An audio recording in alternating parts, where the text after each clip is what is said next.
Hello, my name is Hassan Sorrells, and this is the Leadership Lessons from the Great Books Podcast, episode number 21. With our guest today, John Hill, aka, I love this, Small Mountain.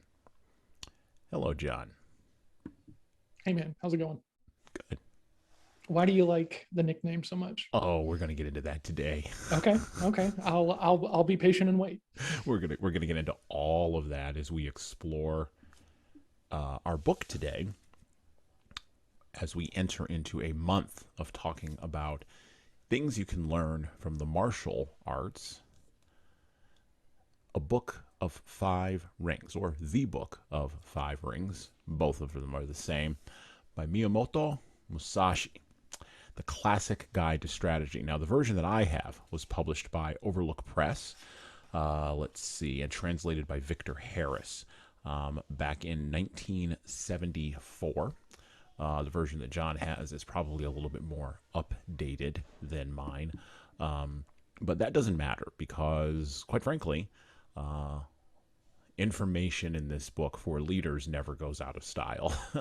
And it can be applied in so many different areas. And we're going to talk about all those areas today. But first, let me open up, as I usually do, with an excerpt from A Book of Five Rings by Miyamoto Musashi. And I quote: "In China and Japan, practitioners of the way have been known as masters of strategy. Warriors must learn this way. Recently, there have been people getting on in the world as strategists, but they are usually just sword fencers. The attendants of the Kashima Kantori shrines of the province Hitachi received instructions from the gods and made schools based on this teaching, traveling from country to country instructing men. This is the recent meaning of strategy. In olden times, strategy was listed among the 10 abilities and the 7 arts as a beneficial practice. It was certainly an art, but as a beneficial practice, it was not limited to sword fencing. The true value of sword fencing cannot be seen within the confines of sword fencing technique. If we look at the world, we see arts for sale. Men use equipment to sell their own selves. As if with the nut and the flower, the nut has become less than the flower. In this kind of way of strategy, both those teaching and those learning the way are concerned with coloring and showing off their technique, trying to hasten the bloom of the flower. They speak of this dojo and that dojo. They are looking for profit. Someone once said, immature strategy is the cause of grief. That was a true saying. There are 4 ways in which men pass through life as gentlemen, farmers, artisans, and merchants.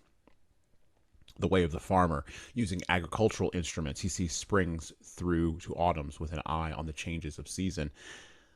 The second is the way of the merchant. The winemaker obtains his ingredients and puts them to use to make his living. The way of the merchant is always to live by taking profit. This is the way of the merchant. Thirdly, the gentleman warrior, carrying the weaponry of his way. The way of the warrior is to master the virtue of his weapons. If a gentleman dislikes strategy, he will not appreciate the benefit of weaponry, so must he not have a little taste for this? Fourthly, the way of the artisan. The way of the carpenter is to become proficient in the use of his tools, first to lay his plans with a true measure, and then perform his work according to plan. Thus he passes through life. These are the 4 ways of the gentleman, the farmer, the artisan, and the merchant. And reading directly from the book, directly from the Overlook Press copy of A Book of Five Rings, concerning the life of Miyamoto Musashi, from the translator, Victor Harris. Shinmen Musashi no Kami Fujiwara no Genshin, or as he is commonly known, Miyamoto Musashi, was born in the village called Miyamoto in the province Mimasaka in 1584. Musashi is the name of an area southwest of Tokyo, and the appellation Nokami means noble person of the area, while Fujiwara is the name of a noble family foremost in Japan over 1,000 years ago. Musashi's ancestors were a branch of the powerful Harima clan in Kyushu, the southern island of Japan. Hirada Shokan, his grandfather, was a retainer of Shinmen Inga no Kami Sudeshiga, the lord of Takayama Castle. Hirada Shokan was highly thought of by his lord and eventually married his lord's daughter. When Musashi was 7, his father, Munasai, either died or abandoned the child. As his mother had died, Ben Nosuke, as Musashi was known during his childhood, was left in the care of an uncle on his mother's side, a priest. So we find Musashi an orphan during Hideyoshi's campaigns of unification, son of a samurai in a violent, unhappy land. We're going to revisit that in just a moment. But just to set some context for this book today, Miyamoto Musashi was born and lived during a time of massive change in Japanese culture at the beginning of the Tokugawa period. By the way, those of you who are fans of the anime Ninja Scroll may remember or may think of the Shogun of the Dark here, which I most certainly did. And if you want to go and revisit that, I'm not talking about the series, I'm talking about the original film from 1993. You can go back and look at that anime. There's some references, some nods to Musashi in that film. He lived during a time when the members of the samurai class were roaming the countryside, looking to be a retainer to a provincial lord, or a sellsword to the Tokugawas. He was part of a class of ronin, or wave men, made redundant in a time of peace. By the way, I'm a big fan of the Robert De Niro film called Ronin back in the 1990s, which you may also want to check out, which was the Americanized version of things that Musashi is talking about in a book of 5 rings that we will cover today on the podcast.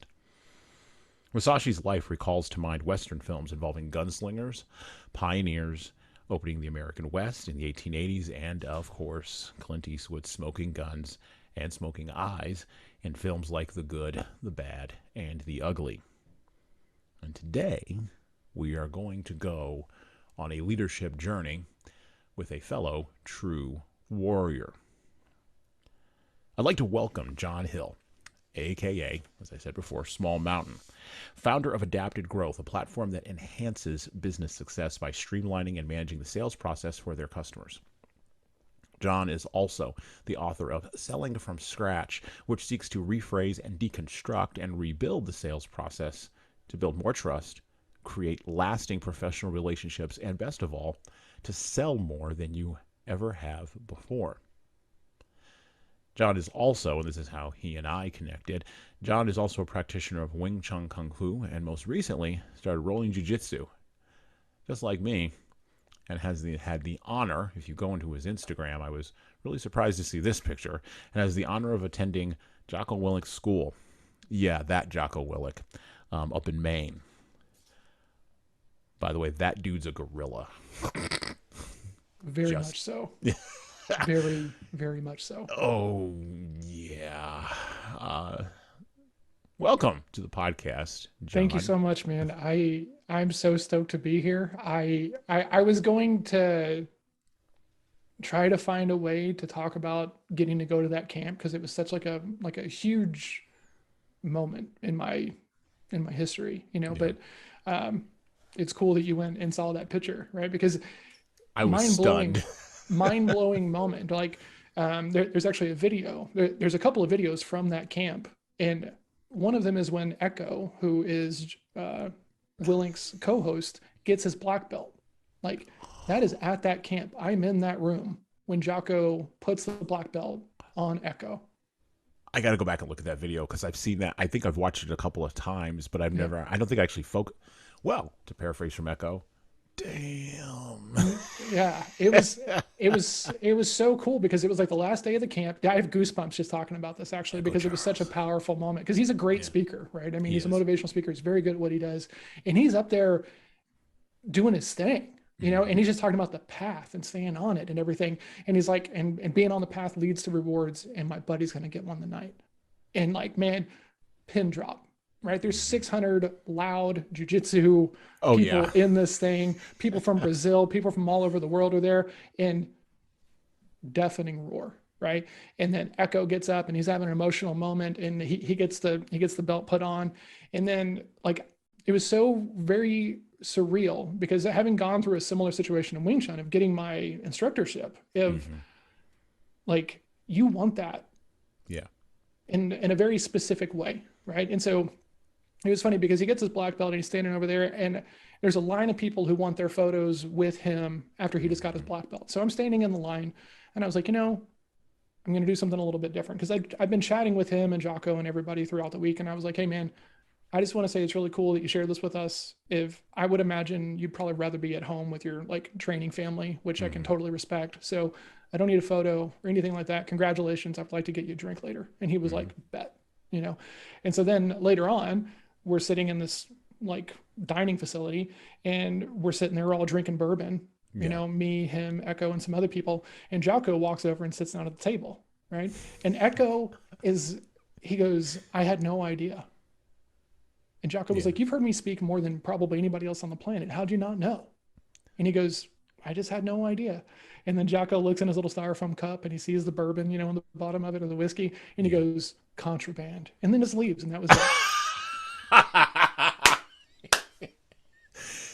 Check. Yeah. Cruising, that was like so many cool moments from that camp because like I've been following Jocko for a while, and that was my path into jiu-jitsu. But seeing him live everything he talks about in his book, Extreme Ownership, in situations to where there's typically a ton of ego, right? Yeah. Like not all martial arts instructors are willing to kind of, hey, this is my fault. Let's come back and like, I missed something. But he did it every time that someone had a question. Guys, my fault. Come on back. That's not common in jiu-jitsu and martial arts training. And it was incredible to see. Like huge foundational moment for me about being there, the networking, the people that I met. I have stories upon stories about just those 8 days, and man, I got wrecked. Like just like I'm a white belt, so like I'm just getting wrecked everywhere. Oh man, it was crazy. But there was like 600 people there, right? And from there, like I have some amazing friendships and relationships that started at that camp, which has just been really cool. So that's awesome. Yeah, he hopped on a video call with my daughter because she's a fan of the Warrior Kid podcast and the Warrior Kid books and everything. Uncle Jake. Jake. Yeah. And he was like, yeah, we're gonna have your dad home in a couple of days. He's just talking right to her and stuff like this. And I have a client who wants to train jiu-jitsu and has been talking about it for a while. And so I was like, hey, will you record this video for my buddy? And he just grabbed my phone and he was like, what are you waiting on? And just like doing the whole Jocko thing right into You don't need motivation, just discipline. Exactly. He goes, you keep letting other stuff get in the way, like whatever, get in there and get some training, and it was like, and I sent it to him and he still loves it. Like he shows it to his family because everyone's familiar with Jocko now. He's like almost a household name, which is really cool. But yeah, one of the most surreal moments and like the level of jiu-jitsu down there. Like, what's crazy is the guy, the owner, founder of Origin is a guy named Pete Roberts, right? Yes. And Pete trained under a guy named Alexi, right? Who is still his teacher and stuff like this. And they have people who were like the first De La Riva black belts as the instructors for this camp. Okay. Yeah, right? I watched him roll JP Donnell. Yes. A couple months ago, I ran across a video on YouTube. I try not to watch too much of that stuff because I don't want it to like pollute what I'm trying to get, my foundation that I'm trying to get down. Sure. I don't want to be influenced too much. But yeah, like I ran across a video of him like rolling JP, and I was just like, oh, for the charity match. Yeah, for the charity match. I was like, oh, this is gonna be a mess, and it was. And it was, yeah. If you, there's two versions of that video. In the one where they're talking about the build up to the match, I'm in that video. Because like I'm helping like trying to like juice up the money on the line and stuff like that, because they do a bet, it goes to charity, and I'm like, I think it could be more. And they're like, oh yeah. And like, they're just kind of going back and forth. And then Jocko, like he was so ramped up for this like charity fight, like he's just walking around the camp and he's like, what was he saying? He was saying, God, like, he was just fight. He was like, fight. fight, fight. And he's just walking around chanting this stuff. It was such like a man, cool experience. I can't speak highly enough about it. One of the best like trips I've ever taken just for my own personal development. And that includes like sales summits and everything else like this. Like I've gotten just as much for my own personal like philosophy about, you know, martial arts and how I want to live my life from that camp as I have anything I've done on like my own business or leadership or sales, coaching, training, stuff that I've learned. Well, and it's really interesting for me to kind of in the space of leadership development, where I've been like now a decade almost, and I'm anticipating that I'm not going anywhere, be here another decade. Like, what else am I going to do? You know, because leadership is at the bottom of everything. You know, I was just recently on a call with a person who is a reverend, right? And he's with the John Maxwell folks or whatever. Yeah. And he literally said, leadership is at the bottom of everything.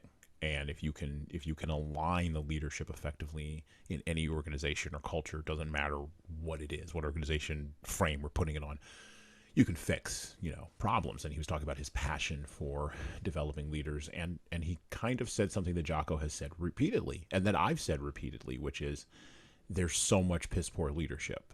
All we have to, he didn't use that term because he's a religious man, but, you know, there's so much bad leadership, right? And, you know, there's a lot of leadership development folks, and there's a lot of leadership development podcasts. There's a lot of ways to think about leadership. There are 400,000 books in the in Amazon about leadership.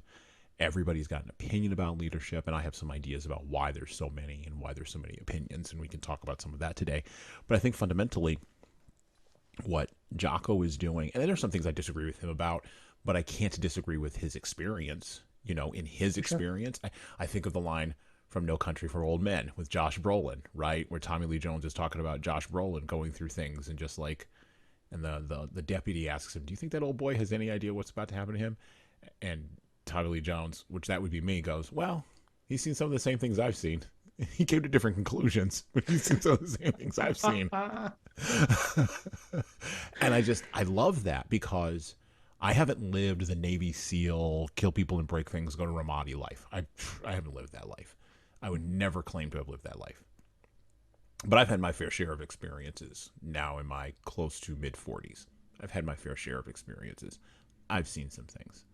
I may have come to some different conclusions, but it doesn't mean that his conclusions are wrong. It doesn't negate those. It just means that the conclusions that I come to are going to be conclusions that are going to work for other people than the conclusions that he has come to. And I'm going to get to go into rooms that he would not have been able to go into. And he's going to get to go into rooms that I would not have been able to go into.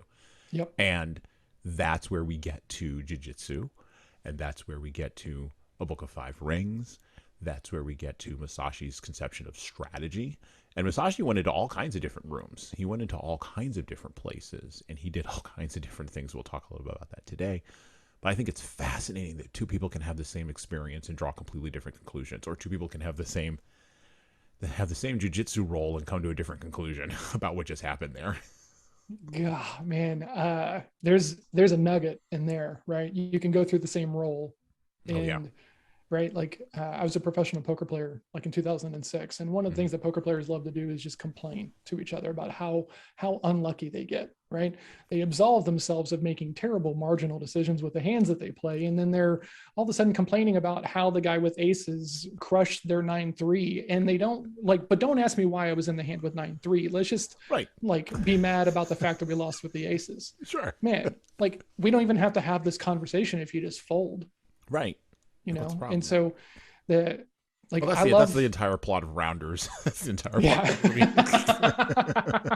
I mean, yes, you're right, but it's also true because like I'm a big fan of Stoicism, right? And our perceptions, our background is going to influence the exact same kind of thing, right? And you can either dwell and over perceive things, right, which doesn't really help you, or you can have a pretty decent boundary of what's worth holding on to and what should be let go of and stuff like that. So I think all that stuff is aligned.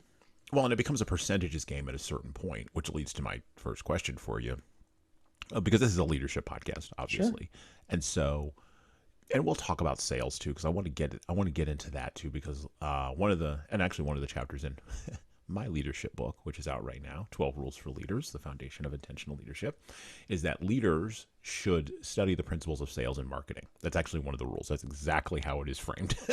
Should study the principles of sales and marketing. Not because you're going to be a salesman, not even because you're going to be a marketer, but because there are some fundamental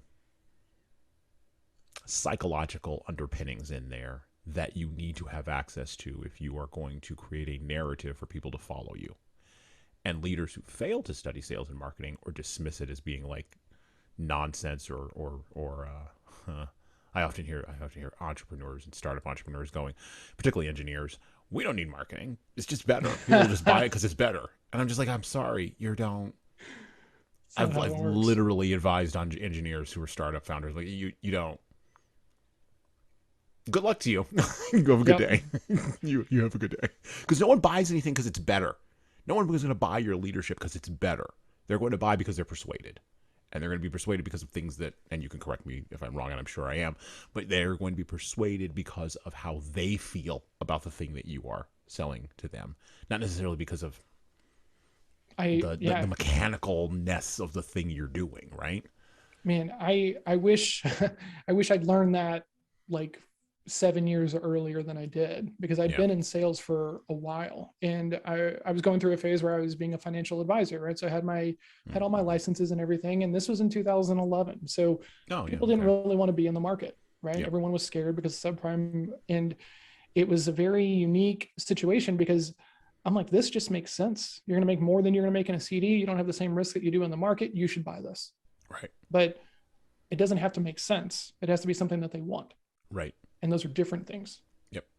Yeah, it's the collapse between the rational and logical, which Musashi talks about here also in a book of 5 rings. So let's kind of get into it. What are the let's do a broad overview, because I kind of did the intro and all that, and I want to get back and kind of how I have the book structured for those of you who are listening or watching today. Here's how we've kind of structured this, or I've structured this conversation. I've kind of taken Musashi's introduction to each one of the ways in his book, and there's 1, 2, 3, 4 books, and then there's a 6th book at the end called the Book of the Void. So I've taken elements from each one of those books. We are not reading the whole book. We cannot read the whole book. There's just too much in here. And I say this on every single podcast. The books that we read, from Dostoevsky to Pinocchio, you can't read the whole book. You just can't. You got to pull excerpts from it. Go out and get your copy of A Book of 5 Rings. So we are going to pull from the book, and we're going to structure a conversation for what leaders can learn from each one of these ways, if they choose to follow it, if they choose to pay attention and listen to the advice from Musashi. So leaders, let's set the table a little. Let's set the groundwork. John, what can leaders learn from, what can they take from the writing of Miyamoto Musashi? What can they take from this book? Why bother getting this? Well, I think that one of the things that is super important to note is how short the book is, right? Which makes me think about that line of, if you need a short speech, I need an hour to prepare. If brevity is not appreciated, I can go now, kind of thing. Like, it's a very short book. And for all that to be said, I love the thing that you said, that even with as short as it is, we can't read it. I mean, it's not meant to be a transactional thing, in my opinion. You're supposed to have some time and some bandwidth to like read these ideas and then sit and think about it. It's supposed to make you kind of navel gaze and kind of sit and have weird looks on your faces when your family's walking around and stuff like this. Like this is what this stuff does for me. So I think the other thing that it does is it kind of challenges you, right? As leaders, sometimes we're moving very quickly, right? And we need to, because we're trying to hit goals and do everything else. And sometimes empathy, awareness, understanding of others kind of just gets swept under the rug. And that can lead to, the thing that Jocko talks about. Oh, did you forget that you're the leader and people are going to lie to you? And when we factor in entitlement and, once again, our own personalities, right? Like the way that you lead is the way you want to be led, right? The way that you sell is the way you want to be sold to, right? And so if you're just like over here on an island, assuming that everyone is motivated by money because you're motivated by money, you're going to be potentially burning people out because you're not really taking the time to understand what intrinsically motivates them to do the hard things in their role. Well, and you won't even be curious. Exactly. That's the thing that strikes me about a lot of leadership, and that's actually a failure of well, that's where leaders fail and I love what Jocko says in extreme ownership, and all of that works. All of what he says in extreme ownership works perfectly Hmm. when you have people who care about the people they're leading. Yes. That's the main sort of lodestone I pulled out of that. And I facilitated that book for that along with the Oz Principle, which is another great book on accountability, based on the conceit of the Wizard of Oz, which is a genius film and a genius book. Nothing happens in that book I need to write without. that down. What's that Oh one? yeah, The Wizard of Oz by Lewis Carroll. No, no, I'm familiar with the Wizard of Oz. You said Yeah, there's yeah. Oh yeah, the Oz Principle. okay. Yeah, by Tom Connors, and there's like 4 other authors. But yeah, the Oz Principle is amazing. It actually, the first chapter of it will blow you away because it's everything that you've ever heard of complaining about accountability, and they just put it in a book. I love that. I was I love literally that. stunned when I read it. I was like, how did you actually print this? How did you actually get away with putting this out in the world? It That's was fantastic. I'm going to buy that today. fantastic. But it's built on the concept or on the conceit that, Dorothy took accountability without anybody asking her along the yellow brick road. And if you think about um, the concept of accountability, and I don't want to go too far off into this, but you think about the concept of accountability, the reason Dorothy took that accountability and the reason why Jocko's pushing extreme ownership and the Oz principle talks about, the principles of accountability is because they cared enough to do that. I also Man. think that there's a fundamental difference, and Seth Godin wrote this, and I put it in my book. There's a fundamental difference between accountability and responsibility. I agree. Accountability is fundamentally what someone does to you. This was Seth's point. Whereas responsibility is something that you do with agency and autonomy. You just see that it needs to be done and you do it. Whereas accountability, and even how we talk about accountability, I'm going to make you be accountable, or I'm going to bring the team to accountability. It's all this language stuff around accountability, and we don't actually think about it. Even when you look at the definition of accountability, it drove my wife crazy one time, but even when you look at the definition of accountability, it just refers to itself. Mm-hmm. It doesn't refer to anything outside of itself. It's like this locked system. Well, that's interesting, except there's 10,000 other things outside of that that are feeder channels into that lock system that we just don't acknowledge. Mm-hmm. And so if you want to get to ownership, which is the holy grail, Indiana Jones was looking for that too. If you want to get to ownership and you want to pick the right cup when you're down there with the Knights Templar, you want to choose correctly. You want to live in your leadership, to push the metaphor all the way to its logical end, you're going to understand where all those feeder channels are. You're going to actually use language that your people understand. And you're going to care about them. You're going to actually care. Yeah, man. I'm on this path because of 3 main people, and I talk about them in the book. I call them the trifecta, and that's how I think about them. Mm-hmm. And one of them is my sales coach. I worked with him for 8 years, and he's retired now. But coming into his class, he was like, okay, you need an accountability partner. And man, I was avoidant. I don't need this and stuff like that. And eventually got my way past it. And now I think we have very similar views on accountability, right? Like if it's your buddy who just wants to give you a hard time because you screwed up, that's not accountability. No, that's just ragging on you. That's just ragging and needling, and friendship is really kind of what it comes down to be. Yeah. But like I tell everybody, like mentorship is not the same thing as accountability, right? Mm-hmm. Like I have an accountability meeting every other Friday still, right? And it's with one of the guys who I became accountability partners in that classroom. We meet every other Friday and talk about how's your mindset, how are your activities, how are you doing, and everything else like that. And what's really fascinating, and then we can change this topic because that's not really why we're here, is that when you have a really great accountability partner, you want to do it to not let them down. Right. Right. And you want to show up on that call being like, yeah, man, I did it. Right. Because you have this bond with this other person. Right. And that's what makes you accountable. Right. It's not, well, I want to check the box. It's no, this person has taken time out of their day to be present and to try to help me out. I have a relationship with this person. Yeah. And relationship always works better than coercion. So agreed. Man, that's a line. I'll leave that there and clip that there. Yeah. Uh, that's a vibe in and all of It itself. is. It is. Well, back to the book. Back to the Back book. to A Book of Five I've never Rings. said that before, and I'm just very glad that I got to say it. Yeah, I feel great. You're welcome. You're welcome. I'm glad that I could lay this out for you today. Oh man, so much stuff here today. We're going to be talking for a little while, folks. You might want to Yeah. settle in, get yourself a cup of coffee. This is going to be just like A Book of Five Rings. It's going to be deceptively simple on the top, but there's going to be all kinds of things underneath. The way is shown as 5 books concerning different aspects.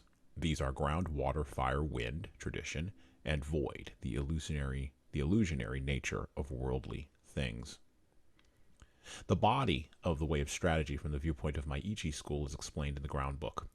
It is difficult to realize the true way just through sword fencing. Know the smallest things and the biggest things, the shallowest things and the deepest things. As if it were a straight road mapped out on the ground, the first book is called the ground book. Second is the water book. With water as the basis, the spirit becomes like water. Water adopts the shape of its receptacle. It is sometimes a trickle and sometimes a wild sea. Water has a clear blue color. By the clarity, things of Ichi school are shown in this book. By the way, just a side note, there's a great scene in Enter the Dragon with Bruce Lee where he makes exactly the same point. And we're going to cover the Tao of Jeet Kune Do later on this month on the podcast. So stay It's going tuned to be a good one too. for that. If you master the principles, back to the book, if you master the principles of sword fencing, when you freely beat one man, you beat any man in the world. Love that. The spirit of defeating a man is the same for 10 million men. The strategist makes small things into big things, like building a great Buddha from a 1-foot model. I cannot write in detail how this is done. The principle of strategy is having one thing to know 10,000 things. Things of Ichi school are written in this, the water book. The spirit of Nitenichi school of strategy is based on water, and this water book explains methods of victory as the longsword form of the Ichi school. Language does not extend to explaining the way in detail, but it can be grasped intuitively. Study this book, read a word, then ponder on it. If you interpret the meaning loosely, you will mistake the way. The principles of strategy are written down here in terms of single combat, but you must think broadly so that you attain an understanding for 10,000 aside battles. Strategy is different from other things that if you mistake the way even a little, you will become bewildered and fall into bad ways. If you merely read this book, you will not reach the way of strategy. Absorb the things written in this book. Do not just read, memorize, or imitate, but so that you realize the principle from within your own heart. Study hard to absorb these things into your own body. In strategy, your spiritual bearing must not be any different from normal, both in fighting and in everyday life. You should be determined through calm. Meet the situation without tenseness, yet not recklessly. Your spirit settled, yet unbiased. Even when your spirit is calm, do not let your body relax. And when your body is relaxed, do not let your spirit slacken. Do not let your spirit be influenced by your body, or your body be influenced by your spirit. Be neither insufficiently spirited nor over-spirited. An elevated spirit is weak, and a low spirit is weak. Do not let the enemy see your spirit. Small people must be completely familiar with the spirit of large people, and large people must be familiar with the spirit of small people. Whatever your size, do not be misled by the reactions of your own body. With your spirit open and unconstricted, look at things from a high point of view. You must cultivate your wisdom and spirit, polish your wisdom, learn public justice, distinguish between good and evil, study the ways of different arts one by one. When you cannot be deceived by men, you will have realized the wisdom of strategy. The wisdom of strategy is different from other things. On the battlefield, even when you are hard-pressed, you should ceaselessly research the principles of strategy so that you can develop a steady spirit. A couple of things to note here. And in the West, and this is why I love reading books from the East, because it opens up a totally different part of your brain. For those of us who are, as the common parlance of the day is, based in Western culture, those of us who do not understand even the foundations of our own culture struggle with understanding the things of Eastern culture. We're also going to be reading The Art of War by Sun Tzu, which is another difficult book for Westerners to wrap their arms and heads and hearts around this month. And these three books, A Book of Five Rings, The Art of War by Sun Tzu, and of course The Tao of Jeet Kune Do, are just a very, very tiny slice of a much larger Asian perspective, an Asian view of the world. And the Asian view of the world is based on, as Miyamoto says here, and I love this piece, and this goes into why I like John's nickname. Small people must be completely familiar with the spirit of large people, and large people must be familiar with the spirit of small people. In the West, we don't believe that. We believe that small people got to know small people, large people got to know large people, and there's all this separation and boxes in our heads. And then, here's the interesting thing that happens. When the barriers between the boxes break down, like they do during a pandemic or during a war or during economic strife, when all the barriers between the boxes break down, when the compartmentalization of the hierarchy no longer works in the American Western psyche, things fall apart. To paraphrase from W.B. Yeats, the center does not hold, the falcon cannot hear the falconer. What is this rough beast that comes slouching towards Bethlehem? By the way, we read Joan Didion last month. You should go listen to that podcast too. I'm building on something here because I think leaders have to be familiar with everything. Somebody asked this question on the poll that John graciously put up on LinkedIn in regards to our podcast today. And you can go back and look at that and see what the results of the poll are after you're listening to this. Just go search for him on there, and I will of course have his links to his profile below the player, the doodly dude, as they used to say back in the day, below the podcast player. So when you go check that out, you will see that some people were asking this question of how do you apply this, right? Because they're trapped in this Western context. They're trapped in this contextual Western thinking. And the wisdom of Musashi is not in compartmentalization. The wisdom of Musashi is in tearing down barriers between things and letting everything flow into everything else. Westerners don't like this. They do not like things mixing. It's like my daughter, one of my daughters back in the day. She didn't like her food touching. Drove her crazy. And I would tell her, it's all going to touch in your stomach. And she's like, well, it's not all not touching on my tongue.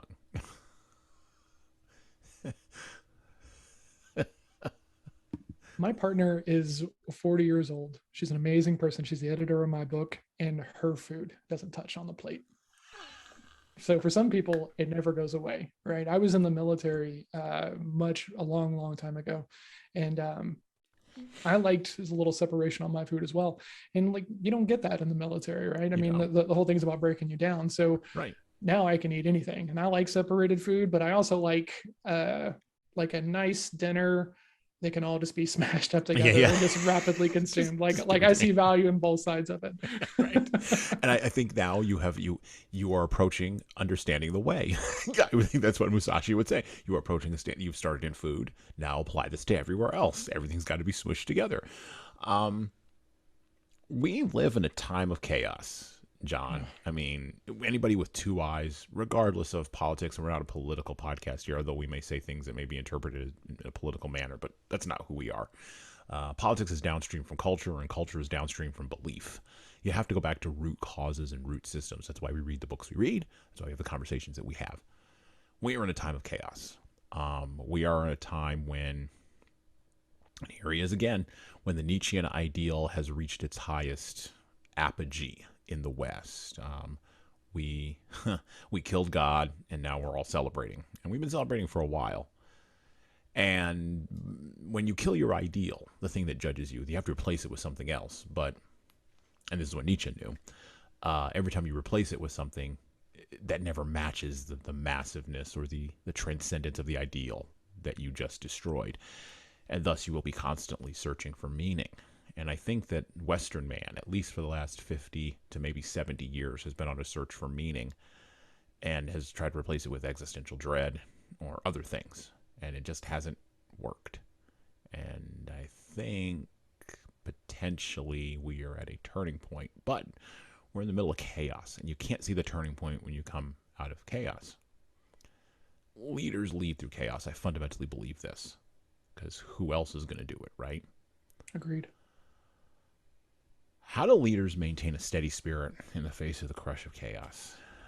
Let's start with, something small, like your team, your team at work. Let's not go up to the high. I know I just took you up to the highest level. Let's go back to the lowest possible denominator. If I'm at work and I'm in the middle of answering this COVID call, and everything is not COVID call, but I'm dealing with COVID, and I'm dealing with the knock-on effects of COVID, and I'm dealing with constant disruption, and I've got managers and supervisors yelling at me at one end, who are my peers, saying remote work doesn't work. We want to get people back in the office. And then I've got my employees saying, screw you, I'm leaving. Because I can work from home. We already just proved it. Everything you're saying is a lie. How do I lead through that crush? How do we lead through the crush of chaos in these times? What would Musashi say? Oh, well, that's an arm wristband. Yeah, it's weird. I think I've seen a similar vein of wristband on lots of people's wrists. Yeah, so have I. I mean, as far as what Musashi would say, I'm curious as to what your opinion is on it. I don't really know that I have a great answer for that. What I think about is something I've heard Jocko say, and something that I have tried with salespeople and people who I coach, right? Because salespeople, for as much as they love the chaos of sales and just like going from thing to thing to thing, they don't want change any more than the most rigid, person on the planet, right? They don't want that oversight. They're used to it. And so one of the things that Jocko talks about is like when you can make them part of the plan. Right. And you really make it collaborative. That is when people will work with you. And I think that one of the cool things about how Jocko gets to talk about it is because he's coming from this background where everyone's expecting everyone to shows up and toes the line.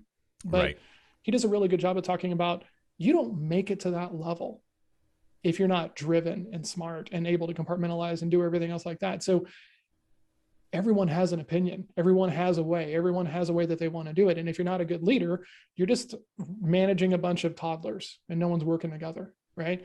And if you're really paying attention to it and you're really listening to what he's talking about, you hear him talk about it still happens there. So if it still happens in this place where everyone is just supposed to like appreciate the chain of command, why would you not expect it to happen in a corporate environment where people aren't sworn in under oath and, all the things that go along with that?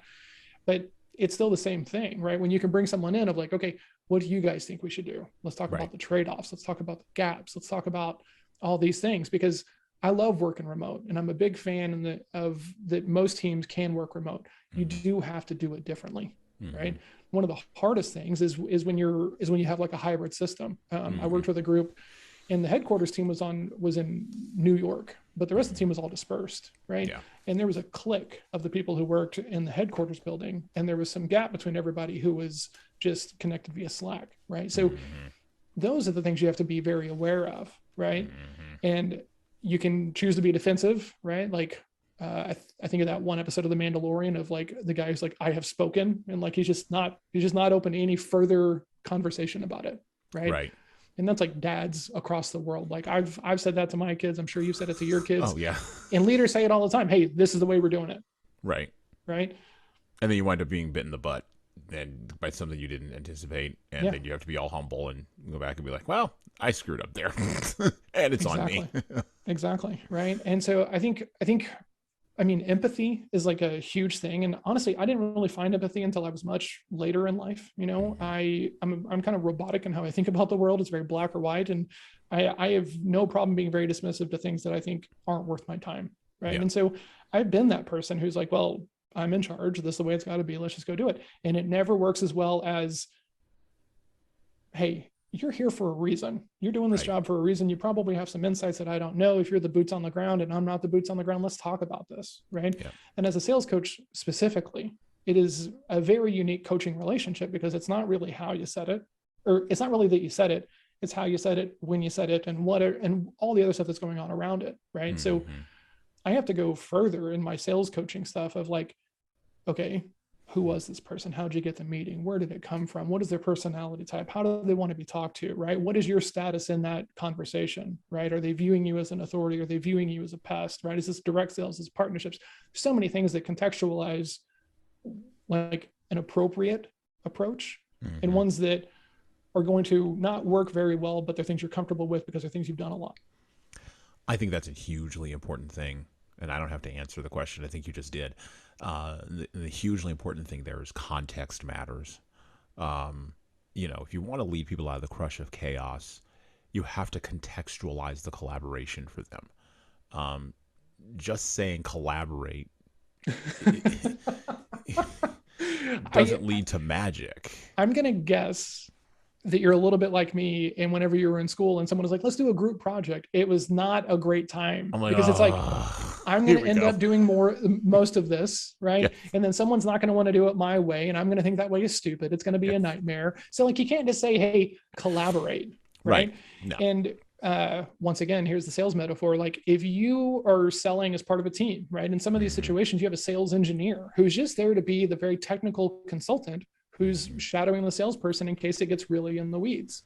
You should still have a practice meeting about how you're going to have that conversation, because if you don't practice, you're going to run all over each other, right? Like, oh yeah. My teacher talked about this idea that even if you're fighting multiple people, most people aren't trained to fight as a unit. And so what happens is you just pick the bigger one, you mow him down, and then everything else is going to be easy because you have fear and all this other stuff, right? But most people are scared of hitting their buddy more than they want to hit you. That's right. And so there's something to that, right? You have to work as a unit. You have to work as a team. A friend of mine, he's a soccer coach up in Alberta. Like he's like their technical director. Like it's the highest rank of soccer coaching in Canada, or football, I guess as it's called there. And we talk about the team element of stuff and like how to get people to collaborate and like how to like slay the prima donna, right? And like all that stuff. And it's all the same. It's all the same. Like in sales, I tell people all the time that if you don't hear people out, if you don't really listen to them, and even make sure they know you're listening by recapping and active listening and asking questions and matching and mirroring and doing all these things, you can sit there with rapt attention. But if they don't believe that you listened and then you make an offer or a recommendation, there's still that moment of, I don't know if this person gets what I need or not. I'm going to go think about this. And it's just because they didn't feel heard. To do that requires you to turn off all the white noise in your head. Yes. And that was a principle that I learned coming out of conflict management. So my background is in conflict management, negotiation, dispute resolution, those kinds of spaces, right? And those are really hard spaces to be in for a variety of reasons. But the biggest one is most people with whom you are negotiating, and you've probably run across this in sales, matter of fact, I bet you have, most people you are negotiating with have zero idea what they want. Oh, well, okay. So I go back and forth on this, right? Because my personal philosophy around selling is the fact that most people know what they want. They just don't know how to communicate it to somebody else. Right. Okay. Sure. I would buy that too. Yeah. Yeah. Once they finally figure out what they want. Yeah. Exactly. There is a whole philosophy in sales that talks about they don't know what they need until you walk in the room. Right. And personally, I don't really like that because it's kind of like putting the salesperson above the other person, which I don't think is really great for the relationship. Like equal business stature is something my coach just hammered me over the head with. Like you don't have to put yourself a couple of notches down just because you're the salesperson and you're talking to the owner. Well, yeah. I mean, you wind up in Glengarry, Glen Ross territory. Like you're Alec Baldwin walking in there talking about the Glengarry leads. And come on, like, or you're the other guy in Boiler Room. You're that guy. Oh yeah. Man, I remember watching those segments and being like, I'm going to be that guy someday. And now I watch him and I appreciate the craft of the acting. Right. Right. Yeah. But no way, man. No way. Not for me. No. Well, and I mean, Musashi says it right here. The principles of strategy are written down here in terms of single combat, but you must think broadly so that you attain an understanding for 10,000 aside battles. I did traditional Taekwondo for almost 8 years. And by traditional, I mean, we weren't Jackie Chan, Jet Li jumping around, and I'm not knocking Jet Li or anything, and I'm not knocking Wing Chun. I'm just saying that we weren't doing Hollywood fighting. Yeah. We were in the business of breaking bones and kicking people in places where, like, and if you're going to pick up your foot, you're never going to bring it higher than someone's kneecap because guess what? Like, you're going to break That's when that, you and get you're going to hurt. break their shin, and you're going to break everything else going down, and then you're going to like wail on them as they go and go on. Right? Okay. Yeah. And I was in my late teens, early 20s. Okay. Did a lot of that, right? Did 8 years of that. Got my black belt, and then my black belt in that. Got my second degree black belt in that. Had my whole journey there, right? And I've never talked about this on this podcast before. I've talked about it on other places, but not this podcast. So this will be a first. Okay. And then came out of that and got into rugby. Had a few years break. Got into rugby. Rugby's a brutal sport.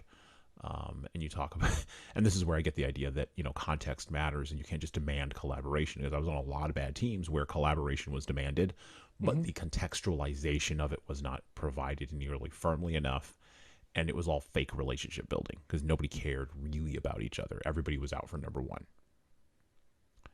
That's Including really me, interesting, by right? the Because way. like I think entitlement is one of the worst things you can have as a leader, right? When you just walk in the Oh, room and you just expect people to follow you because someone has designated you to leader, you thought of yourself as the leader and stuff like that. And I'm not that big of a sports fan. Like martial arts is kind of like an outlier for me because I'm just a big nerd. I'd rather read and listen to music and play games. mm-hmm. But like if you just walk in that room and you're not like, hey, can we work on this together? Can I Right, help you? Right? As opposed to, I'm here to help you out. You're right. already setting a tone that if they're not with you, you're just building up this wall that's going to be hard to get over. So I'm a big fan. Well, not a big fan, but I mean, I've read the book, and I have it actually behind me on the shelf by the strength and conditioning coach who worked with Michael Jordan, and he wrote a book called Relentless. Tim Grover, and he has his new book out, his newest book out called Winning, I've with heard of the this. yeah, where the I is the number one, and I think people who are in an elite sphere will understand what I'm about to say, and people who are attempting to get up that hill might be flummoxed by what I'm saying, because it only works when you're in that rare air. And this is where I do agree with Grover. You can walk in and be that person. We were just talking about before on the call, the Larry Bird. Mm-hmm. We can be that. You can be the Michael Jordan. You can be the Kobe Bryant. And I relate it to basketball because that's a sport I played when I was in high school, off and on. I played street ball and did all those kinds of things. So that's the sport I related to. Okay. But you even see this with Tom Brady, in football. Like that guy's a couple years older than us. Really? Like you're just gonna keep going? Oh, okay. I guess that's fine. Like, okay. But like he's in that elite, say what you want, and a lot of people do. He's in that rare spot where he can walk into a room and say, this is the thing we're going to do. And he has enough status to have it. But like the status though is the really important part of that, right? The Right. proof is in the pudding. Correct. That's Like right. if you're in that room, you know who that guy is. Correct. And he doesn't need to say it. Doesn't need to say anything at all. Didn't say anything at all. Yeah. And you're right. Like, this is what people miss who are, I'm going to use an old phrase here, who are in lust of that elite status, who want it badly, but don't want to do and this is what Tim Grover talks about, don't want to do the things that are required. They don't want to make the sacrifices. Mm-hmm. They want to have their cake and eat it too. And I'm sure you see this in sales. I've seen this in leadership development. I mean, in leadership development space, people complain about Tony Robbins all the time. I don't complain about Tony Robbins. I don't. Like, fundamentally, I disagree with him on many things, but I don't complain about him because he's been willing to do the things that got him to be Tony Robbins. Okay, that's fine. Yeah. We're talking about him, aren't we? Right. Yeah. There you go. Yeah. So, okay. What am I going to do? Like, I'm not, that's not a hill I'm climbing. I'm busy climbing my own hill over here. And I think I think leaders have to be really clear about what hill they're climbing. Well, the hardest part for me, for like the sales thing and the leadership thing, was I would see these examples that I wanted, but didn't really line up with an approach that I was going to be able to do. Right. If that makes sense. Right. Yeah, like, no, that makes perfect sense. And we have a podcast talking about personalities and how it shows up in sales, right? Mm-hmm. And I think it's one of the coolest things I've ever done, because we have someone who makes up all four corners of the assessment that we're talking about. It's called DISC, right? And so we have someone who's a D, someone who's an I, someone who's an S, and I'm the high C, right? Yep. And so if you're really listening to that podcast, you hear the differences in how we think about the world, right? And like the I is just over there telling these like same anecdotal stories because he's told them so many times, and he knows that it builds trust and rapport, right? And then you have the D over there with all the swagger. The D on our podcast is an ex-Special Forces Marine who was in Ramadi at the same time as Jocko Willing was. And there right? you go. So like the S personality type is all super quiet and doesn't really get like ramped up until like we get too close to an argument, and then hey guys, let's get back on track. And then I'm over here trying to map everything to data points and systems and everything else like this. Yes. And like if you're in sales, it's my first thing to go listen to this and figure out who of us are you selling to, and then pay attention to how that person communicates, because the difference between how a D sees the world and how an S sees the world is much bigger than what people like think about it. And it took me a long time, because a lot of times when you're doing sales training and you're doing awareness coaching and stuff like this, and you're doing an assessment, you look at something like the D and they get talked about with kind of this negative intention. Like they're so abrasive and they're so direct and they're straight to the point and stuff like this. And people don't like to sell to Ds, but eventually you get to a point to where, man, if I could just sell to Ds all day long, they don't care enough about me to lie to me. Right. You know how great it is to just get instant clarity? No, John, I don't need this. All right, see you later. As opposed to, well, let me go think about it. Yeah. Or I need to ask somebody else in the organization. Exactly. Permission. Or you're too polite to tell me no, because that feels like conflict. So instead you're going to give me a polite no, which is a maybe. And then I have to do a bunch of chasing to get to the clarity that I need in this thing. Right. Right. And so that's where it starts for me, is through that sales lens, right? Because I think of sales as being able to communicate in a way to get someone to take action. And I think of leadership as the same way, right? And my biggest gripe about sales leadership specifically, right, is that people want to go promote just the top performing salesperson and put them in the manager role, okay? Mm-hmm. You don't take Michael Jordan off the court and put him in the coaching role. Right. He's an individual producer, right? He's that individual contributor. He's that salesperson. You put him into the sales manager role, he's not going to give people room to fail. He's not going to give people room to grow. He's not going to do anything like this. He's just going to be trying to do it all, because that's who he is. Yep. Right. And people don't typically see the gaps in this, especially in sales leadership. Well, he was a great salesperson. He's going to be a great sales leader. No, these are different skill sets. It's not only that they're different skill sets. And by the way, I'm a DI, just so that you know. I know. Yeah, I kind of figured. That's like the first thing I do in a first conversation is trying to figure out where you are, so that way I can have the best conversation possible. There you go. Yeah. So. I do have a strong streak of C though, and my S is just like over there hanging out somewhere. So yeah. I'm a CS who pretends to be an I at work. That's it. It's just, there you go. Yeah. That's like awesome. I am not. And this blows people's mind, because I will have arguments with people. Like I was in a coffee shop in downtown Fort Worth, and this guy goes, "Wait, you're the C?" "Yeah, man, I'm the C." "No, you're not. You got to be an I." "Nope, just well trained." "No way, man. I know this stuff." And I'm like, "You're like, go back and listen to the conversation. I'm talking about systems. I'm talking about repeatability. I'm talking about process. I'm talking about all these things." C. That is a C. That is a C, right? And so you can put up a front for a little bit, but like the devil's still in the details. And going back to the listening thing, like it's hard for someone to fake it forever, right? So one of the things about leadership is putting people in the right spots, right? And if you don't spend enough time with your people to really understand how they're motivated, how they view these things, you can't put them in good spots. It's just impossible. Like the good to great metaphor, right? The right people in the right seats on the bus is going to get to where it's going to go. Know your people. Know your people.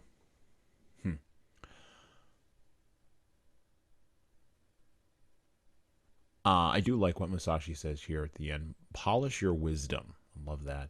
Learn public justice. He tells you what the wisdom is. Learn public justice. That's knowing not only the context, but it's also knowing your team.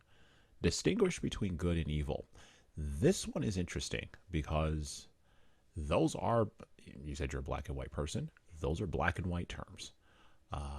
People like to float around in shades of gray. Leadership really likes to float around in shades of gray. And there are dichotomies.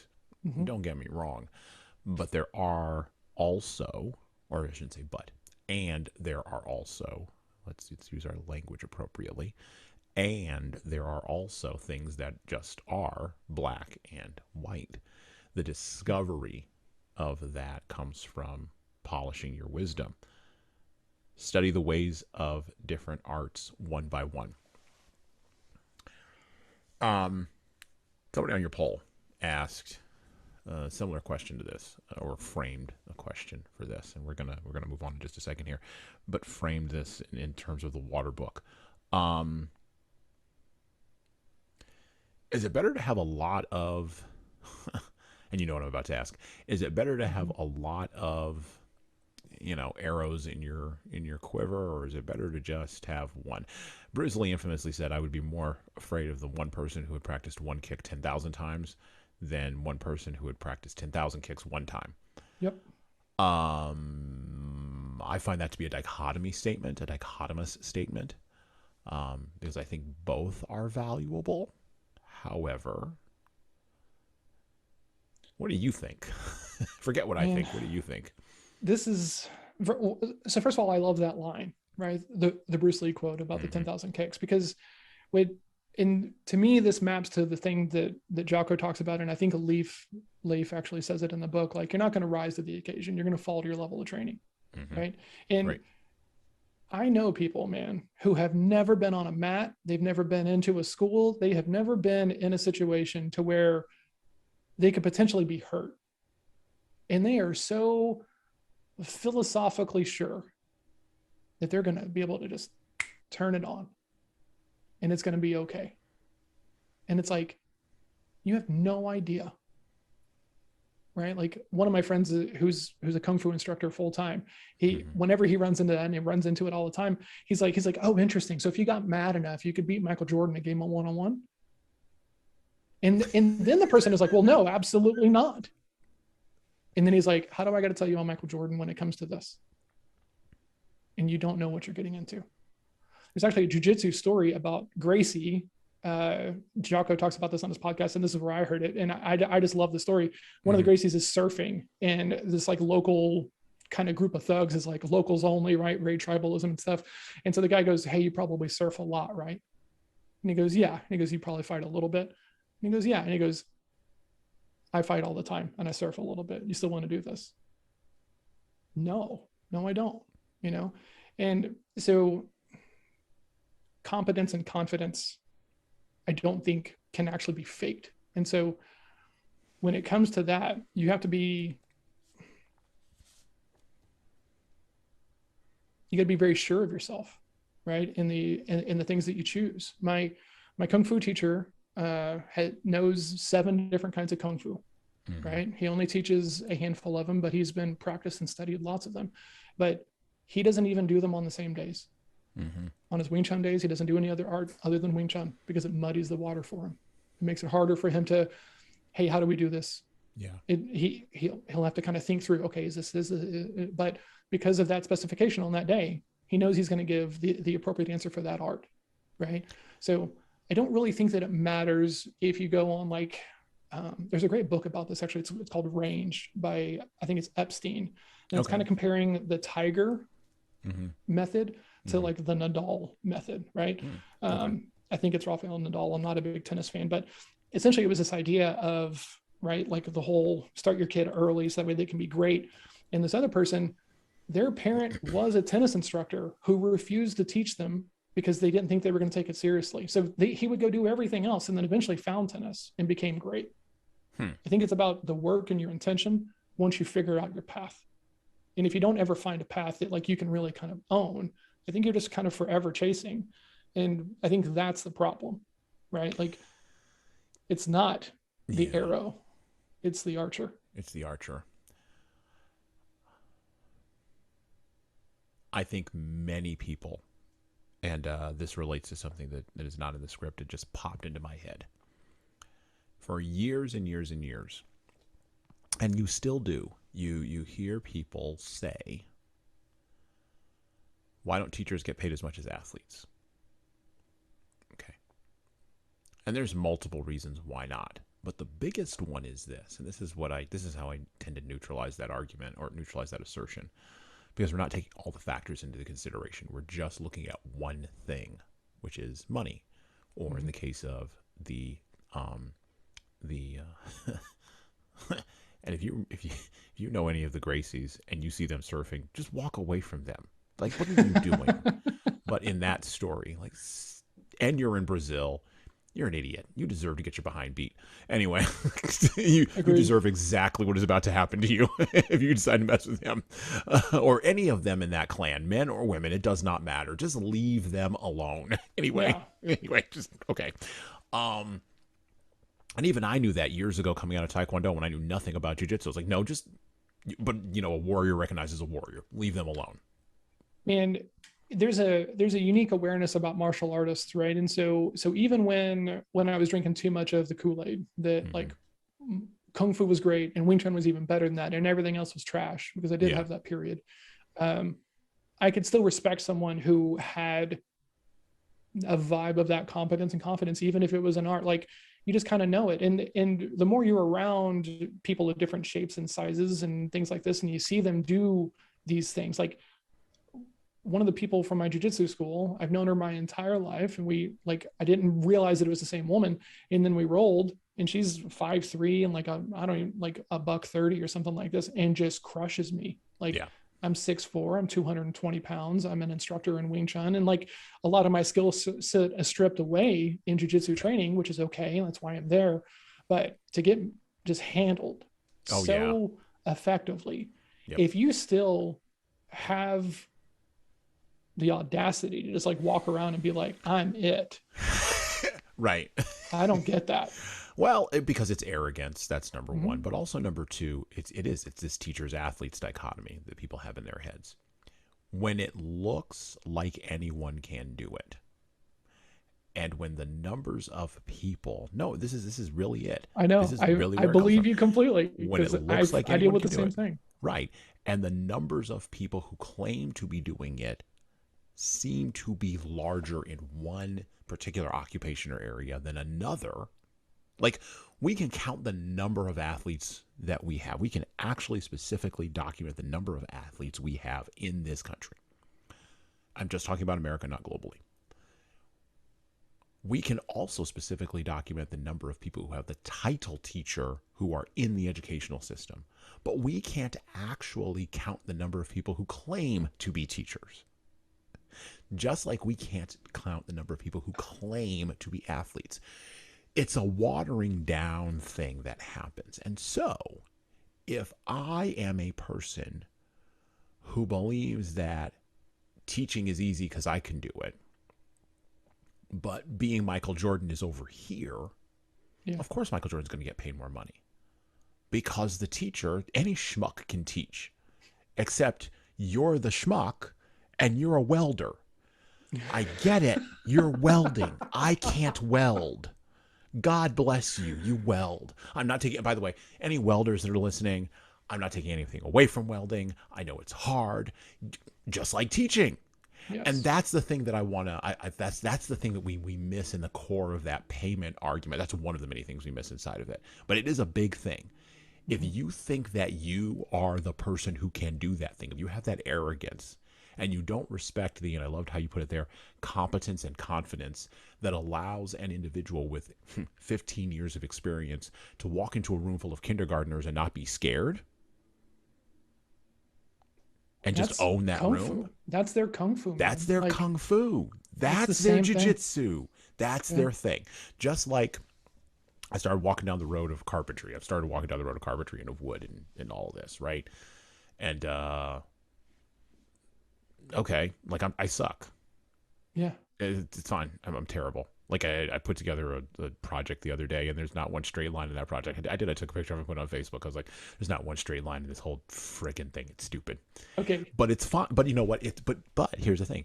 It's fine because, and I learned this way back when I was in comic book art. So you and I share a lot of overlap. So I was a comic book art for years and years and years. I collected comics. I'm a huge comic geek. This is not that podcast. We can talk about all that later. Yeah, we'll talk about that offline. Oh, We did a whole episode on Watchmen. You should probably go back and listen to. And we Yes. did a whole episode on I did a whole solo because I couldn't find anybody to come and talk with me about it. But The Dark Knight Returns. Oh, So if you want to come and rad. talk about Dark Knight Returns, we could do a number 2 to that if Dude. you want. Yeah. Anyway, Yeah. Obviously. What are you doing anyway, right now? Let's stop we this one. can talk about it right now. We can do a whole mini podcast right now. The Dark Knight Returns, because I'm a huge Batman guy. I'm a gigantic Batman guy for a whole bunch of different reasons that don't apply. Well, he was a martial arts guy too, It was a martial but arts that guy, don't yeah. apply to sort of the core of this. But my point is, I learned back doing that, and thank God I learned this at like 15, 16. You're going to have 200 bad pieces of art inside of you. Yes. And you Yes. just have to do it. And by the time, and this was brilliant, this was Dave Sim, the creator of Cerebus, who I think was a genius. I think he hit his genius apotheosis with his phone book High Society, which we also talked about on the podcast. I think that book is brilliant for understanding politics. High society. Oh yeah, by Dave Sim. Oh yeah. Actually, the 50th anniversary of it is phoning around somewhere. You can order it directly from Dave. Give him some money. He's hiding in a room in Canada somewhere. He needs the cash. Um, but he said by the time you get to that 201st page, you won't care what anybody else thinks about it, but you also won't care what you think about it. And I That's true. thought, Yeah. that's genius, because you can apply that to basically anything. Now, many years later, Malcolm Gladwell will do a whole bunch of official research on this. He would come up with the 10,000 hour rule for Yep. outliers and all this. I have a video up on LinkedIn. You should go take a look at it, where I talk about a conversation I had with a woman named Leanne, who was, again, a Canadian. Canadians getting a lot of love today. Who told me it's going to take you 10 years to be an overnight success at this, at Yeah. entrepreneurship. And now bringing this forward, I roll into jiu-jitsu 8 months ago, something like that now. And I'm brand new. I suck. Please don't anybody come for me. I'm not going to do anything to you. I'm going to run away. That's what I'm going to do. I'm going to run in the opposite direction of you. So leave me alone. Anyway, so I roll in there and I start doing my thing. And the first time I do a hard roll, and I wasn't going in arrogantly. I knew there was something. I'm like, oh, there's going to be something here. So I just stealing myself, right? Yeah. And for me, unlike most people, I'm not afraid of having somebody on top of me, like crushing me. I played rugby. Like, that's the whole entire thing. So like that whole entire psychological aspect of it, I don't panic when I'm in a dog pile. Yeah. I just panic when I can't breathe. And if it's just one dude, oh, that's Yeah. fine. You're gonna be I've able had to like find a way to breathe. Yeah. right. I've had 30 dudes on top of me. That sucks. Yeah. That you can't deal with. But like one dude, okay. I'm not going to Yeah. panic in that situation. But there's going to be other things that I'm going to have to work through too. Mm-hmm. And after rolling the first time hard for like 3 minutes, maybe I did like 2 3-minute rounds or whatever. I literally sat on the edge of the floor and I thought, 10 years. It's going to be 10 years to be any good at this. Dude, And I I man, said in my head, I go, check. That's fine. yeah, And now I'm on a like 10-year journey. It's just it's good. And I'm not, and it's so relaxing when you go from like 200 bad pages to yes. 10 years in jiu-jitsu, whatever you pursue. And this is the thing I want to tell both the teacher, I want the welder and the teacher and the leader and anybody else listening to the podcast. If you're in sales and you follow John, if you're listening to my podcast because you follow me, anything you want to get good at is going to take you minimum a decade to be good at. It just is. Yeah. There's just no way around it. And you can't shortcut the work. And we live in a shortcut world where Oh everyone God. wants the hack and everyone wants the whatever. And the shortcut only hurts you. It Man, only hurts you. And you that's don't the get nugget. there. That's the nugget. Like, so I would like to go back a little bit because I think that one of the Yeah. things that Musashi does very, very well in this book is, and you talked about this a second ago, is that he's equating swordsmanship to carpentry, to woodworking, right? Yes. He doesn't say that this is like a different class of person or anything, right? Which would be the easy thing to do, right? Right. And I think the inside view of martial arts is always that it's an art form, right? Right. The outside view of it is you're trying to be tough, you know, or like we all know the black belt who's gotten beat because they weren't actually practiced, you know, and stuff like this. Right. And so I read that line where he's just like, we we think about martial arts like woodworking. And I was just like, God, man, like, why haven't I not had that nugget? Because I love talking about martial arts, and Kung Fu is one of those things. There's like this kind of like swept under the rug rule of like, you don't tell people who don't do Kung Fu that you do Kung Fu. It's a little bit like Fight Club, right? Mm-hmm. And I was in Vegas a couple of months ago, and a guy sits down and he's wearing a meditation hoodie, and I'm like, oh, that's a great hoodie. And then he takes off the hoodie and he has a plum flower, which is very prominent, like part of like Kung Fu and Wing Chun specifically. Mm-hmm. And so I say, plum flower, huh? And he's like, how do you know? And I was like, and so then we're just talking. It turns out his brother's at the table. He's another practitioner. And this guy's pissed that I'm talking openly about my lineage and how long I've done it and my level and all this other stuff. And so I turned to him and I was like, man, this is a lifestyle for me. Mm-hmm. Not that I'm out here trying to be rough or tough or anything, but this training, this practice has done so much for me that I'm going to talk about it everywhere. And when you can put it in that art form, right? And you've got a little bit of maturity under you.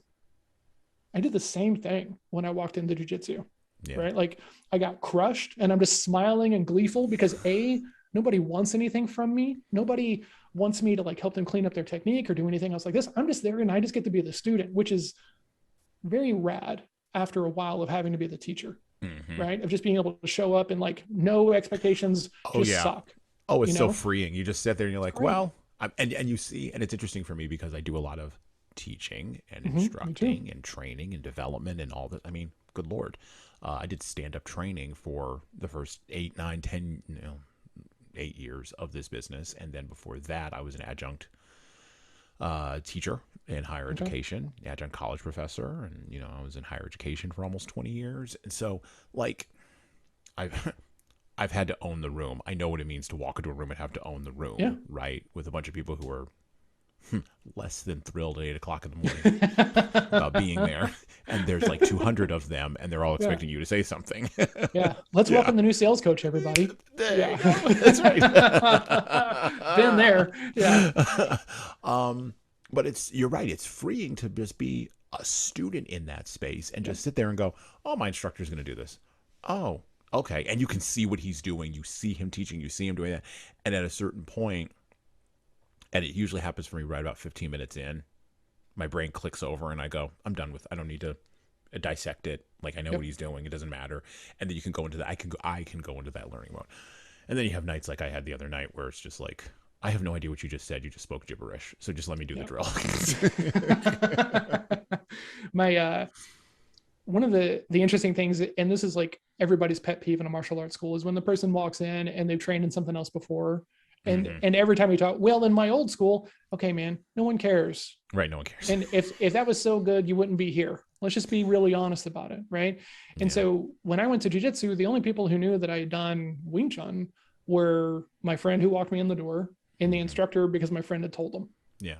Right. And so then other than that, I was just like, I'm just going to shut up. But like I had that same moment of, I'm 41 now. I started jiu-jitsu in 2018. So a couple of years ago, I'm still in my 30s, but I'm in my late 30s. And there's all these 20-year-old guys who can't wait to like Hulk out on the old guy and everything. Yeah. And so I remember getting crushed. And like for the first 2 weeks, it was very segmented because the way that jiu-jitsu is taught is radically different than the way that my Kung Fu teacher teaches Kung Fu. Like, there is a curriculum, right? And I can still, to this day, if you come up and you tell me your belt or your level inside that school, I can tell you exactly what you're working on. And I know what's going to be on your tests. Right. Yeah. And so there's a great equalizer there, but then you go to jiu-jitsu and everyone's learning the same technique and like everyone is just going to roll after that. And it was like, for me as a guy who's very systematic in his thinking, how does this one thing lead to the next? And it was, I had concerns that it was going to be an art that I was going to be able to stay in. And then my friend who'd walked me in the door, who'd done some other martial arts, and he's a yoga instructor, and honestly, someone you should probably know because he's just a very rad dude. We just started working out at like 7 a.m. on Wednesdays, and he was kind of filling in some of the gaps and everything like that. And man, once you realize that it's just effort, it's all effort. You can be good at freaking anything if you want to put the effort into it. Are you gonna be the greatest? Maybe not, but maybe that's not the goal that you're shooting for. But like, this is just going to take time, and that's okay. Yeah. Well, and like I was explaining this to somebody else who's another white belt, and he's about 15 years younger than me.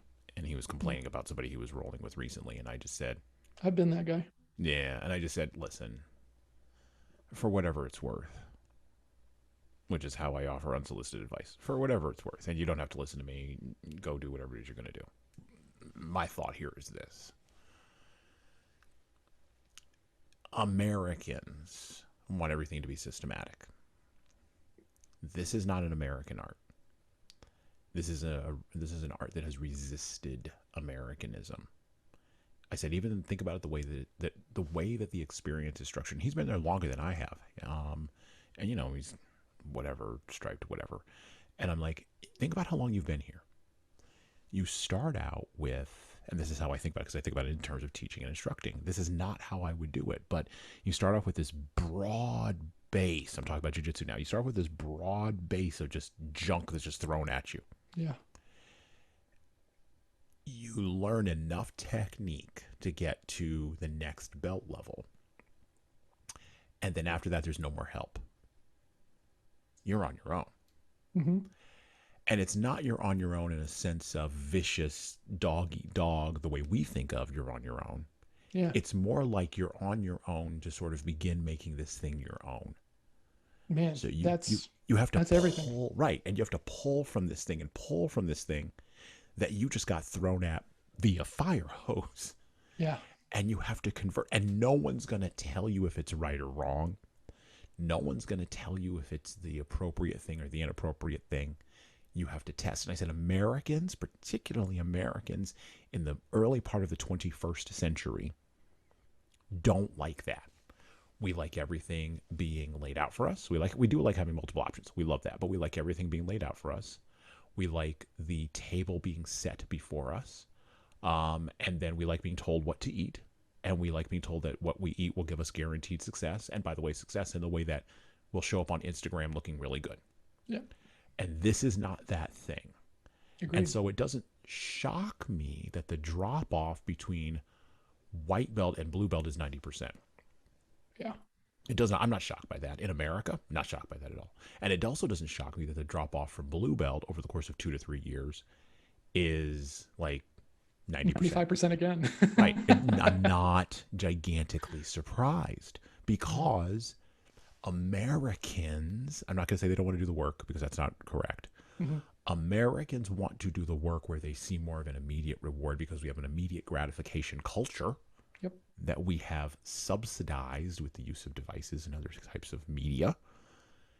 And if the gratification isn't there right now, then they're out. Man.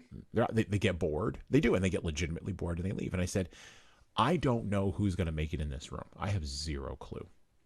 And I don't care. All I know is, and this gets back to the 10-year thing, all I know is it took me 10 years to get to the point in my business where I don't panic when I have $100 in my checking account. And I know that I've got to close a deal to get $10,000 in my checking account. Yeah. And I know that it's going to take me 6 months to close that deal. And I've got to make that $100 last 6 months. I don't panic. You all panic in this situation, which tells me that I'm probably going to be okay. But I can't get arrogant about it because I'm sure there's going to be something that's going to pop up. There's going to be injury. 10 years is a long time, and I'm an old man. Time. Yeah. I'm an old man. So it's humility. It's a lack of arrogance. And it's continuing to show up. I said, when you get injured, you need to just continue to show up here. Even if you can't roll, just show up.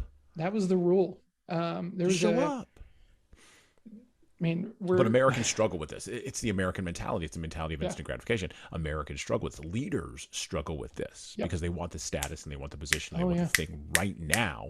And then when it doesn't happen, they're like, well, I'm out. I'm going to jump. I'm going to leapfrog over to this next pad. As a buddy of mine said, it's not, the grass isn't greener on the other side of the fence. It's the same brown dead grass on the other side of the fence it is on your side of the fence. You might as well just stay on your side of the fence. Man, in Kung Fu, there's this saying that the good student will spend a year in the horse stance, right? Yeah. And what that really leads to is that they're going to be willing to kind of put in the work and kind of figure it out and kind of bump into the walls and do all that other stuff, right? And also to do the foundational components, right?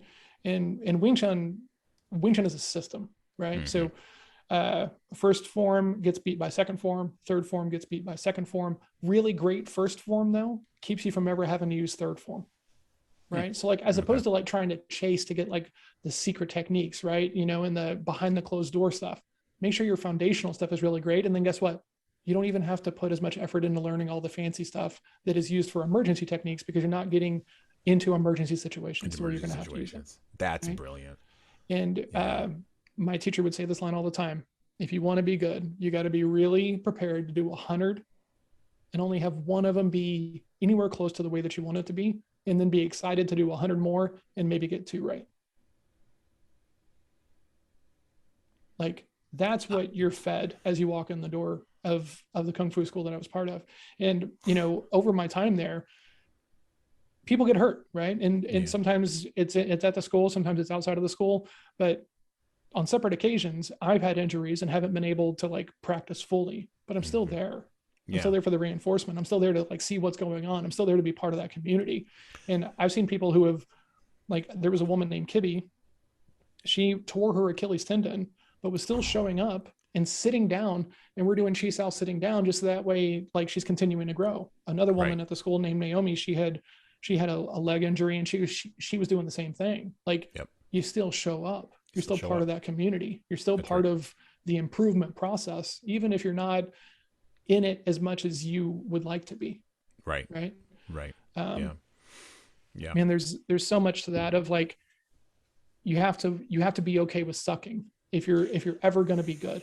And if you're not okay with sucking, you need to check your ego, right? And it comes from maturity, right? It comes from sucking in someplace else. Like, you told this story a second ago. I have a story just like that. I started Kung Fu, and because I'm a big guy, I had to work out with the big guys. And while I'm a tall guy, I'm not the biggest, broadest guy, right? Like, so I was having to work with this guy who was not a great practitioner, not a great student, not really bought in, was kind of high every time I got to work out with him. Never, like, I was teaching him the technique. And so one of my older Kung Fu brothers, one of my best friends, you know, we're having a beer after class one night, and he goes, "Hey man, how's class?" And I was like, you know, I keep getting paired with this guy. And he goes, "Hey man, can I tell you something?" I said, "Yeah." And he goes, "The only person who controls if you have a good class or a bad class is you." Yep. And I was just like, head broken. And I was kind of mad, right? Because like, we get mad in those moments whenever we get challenged, and we realize that we're kind of being tyrants and toddlers, right? And like, who am I? I'm brand new. Like, my teacher didn't even know my name yet. Right. Why would I be expecting to be paired up with like really great, like, older teacher or students? Exactly. It's You're crazy. Going to be thrown in the bottom of the pile with the neckties. Yeah. And speaking to the other thing about like the high attrition rate, like, you never know who's going to make it. Like, and there's always this thing of like, the 2 friends will show up together, right? And they're going to join together. And the one you think is going to make it is the one who fails and quits, right? Which kind of goes back to that idea of the people with talent quit when talent runs out, right? Yep. If you have some drive, if you have some good coaching, if you have some good accountability, to go back to that thing a second ago, you can get to those micro successes and the mini wins that'll keep you kind of invested in moving forward.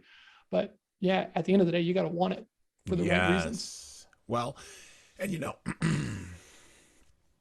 my wife asked me when I started, she's like, "Are you going to get a black belt in this?" And I was like, "I don't know. I don't know yet. It's too early to tell."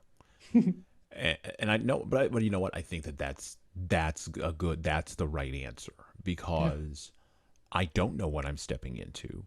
I have no idea what will be required of me. I have no idea how I'm going to feel about what might be required of me. But I do know that if I start doing this thing, I'm just going to keep going, because like, and I always come down to this question: what else am I going to do? Like, am I going to hang out at my house and just like look at people? I mean, yes, sure. Okay. I can absolutely do that. Am I going to work harder on the business? Sure. I can maybe do that. Am I going to maybe write more books? Sure. But I'm going to do all of that stuff anyway. So might as well go do something. That's gonna, you're right, that's gonna push me forward a little bit. And also, you know what? When I heard about the attrition rate, and again, I was not gigantically surprised, because it's the same attrition rate that's in entrepreneurship. It's any good martial arts school on the planet, right? Because like, we used to call this the impossible question, right? Do Yeah. you water it down so that way everybody stays and you make Oh, lots of money? yeah. Or do you stick to the standard of quality and you don't put up with people who are not putting in the work? And like when I started in Kung Fu, my teacher was living in the dressing room.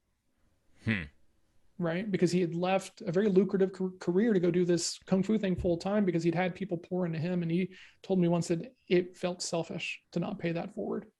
And I think about that in my business, right? Because like I want to bring people in and hopefully eventually be someone's trifecta, right? Like part of that kind of mentorship foundational thing that allows them to go on and do great things, because I've got to experience that and I want that. And I would love the opportunity to give that to others, right? I think that's really cool.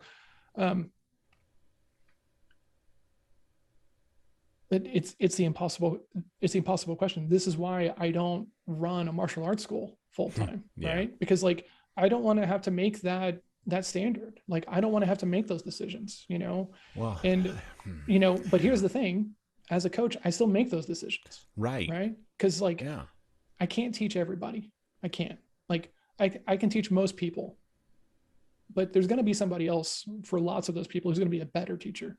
Okay, so I'm trying to find the people that only I can teach, right? Because the way that it's looked at and talked about and like from the other people isn't going to line up for the people that I'm going to have the best outcomes with. Because like I think about this stuff differently. Like I'm not a hard-edged salesperson. I don't put lots of sales pressure on stuff. There's a time and a place for that. It's very narrow, right? And most sales don't work that way, but that's the outside view. So it's a very unique situation because I tell people no way more than I tell people, yeah, I will help you out. I will become your coach, right? And I help lots of people for free because the minute it changes hands, I have an expectation of like money changing hands, right? You're paying me, I'm going to become your coach. Let's get to work. Check. Like, man, I hold people accountable. What are your goals? What are your numbers? And like, man, we get really into the weeds. And if I don't think you're going to be able to like stand up to that and like appreciate my approach to it, I need to tell you no. So you go find the right person for you. Yep. And like that to me is such a crucial part of leadership because as much as I don't like a lot of the other philosophy in sales of, be high pressure and follow up until they block you and all this other stuff, right? If you don't have a death certificate, there's still a qualified lead and some of the stuff that people talk about.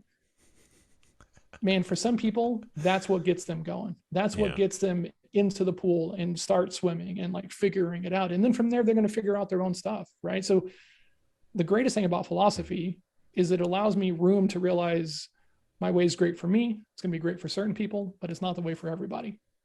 And the other ways, even though I have issues with them, don't necessarily invalidate the approach. They're just not right for me. And that's all okay.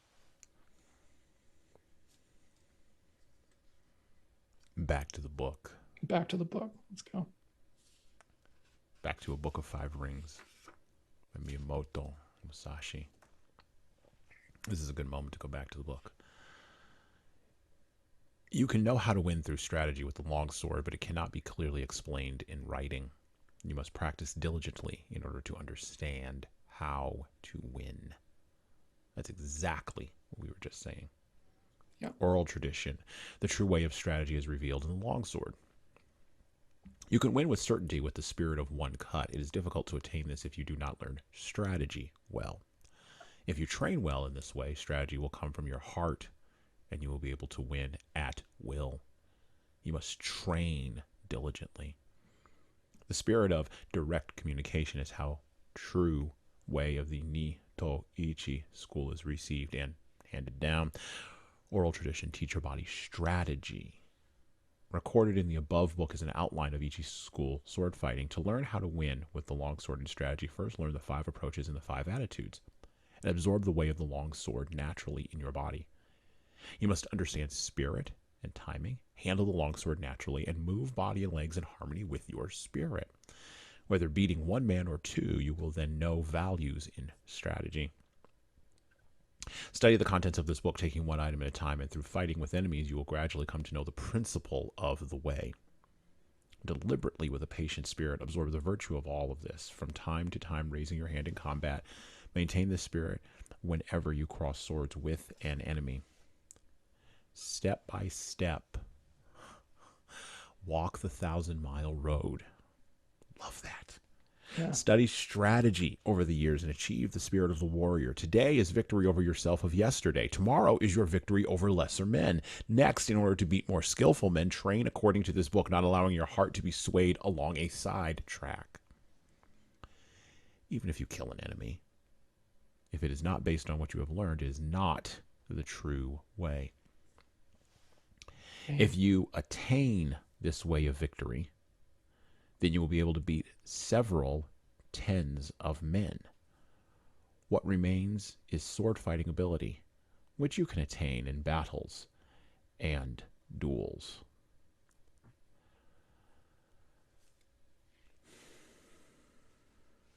So good. So good. Like, I read a lot. I read a lot.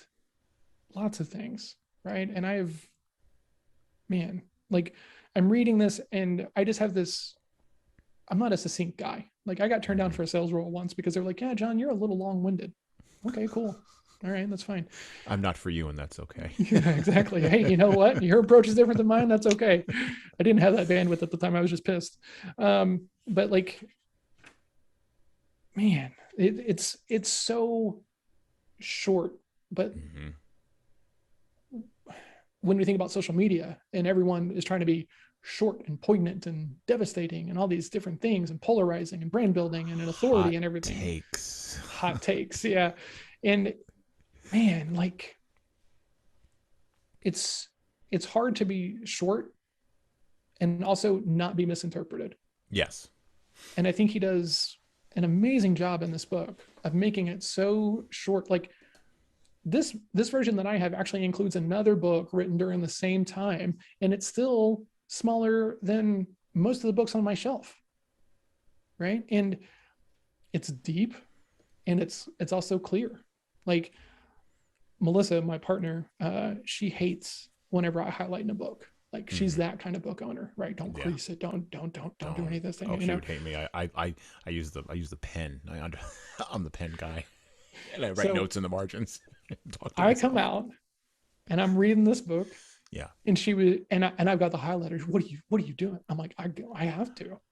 And she was like, what do you mean you have to? It's like, there are nuggets in here that I want to be able to find with ease later on when I come back to it. Like, and it's just, man, it's just so good. Like, so, God, man, it blew me away, honestly. Like, this time where did it go? This line here towards the end of the Earth Scroll, right? If you want to learn the science of martial arts, meditate on this book. Let the teacher be the needle, let the student be the thread, and practice unremittingly. Like, I love that idea of the student being the thread of just like, oh man, it's mind blowing. Well, you talk about in your anecdote when you were in Las Vegas and you were talking to the gentleman publicly about Wing Chun and about Kung Fu, and the gentleman's brother or friend or whatever was very upset about you revealing secret things. And I think about a line from a marketer way back in the day, and he said something that has stuck with me for many, many years. There's no more secret sauce. Agreed. Because of the internet, there's no more secret sauce. And this book used to be secret sauce, right? Like, if you weren't, probably up to about the late 90s, if you didn't know what book to go seek out, like when I bought my copy of the Dao Jeet Kune Do, I literally had to order it from a publisher in China to have them send it to me. Whoa. Because I couldn't find it where I was living. Even in the late 90s, I couldn't find it where I was living. Okay. And this is before the internet really ramped up and Amazon and all that. Okay. Now with Amazon, please, with the internet, please, like, give me a break. There's no more secret sauce. Jocko talks about this, to go back to this for just a second. He talks about this with jiu-jitsu, right? Back when he was, finding out about jiu-jitsu and rolling with jiu-jitsu guys in the late 80s and the 90s, when he was in the teams, in the early 90s with the teams back in the day, as my 5-year-old says. That's a good impression, actually. I taught him that. Transitioning over to the 5-year-old.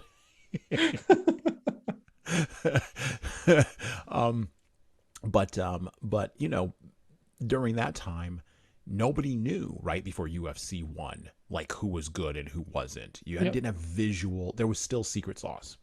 Yep. There's still this idea, and you see it in sales. I see it in marketing because I have the heart of a marketer more than I have a heart of a salesperson. I admit that I'm more of a marketer than I am a salesperson, and I understand. And please, sales has values. Give me a break. Let's be real here. And I think both of them need to go together. But definitely my heart, my creative heart.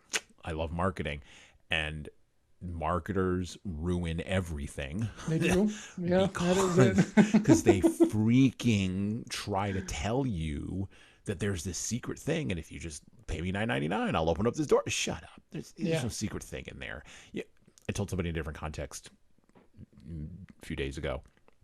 The individual was asking me about course creation, and I'm like, there's no secret sauce to course creation. Just let me tell you how to do it. It's like 30 minutes. Like you don't need to pay for a $9.97 course for somebody on Facebook to teach you how to do course creation. Stop it. Stop with the marketing on that space, right? And that's just one area that drives me absolutely nuts because there's no secret sauce. You can go to the internet and you can find out all of this. There are no more secrets. If I want to find everything I want to know about Wing Chun, I can just go to the internet. There's no secrets. The secret now is in the work. Yeah. Agreed. That's where the secret is. The secret is in the persistence and the will and the drive to continue to do. If you want to be a good salesperson, as I'm sure John would say, if you want to be a good salesperson, the secret is not in sales. You can go figure that out on the internet. The secret is in other things. Now, I'm sure John would like you to take advantage of his coaching, but the secret is in other things. If you want to become a good marketer, there's no secrets to becoming a good marketer. Just go figure it out. Yeah. You can go read it on the internet the same way anybody else. But what COVID showed me, and those of you who are listening will appreciate this, what COVID showed me is it really brought this home for me. I have zero clue what people are using the internet for. Dude, I don't know. I don't know what you all are using the internet for. Hopefully you're using it to listen to my podcast, which I would hope. But like other than that, like what are you using it for? Like what are we doing? Is it really just all like pornography and stock quotes like Elaine Bennis said back in the 90s? Is that really? Are we really still just using the internet for that?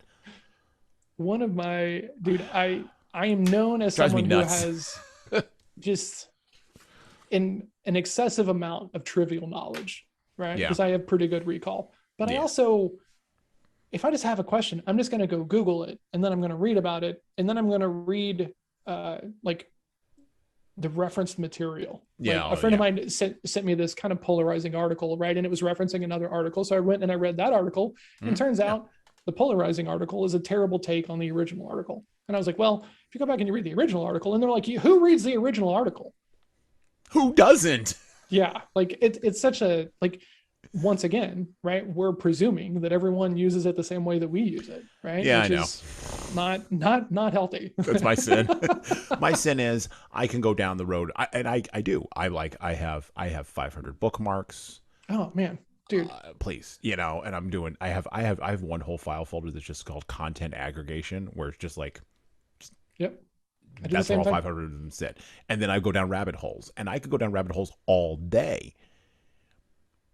But I realized with COVID that that's not how most people are leveraging the thing, which means for most people, there are still secrets. Yeah. And man, this is a weird spot to be in, right? Because I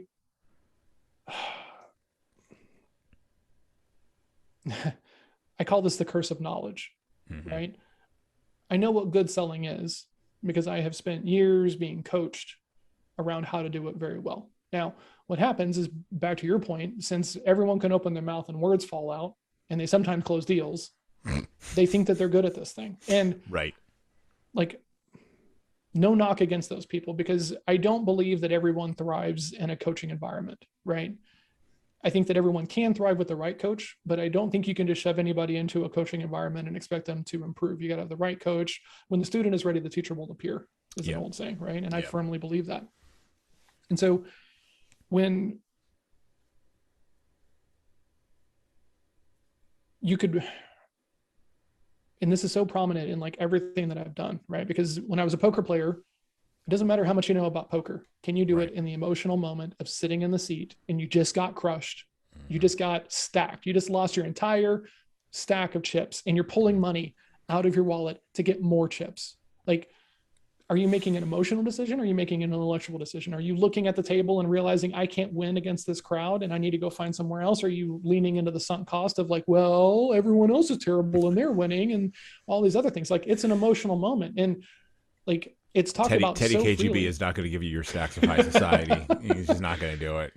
But like in poker, it's talked about so normal. Tilt is what it's called, right? And Yeah. everyone talks about tilt, and everyone is aware of tilt, and it runs deeper than most people think about. But then when you look at entrepreneurship, you look at leadership, you look at sales, and you see people making tilted decisions, emotional decisions. Oh yeah. But you can't challenge them. You can't talk about it in these kinds of things because they're the leader, or this is sales, or and all this other stuff. And it's like they're until you go through it enough, you're not going to be competent. You can fake confidence. Lots of people do it. It's that fake it till you make it, which I don't think is super helpful, right? You can't beat competence. Like, there's this thing, I was talking about this on a call, actually earlier today, I was talking to someone and he had Bruce Lee up on his wall. So apparently you guys need to meet. There's cool things happening today. And we were talking about this idea. You could watch all of those videos about Wing Chun, every freaking one of them. But if we lined up and we touched hands and you felt that intention, if you felt that, you're not ready for it, right? And if you've ever only rolled with white belts and then you roll with a black belt and that grip is so loose, but you're not going to get away with anything because the grip is that loose and they're not concerned at all. Like, the lack of threat presents the threat. Because they're just not concerned about you. When I roll with my instructor, I always, whatever, he takes whatever his posture is, and I walk up to him and I go, "Hello, darkness, my old friend." Let's just get after it because it's time to learn.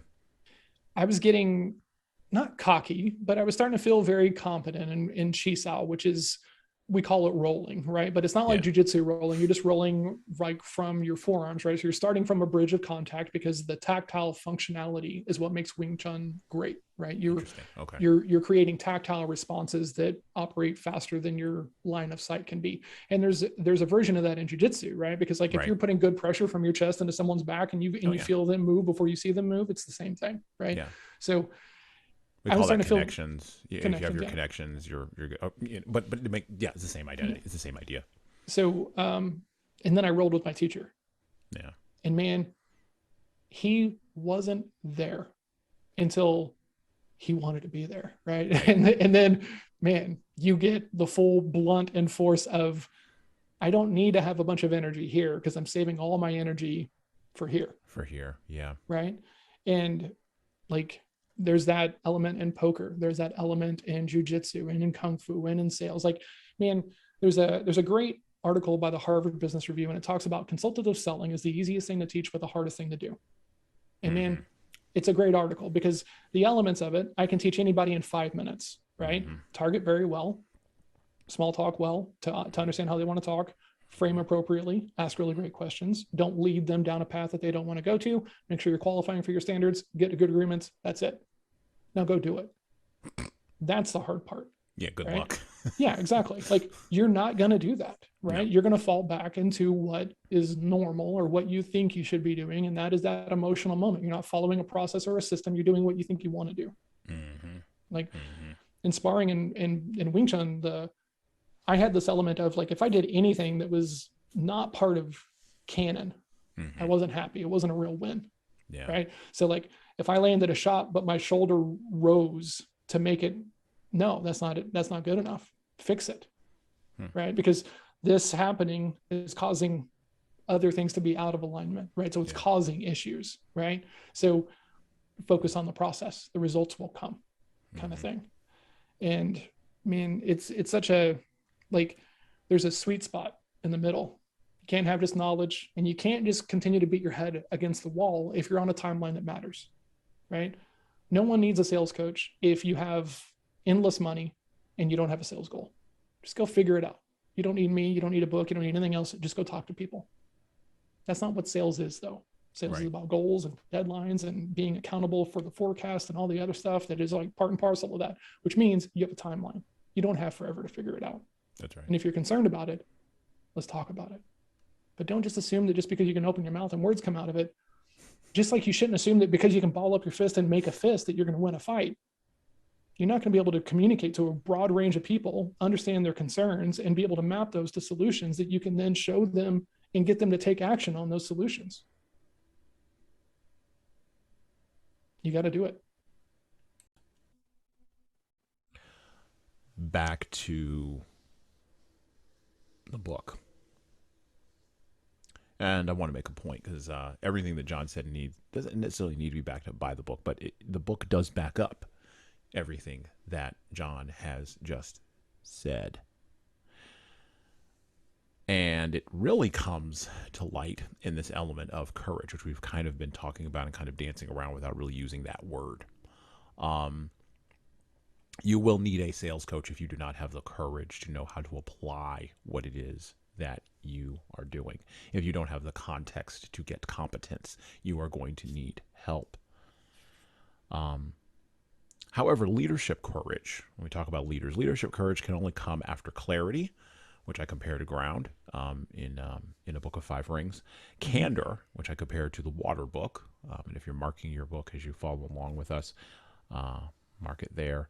And courage is comparable to Musashi's statements at the beginning of his fire book. So fire maps to courage. And we have a methodology, we call it the 3 C's methodology. In communication, leaders need to be candid. They need to have clarity first.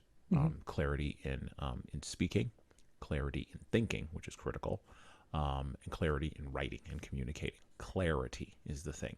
If your thoughts are not clear, your writing will not be clear, your speech will not be clear, and thus you will not be able to be candid, which is the second C. Candid is not telling someone the brutal truth. Candid is understanding exactly what truth needs to be applied at what moment and knowing when to do that. By the way, this wisdom only comes about through multiple battles. Yes. Through multiple failures. Failures. But then there's the last C, which is courage. If you don't have the courage to actually be candid, you could be clear in your head all day, and it doesn't matter. It's an irrelevancy. By the way, I love where we align with courage is on Brene Brown as the heart word. You have to have the heart to be able to do the thing. Go ahead. Well, I love the thing that you said there, because the hardest thing about sales for most people is the prospecting side of it, right? That first reach out, whether it's a cold call or a cold DM or cold email, and everyone is trying to figure out ways to avoid this portion of the sales process, right? Like, John, how do I not have to prospect? Well, I don't know, honestly. Like you can do marketing and stuff, but if marketing misses, guess what? You have to go prospect. You got to go prospect. You got to go prospect. You got to go be in front of the people and say, hey, I think I can help you. Can we have a conversation? Yep. And one of the things that I do with people is I take them through a clarity process, right? Because part of what causes that anxiety about doing a reach out is you're not laser focused on who you should be talking to and who should be talking to you, right? And I'll take people through an exercise, and I call this drawing the circle smaller, right? Of all the people on the planet, who can you say, this person doesn't need me? Great. So you've drawn that circle smaller. How do you feel about reaching out and finding those people? Still a little uncomfortable. Cool. Let's go smaller. Like, who inside this circle should you be talking to? And really, this is a marketing avatar ICP exercise, right? Yeah. But once people get to a small enough circumference of the type of person who is only going to get value from them, people change, man. They start to get fired up about, let's go find some people, right? And it removes some of the anxiety about being rejected just out of hand because you're a salesperson. Right. Yeah.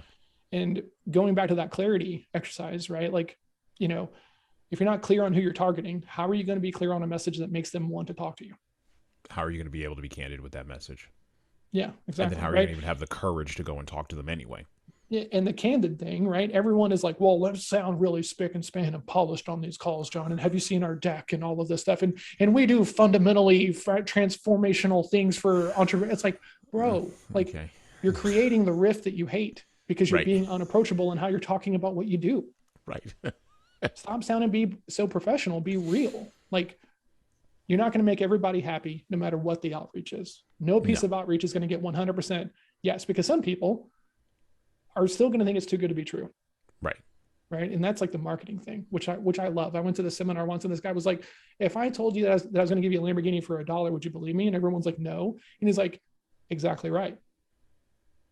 And I just had to think about that for like a long time, right? Because I like being perfect, you know. Right. I have a strong need to be right and be correct and be perfect and everything else. And so I think about that line all the time. So if no piece of outreach is going to get 100% of the people that I reach out to like want to take a meeting and then buy, let's use it meaningfully. So that way I'm only talking to people in conversations that I want to have, right? So how do I build my messaging around that? And that's why I talk about kung fu and jujitsu and all the things that I get really into, because we're going to find out if there's alignment here or not. Right. You're going to find your, as Seth Godin would say, you're going to find your tribe. Yeah. And that's a loaded term, but I It mean, is a that loaded is term, the but yeah. term. That's the word, right? And yes, it comes with a whole bunch of geopolitical and cultural and social and blah, blah, blah, blah, blah. And it is the word. It doesn't negate it being the word. It's Correct. the word. You're going to find those people that are going to connect with you, and having the courage to go and get them is critical. As Musashi would say in a book of 5 rings. In this, the fire book of the Nito Ichi School of Strategy, I describe fighting as fire. In the first place, people think narrowly about the benefit of strategy. By using only their fingertips, they only know the benefit of 3 of the 5 inches of the wrist. They let a contest be decided, as with the folding fan, merely by the span of their forearms. They specialize in the small matter of dexterity, learning such trifles as hand and leg movements with the bamboo practice sword.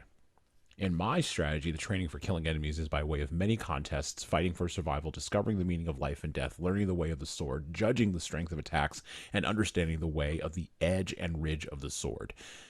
You cannot profit from small techniques, particularly when full armor is won.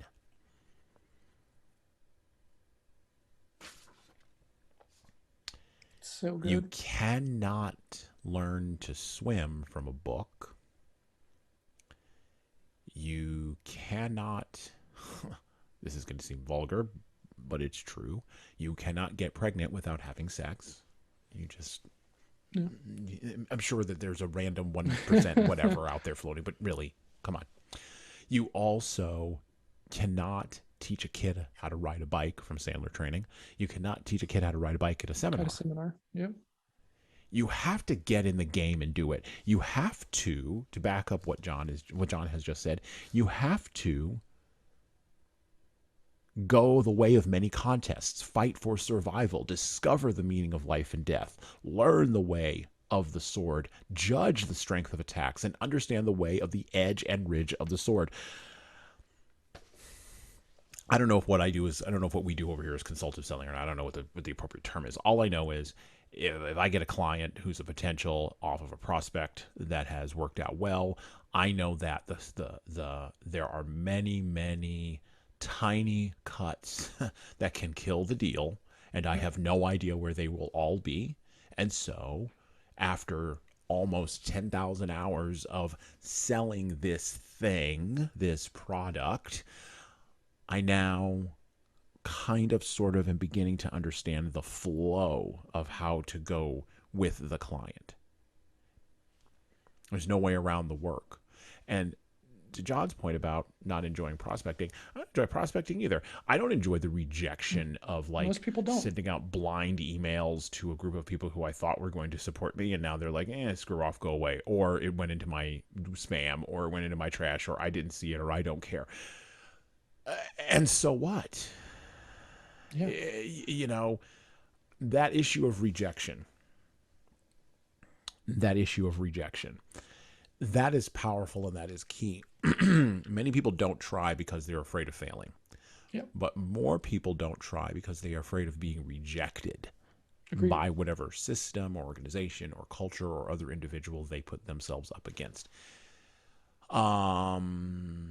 I do think that there is a gender difference on this, but I'm not going to go into the realm of that space. But I do think psychologically how men and women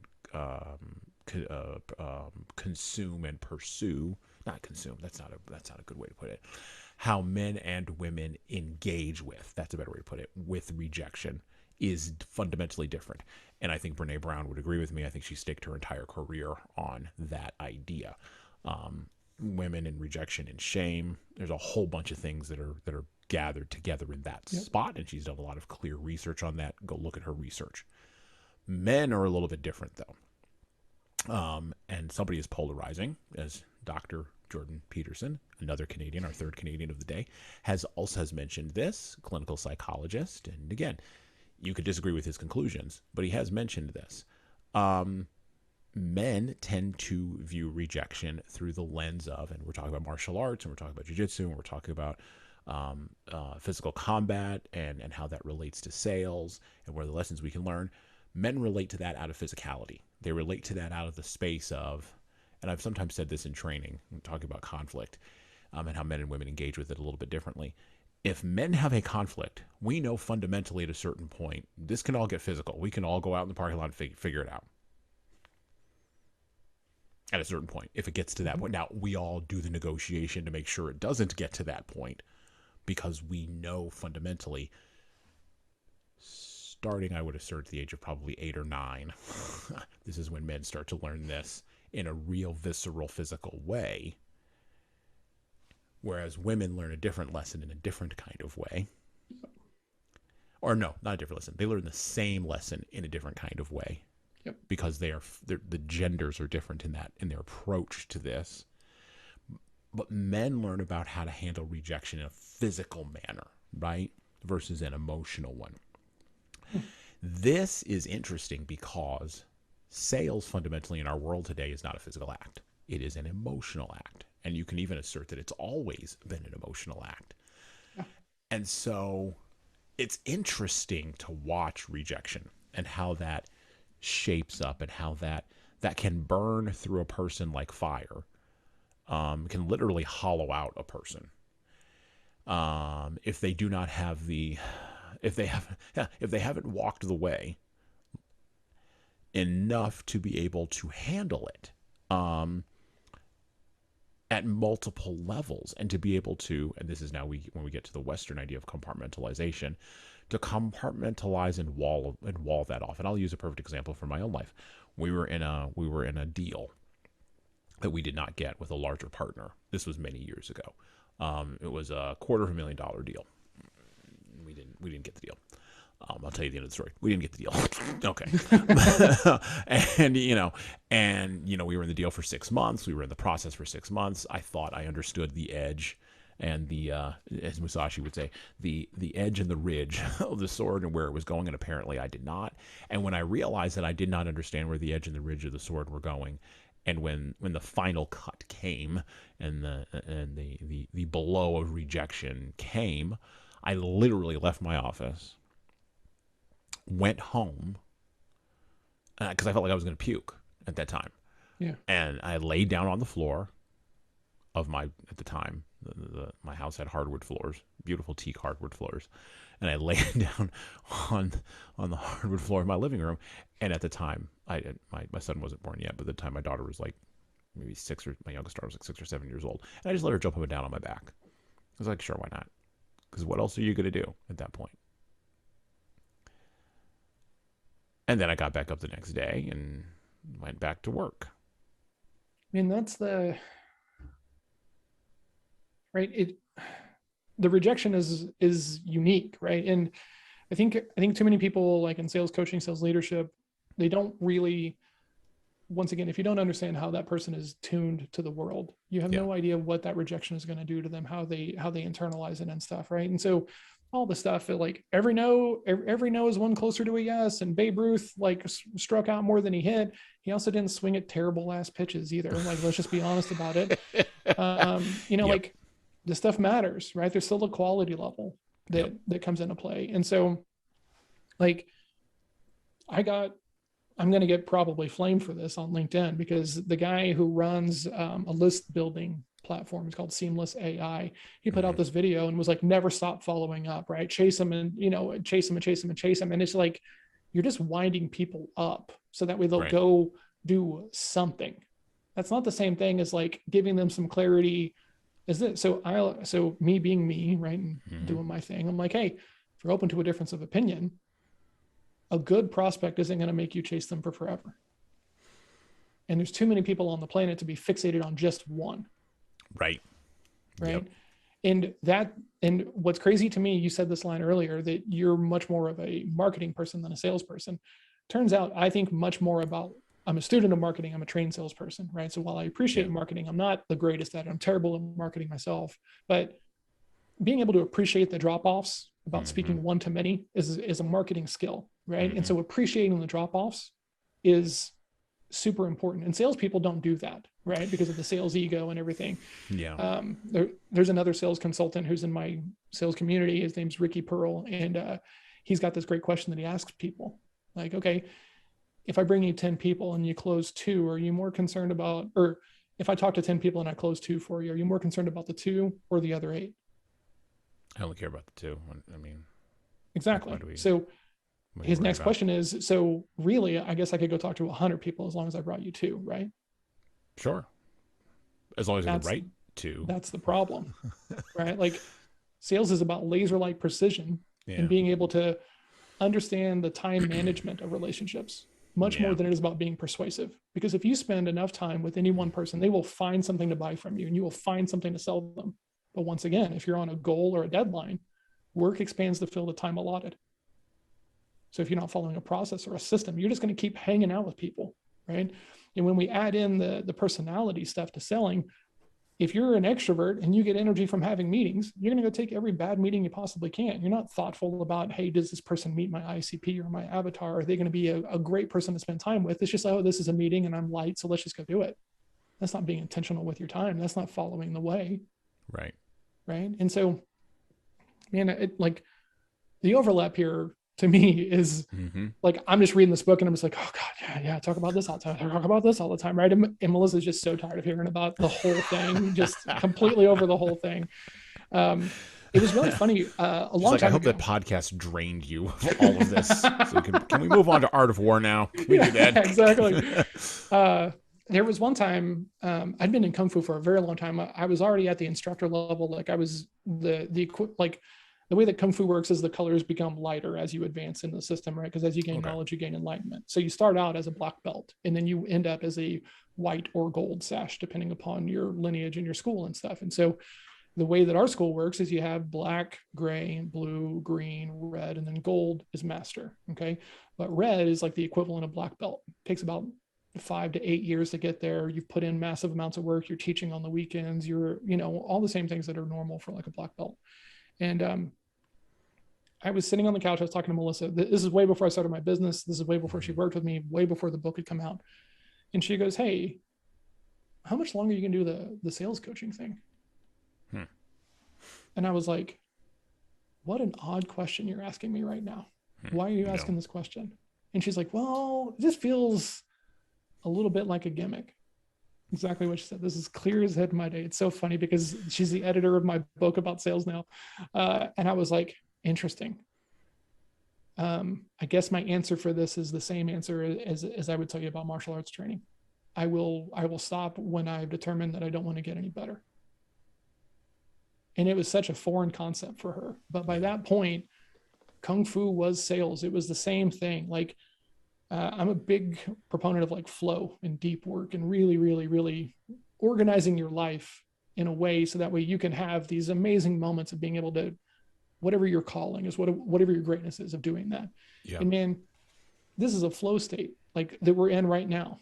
Like, I'm not concerned about anything else, and time has no meaning here. And like, this is a great conversation. This is what I love. Right. And like, I can have this all day long with people. And even though I'm an introvert and even though I have a stutter and I've got all this head trash and limiting belief, just like everybody else does, I still love this thing. Right.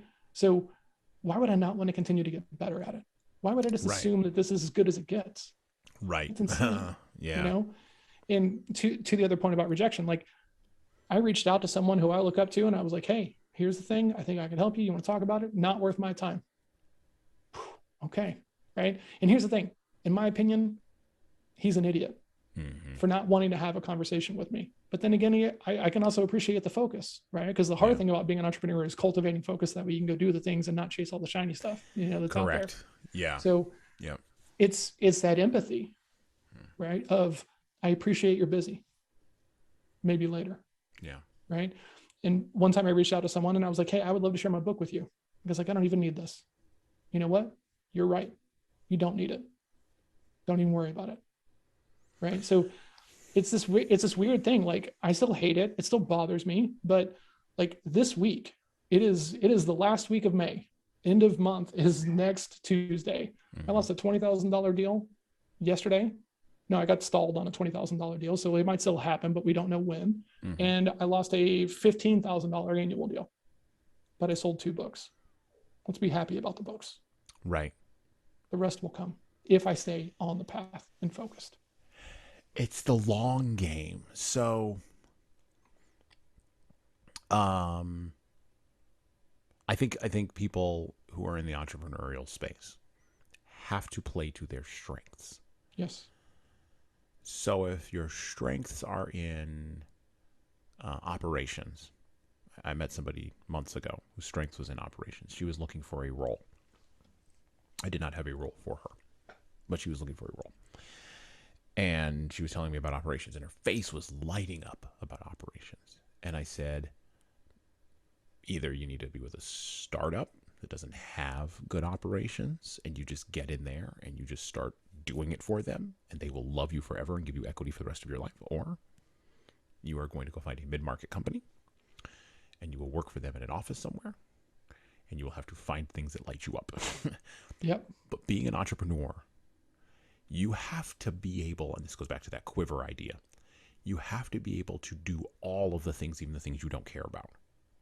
Agreed. Now, you don't have to be able to do them all well, but you have to be able to do all of them and understand that by doing all of them, you are making space in a fundamental way to get better at the one thing you really care about and you are really passionate about. So, I'm passionate about leadership, but it took me like 10 years to figure that out. Yeah. Going through the door of conflict to get to the door of leadership.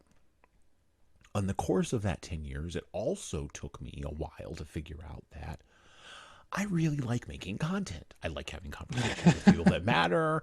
I like writing books. I like writing blog posts that no one reads. I don't care. I don't care. Like, read it or don't read it. It doesn't matter to me. It's not for you. Fine. Don't read it.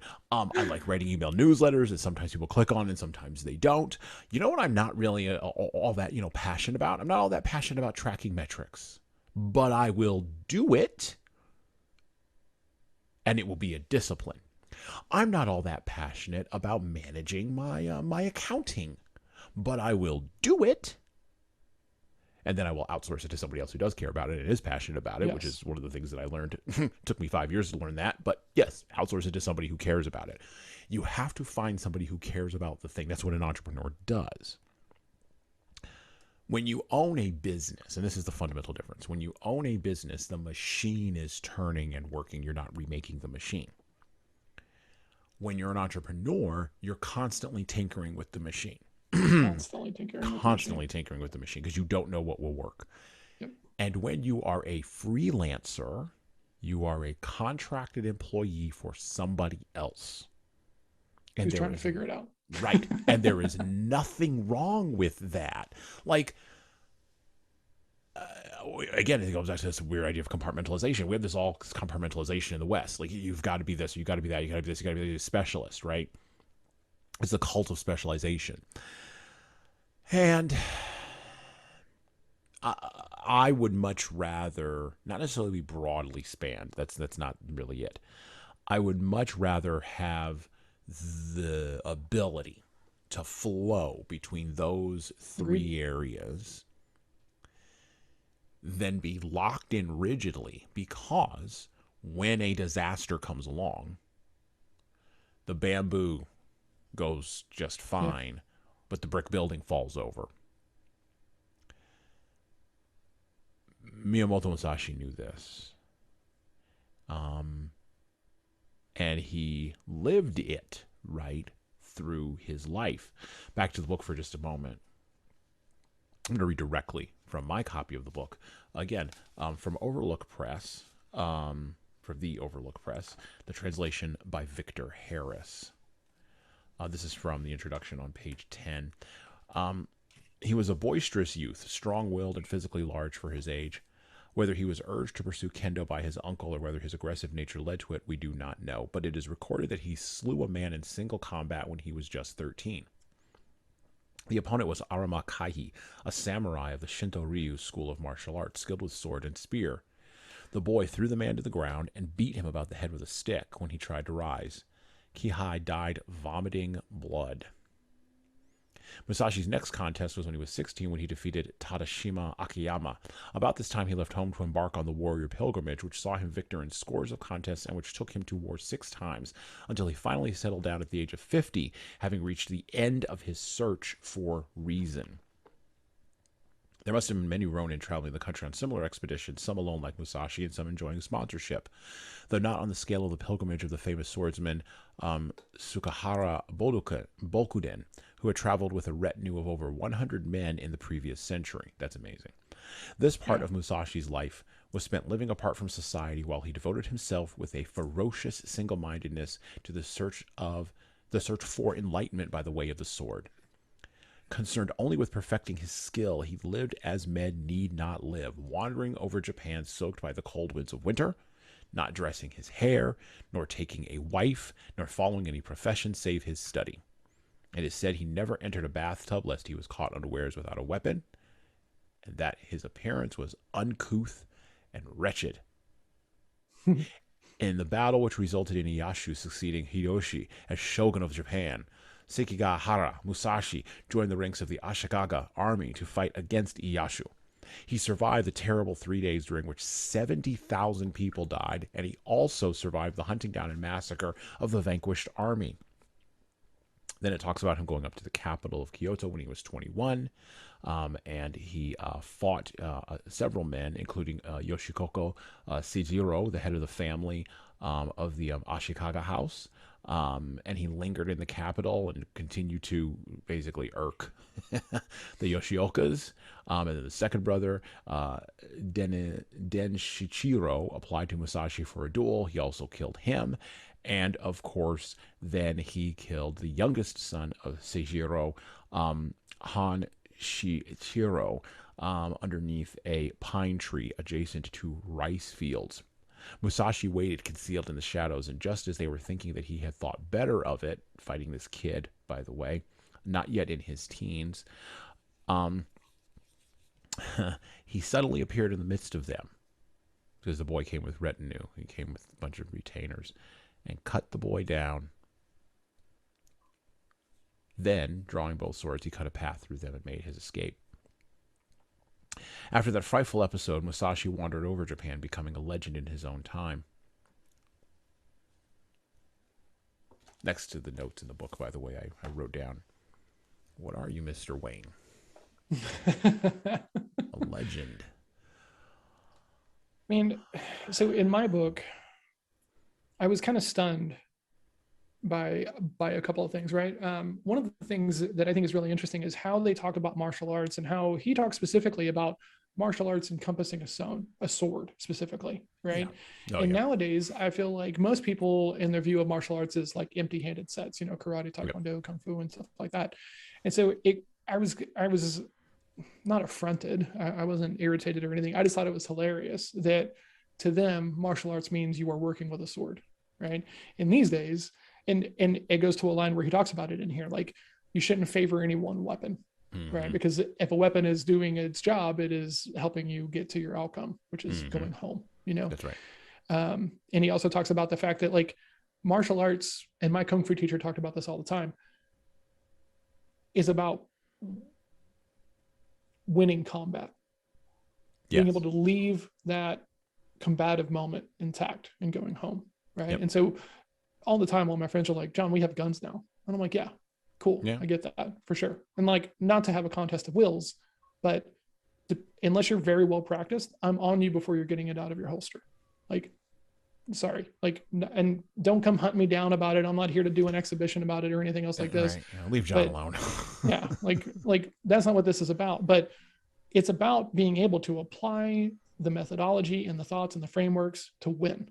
Right. So I think a lot of people would hear that story that you just talked about how he's cutting up this kid and about how he's hiding, and like, where's the honor in that? The honor is that he leaves and lives. That's right. Honestly. Right. And oh yeah. A friend of mine, his name's Broderick, and he's one of my kung fu mentors. And when you fight this guy, it looks like he's asleep. It is the most insane thing on the planet. And he always talks about, I'm going to do just enough to go home. Right. So he has a story in Fort Worth, right? Fairly conservative area. And he's a black guy. And one time he's in an alleyway in downtown Fort Worth, and these two white guys are like, hey, bad day to be a black guy. And he goes, let's see. Right. And he talks about this story about a guy throwing a punch, and he just kind of tosses him. And then he starts going to town on the other guy. And then he has this moment of realization of like, holy crap, I'm a black guy beating the crap out of two white guys. This is not going to end up well for me. Yeah. They're going to call more white guys, and they're all going to have guns and badges. They're all going to have guns and badges. And he goes, I got to go. Right. Like, the honor is in moving through, I think. Right. So like the thing about the book that really stands out to me is like his focus, right? Like, yes. You can't be that succinct about anything unless you've spent a lot of time kind of studying it, you know? Well, and it dovetails back, and this is part of the reason why I read this. It dovetails back to this idea that, and you just said the word focus. It's this idea that ruthless, as Tim Grover would say, relentless focus on something at the expense of everything else. Your hair, your dress, the weather, following anything else, not taking a wife. And by the way, there's rumors he may have been a homosexual. There's rumors that, I didn't know that. Oh yeah. Again, you can go on the internet, you find anything. Anything. And again, I don't know if any of these rumors are true. The guy was alive 700 years ago. Yeah. Who the heck knows, right? Doesn't matter now. He's a legend now. Like, the man who shot Liberty Valance, right? You know, when the facts don't meet the legend, you print the freaking legend. That's what you do, because that's what you print, because that's what people want to. That's what people want to read. Yeah. Tom Brady in football is not. He's the most boring guy at a party. I'm convinced of it. He doesn't care about anything else but football. I mean, so going back to Michael literally Jordan cares about nothing. Like, maybe he cares about his kids and his wife. I'm sure he cares about other things. Now, but like at a party, what's he going to talk to you about? He's going to talk to you about the time that he cut across on 4th down and like threw the pick, or he's going to tell you about the time he threw into a pick 6 and like 8 guys hit him, and you're going to be like, I don't, and you're going to get another canapé and you're going to be bored. Yep. And we want to be entertained by the generalist, but we laud the specialist. And we don't, truth, dude. And we don't seem to really understand.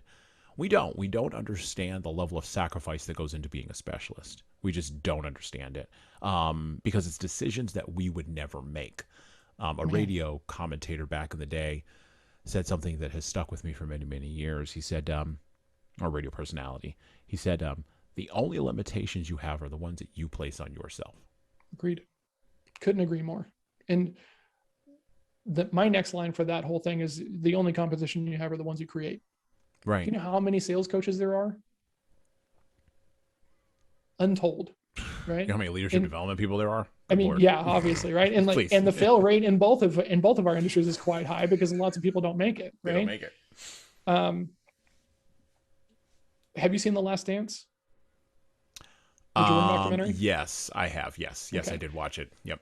I'm a Jordan fan. I love Jordans. I buy them now in the secondary market because I could never have them whenever I was a kid. So I reward myself whenever I have good months with a new pair of Jordans, right? Nice. I'm wearing a shirt with shoes on it right now. And I was a kid whenever that all happened. You know, we're very close to the same age. Yeah. And watching that now with everything that I've done, it's just, I can't be that, right? Because like I'm just seeing everything he gives up to be at that level, right? And like when he's talking about the trash talk that he does to get people back on their heels, right? And I have a special love of trash talking as a poker player, right? I like it, but on the other hand of it, I also have this kind of like honorable idea about competition of like, I want to beat you at your best. So that way it's just acknowledged that I'm better than you, right? Well, well, I have Jordan's haircut, so I mean, there you go. I have a special affinity for the man. We're same barber, different cities. You know. Well, no, I mean, he's the bald hero for all black men. I mean, that's the bald hero. Forget it. Like for another 2 generations, it just is going. I mean, yeah, Kobe, okay, but Kobe was like. Yeah, it was different because different. Like, he was in the wake of Jordan. He had to come in after all of that. And just like LeBron, like had to come in the wake of all of that. Okay. Mm-hmm. No, Jordan's mic. Actually, I have the picture on my. I don't have it up on my wall now in my office, but I did when I had a bigger office space. Of Jordan doing the last shot at the Utah Jazz, and just the look on those people's faces as he put the knife in them, you know, and he just didn't care. He just, I'm here to put the knife in you. And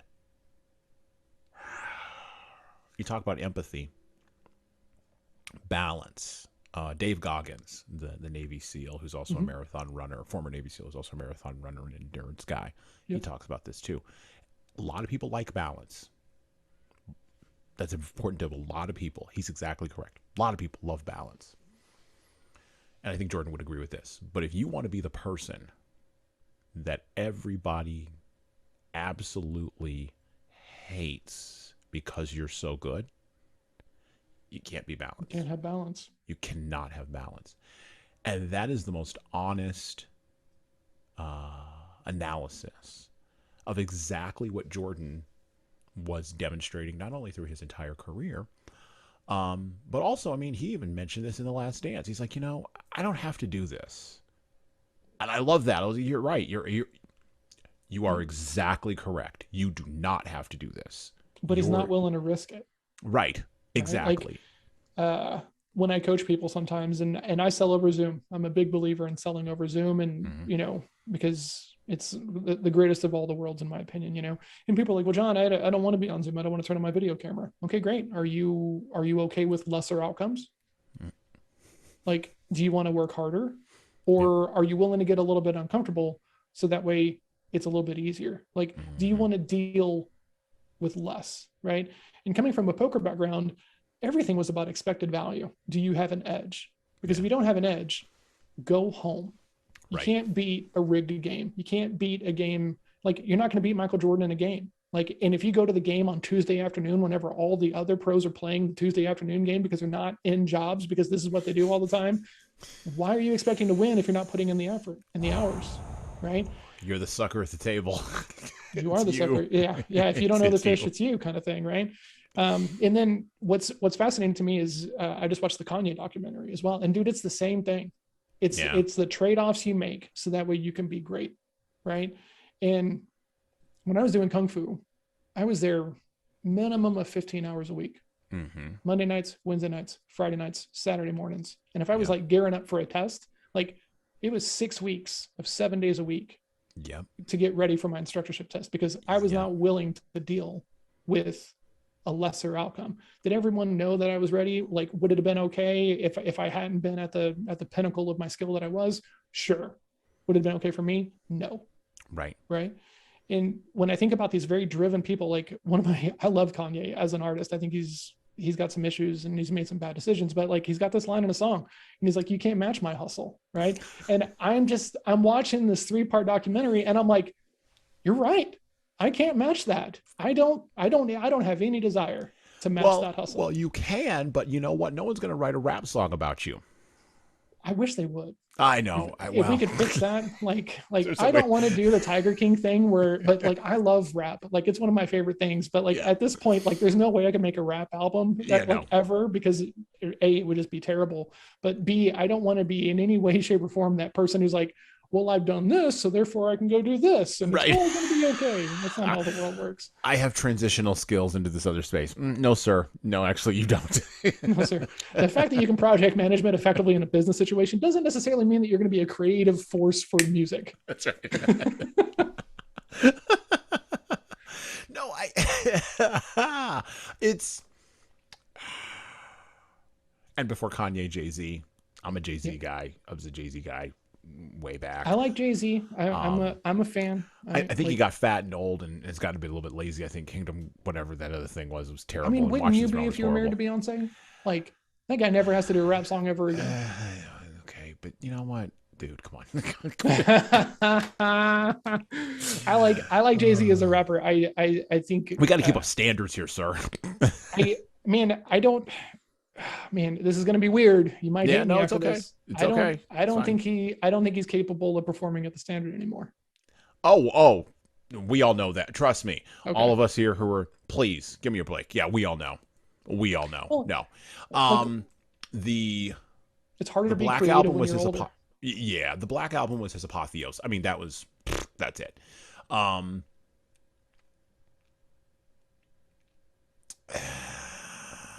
Yeah, the Black Album was his apotheosis. I mean, that's it. That's where everything came from. That's what launched him into everything else. And he's been on a long downhill slide ever since. Yeah. And no, we all know. Oh God, we all know. Look, probably the rap artist who I would say has had the most staying power. Ooh, this is going to be a good conversation. This has nothing to do with the Book of the Five Rings, but I'm here for this chat. Nothing to do with this book. Is of course Nas. Because Nas will just show up any day, 12 days out of the week, and will just show up. And he's been consistent over the course of time. I will give Nas that. I don't. Nas is very consistent. I don't like him as an MC. I've never been able to get that vibe ever. No. Like huge appreciation, not my scene. I admire his consistency, and there's something. By the way, there's something to be said for the guy who is consistent and shows up for 20 years. That we need that guy. I mean, I saw something the other day where the game wants to do a versus with Eminem, and I'm like, man, Eminem doesn't even have to show up. You're you're not even close to the same level. The first three hits are going to outpace the game's entire catalog. Let's just be honest about it. About staying power. Eminem has been there for a while. Well, and it's because Eminem still, you're still a white man playing a black man's game. I mean, congratulations. Yeah. Welcome to being a black man in a white man's world. I mean, congratulations. Welcome to it. But I mean, that's going to be the dynamic, and people are going to think that they can take him until. But here's the thing, though. If we're being really honest, right? I can appreciate your statement, but let's also acknowledge all the other white folks that have tried to rap, and it might have been a flash in the pan, or might have an album or something else like this, but they don't have 20. My name was what, 99, 98? I think I was something a senior in high school. Man, and that dude has a catalog. It's not just those 3 songs and then No, look, crazy. The reason, let me back you up. The reason why Dre got him and pulled him out of obscurity, and Dre has said this, I wanted to get a white guy who was solid to shut up all of my N-words, and I'm not going to say the word, but all my N-words over there that were yelling at me about how I couldn't find a white guy. He did it out of spite, which is interesting because Dre has a line in his last best album, which was now 21 years ago. Yeah. Where he says he's got all of his albums hanging up in the back of his house like trophies. Who taught you to smoke trees? And so at the end of the day, you're either consistent like Nas, or you're an amazing one-off like Wu-Tang Clan. I mean, they were an amazing one-off, and then they were done. Really, they were done. The Wu-Tang, they were done. And I love the Wu-Tang. Hold on. I got to back you up a little bit. Go ahead. Wu-Tang, so first of all, have you seen the series, the show? No, I have not seen the show. Okay. It's a good show. It's a little too over dramatized or whatever. But here's what they did.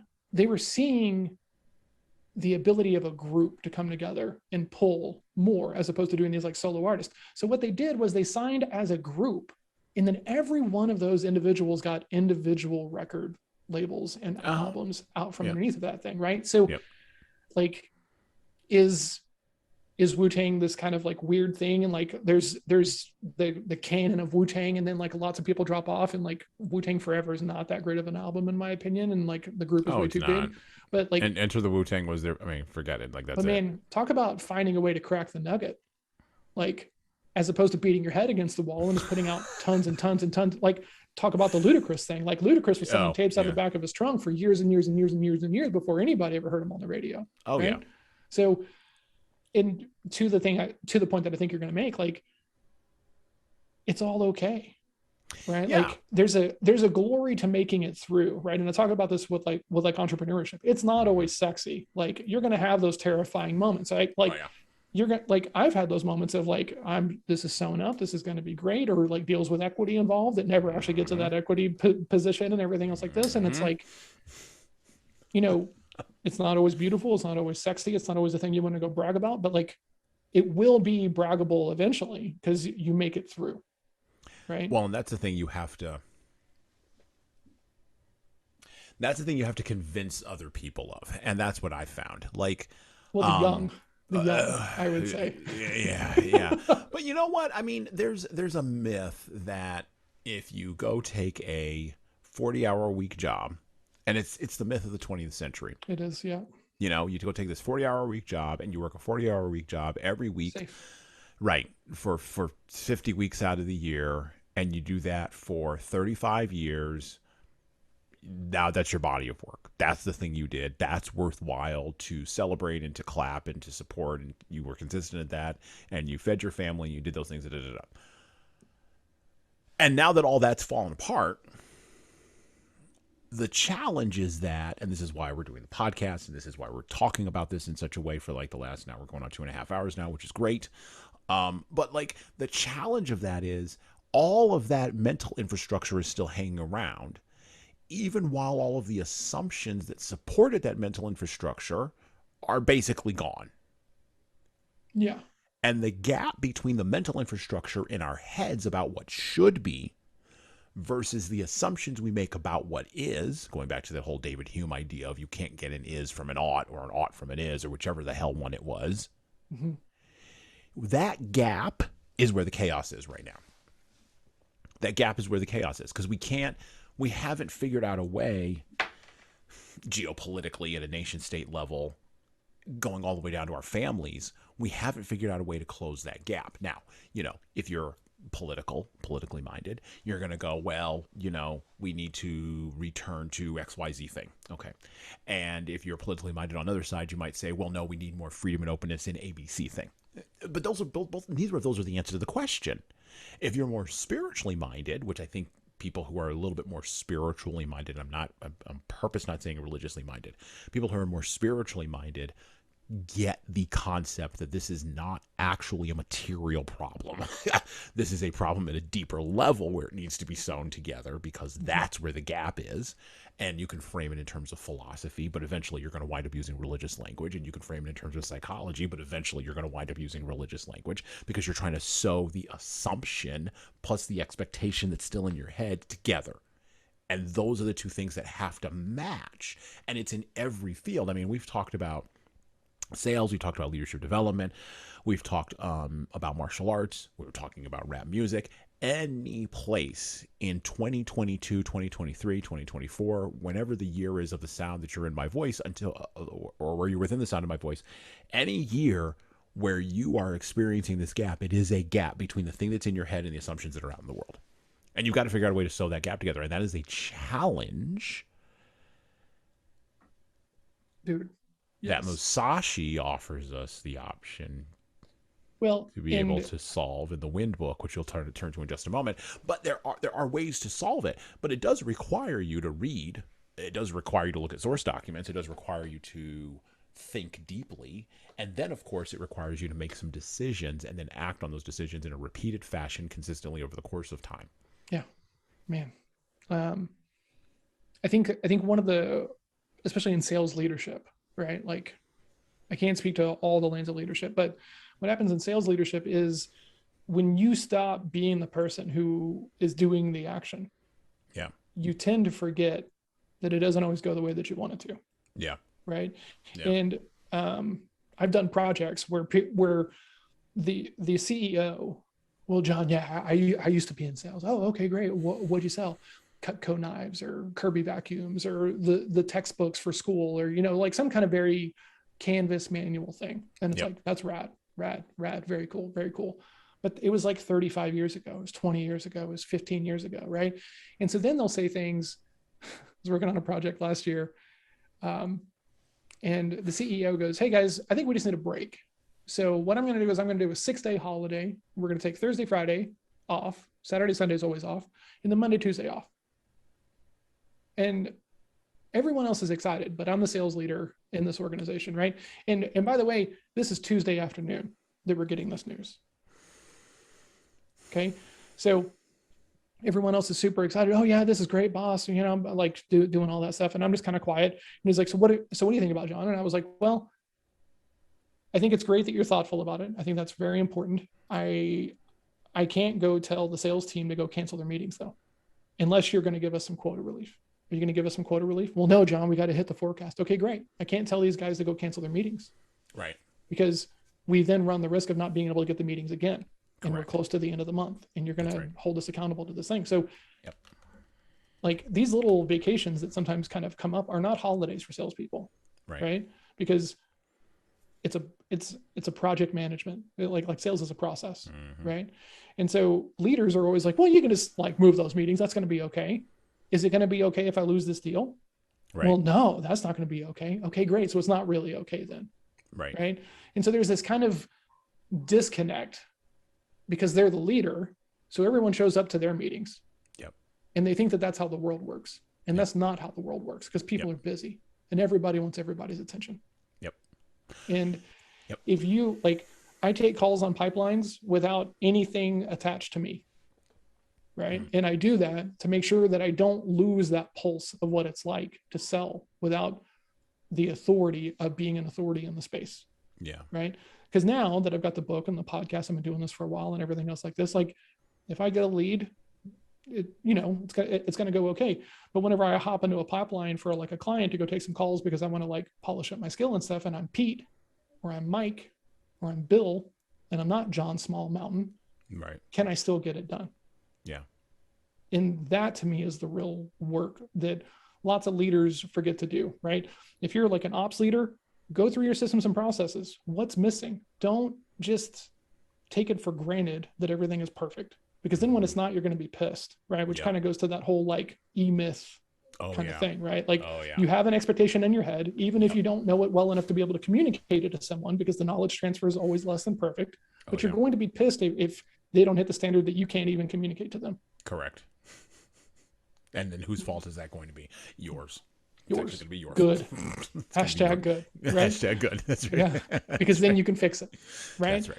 If you can't put hands on it, if you can't fix it, if you can't find your fault in it, there's nothing you can do to fix the problem. Mm-hmm. That's it. Like, and that to me is ownership, accountability. That's leadership or anything else like this. Like if it's never your fault, you're a terrible leader. Yep. Like I don't care. Like I talk about this all the time. You can make the greatest cake in the world, but if you're running the team, it's your ability to get them to make the cake at the same level as your cake that is what matters. I've been teaching on this for many, many years, and we put a whole chapter in the book called "Leaders Avoid the Blame Credit Trap." It's a blame credit trap. Interesting. And the blame credit trap is this trap. We were talking about rejection, right? Okay. Leaders don't seek to avoid blame. Matter of fact, they welcome it. I welcome being blamed for the problem. On the other hand, on the other side of the coin, leaders also do not seek to get a pat on the back, get a thank you. They don't need that either. They need neither a thank you, nor do they need to avoid blame. Instead, leaders figure out their own drivers, whatever those are, that are outside of blame or credit. And they pursue those ruthlessly, not at the expense of the team, but because blame and credit, those are two traps on either side of the road that you should be guiding the team through, of obstacles towards ownership, accountability, towards all these things. I would agree with that. Yeah. And if you're going to fall into the ditch of blame or the ditch of credit, you're going to wind up being an ego-driven leader. Now, we don't use the word ego in the chapter, but that's what we mean. You're going to wind up being an ego-driven leader that's seeking all ways to avoid blame and shove it on your superior, shove it on your subordinates. Or you are going to be a leader who sucks up all the air in the room as you take credit for every freaking thing and is not moving on to the next mountain, because that's where the team needs to go, is the next mountain. You don't. And I guess this idea comes directly out of my personal posture towards things. Like, I have a really hard time accepting accolades. I do. Personally, I really do. Oh, I'm terrible at marketing my business because I know my business is me, and I don't like to talk about, like, it. Somebody was like, why don't you talk about the deals you win? I'm the sales coach. Right. Isn't it grimy if I'm over here being like, hey guys, I closed the deal today. I closed the deal endless today. Self-promotion, yeah. Yeah, like let's act like we've been here before. Like all those Forex trading people on like freaking Instagram. Oh, God. Hey bro, were you in the markets? No, man, not, and definitely not with you. And no, okay. And you need to put a shirt on, and I don't know what that woman's doing behind you, but the lifestyle marketing. God, it's terrible. God, it's horrible. So like you leaders have to decide what they're driven by, and they have to be really, goes back to this idea of clarity. Are you actually driven by blame? If you're driven by avoiding blame as a leader, you need to find out why. What is the thing that is driving you there? Because that's the I don't think you can be a leader if you're endlessly scared, like, and I don't even think that blame is the right word, right? Because like, I don't think that those people would even have the bandwidth to realize that they're like witch hunting, and like gaslighting other people. I just like, well, I think it's the rawest word you can use. I think it's the rawest, most accurate language you can use. That's why we used it. Like that's because, again, it's like the word tribe. You need to use the right word for the right thing, And that's the thing. You're trying to avoid being blamed for a problem. And so you're shoving it off on your subordinates, and it's because you're a coward. Yeah. And you haven't faced up to yourself.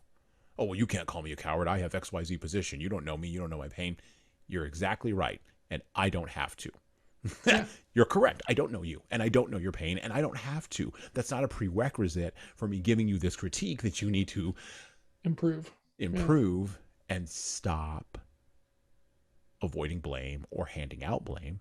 And on the flip side, also stop pursuing endless pats on the back for things you didn't do. Yeah. That the team did. Give away the credit. Don't even let the taste of your own name fall out your mouth. And be on to the next mountaintop. Be on to the next mountaintop. Just be on to the next mountaintop. Because maybe it's the posture of me being, somebody described me one time as a visionary. I don't know about all that. I will definitely say that I have big ideas for sure.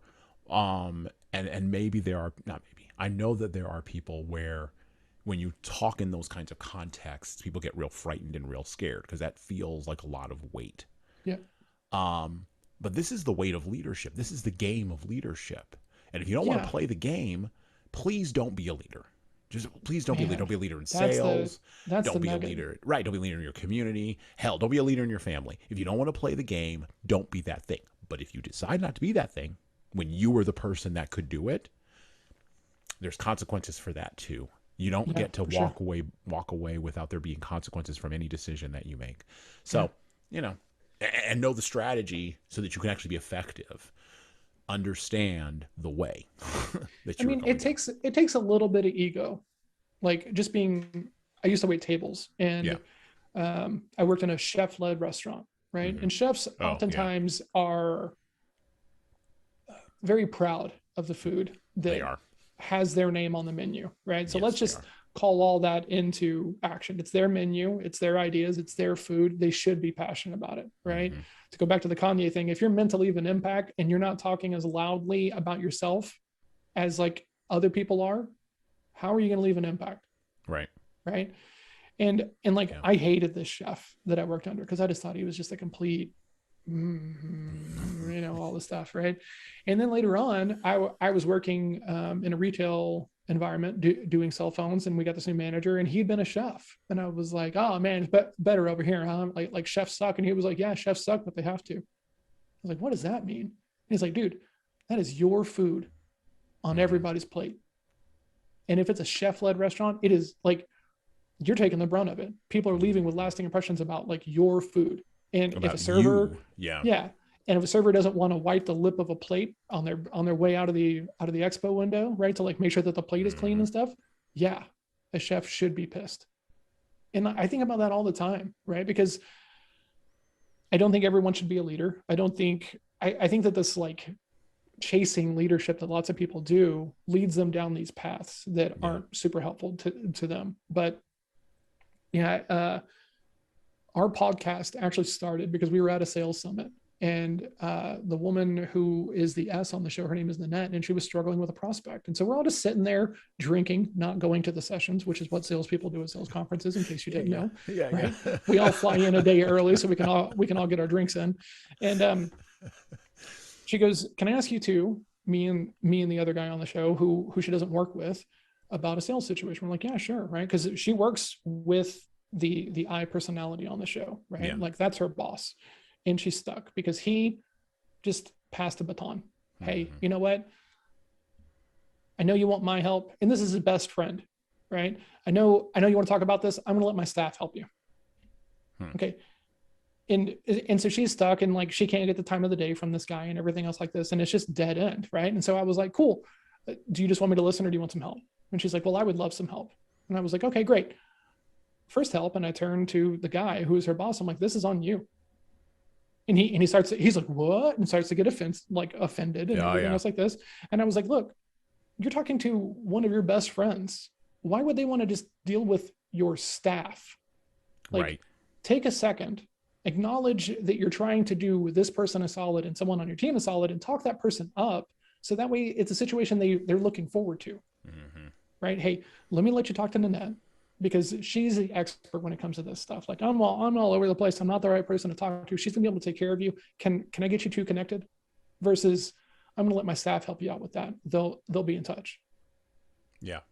Like, and it was just part of it was his nature. Part of it is that's how that business works in the medical. Like you have these staffs and stuff like that, and people do it and stuff like that. But like still like appreciate the situation. Appreciate the fact that you're trying to pass someone to this person and they have a relationship with you. Why would they deal with someone else if you don't talk them up into a place of like authority and competence and confidence? They're not going to. They're going to come back to you. Promise. And this happens all the time in sales when there's like a bad onboarding period or like a bad pass off to like customer success or something like this. The prospect feels like they've been sold because the immediate interaction past the salesperson is terrible. Yeah. Right? It's not the salesperson's fault. In most of those situations, it's bad onboarding or bad product owners or bad market, all the other stuff that goes in there. Yeah. But if you don't lean into the baton passes and do them well, then the other thing that happens, right, is they go back to the salesperson. Why can't I get any help over here? And then you have a salesperson who's supposed to be out prospecting, qualifying, and closing deals, trying to do account management. And if your system isn't built up that way, it's a nightmare for everybody involved. Yep. So. Yep. By the way, a great show with chefs is Chef's Tables. Chef's Table. So good. So good.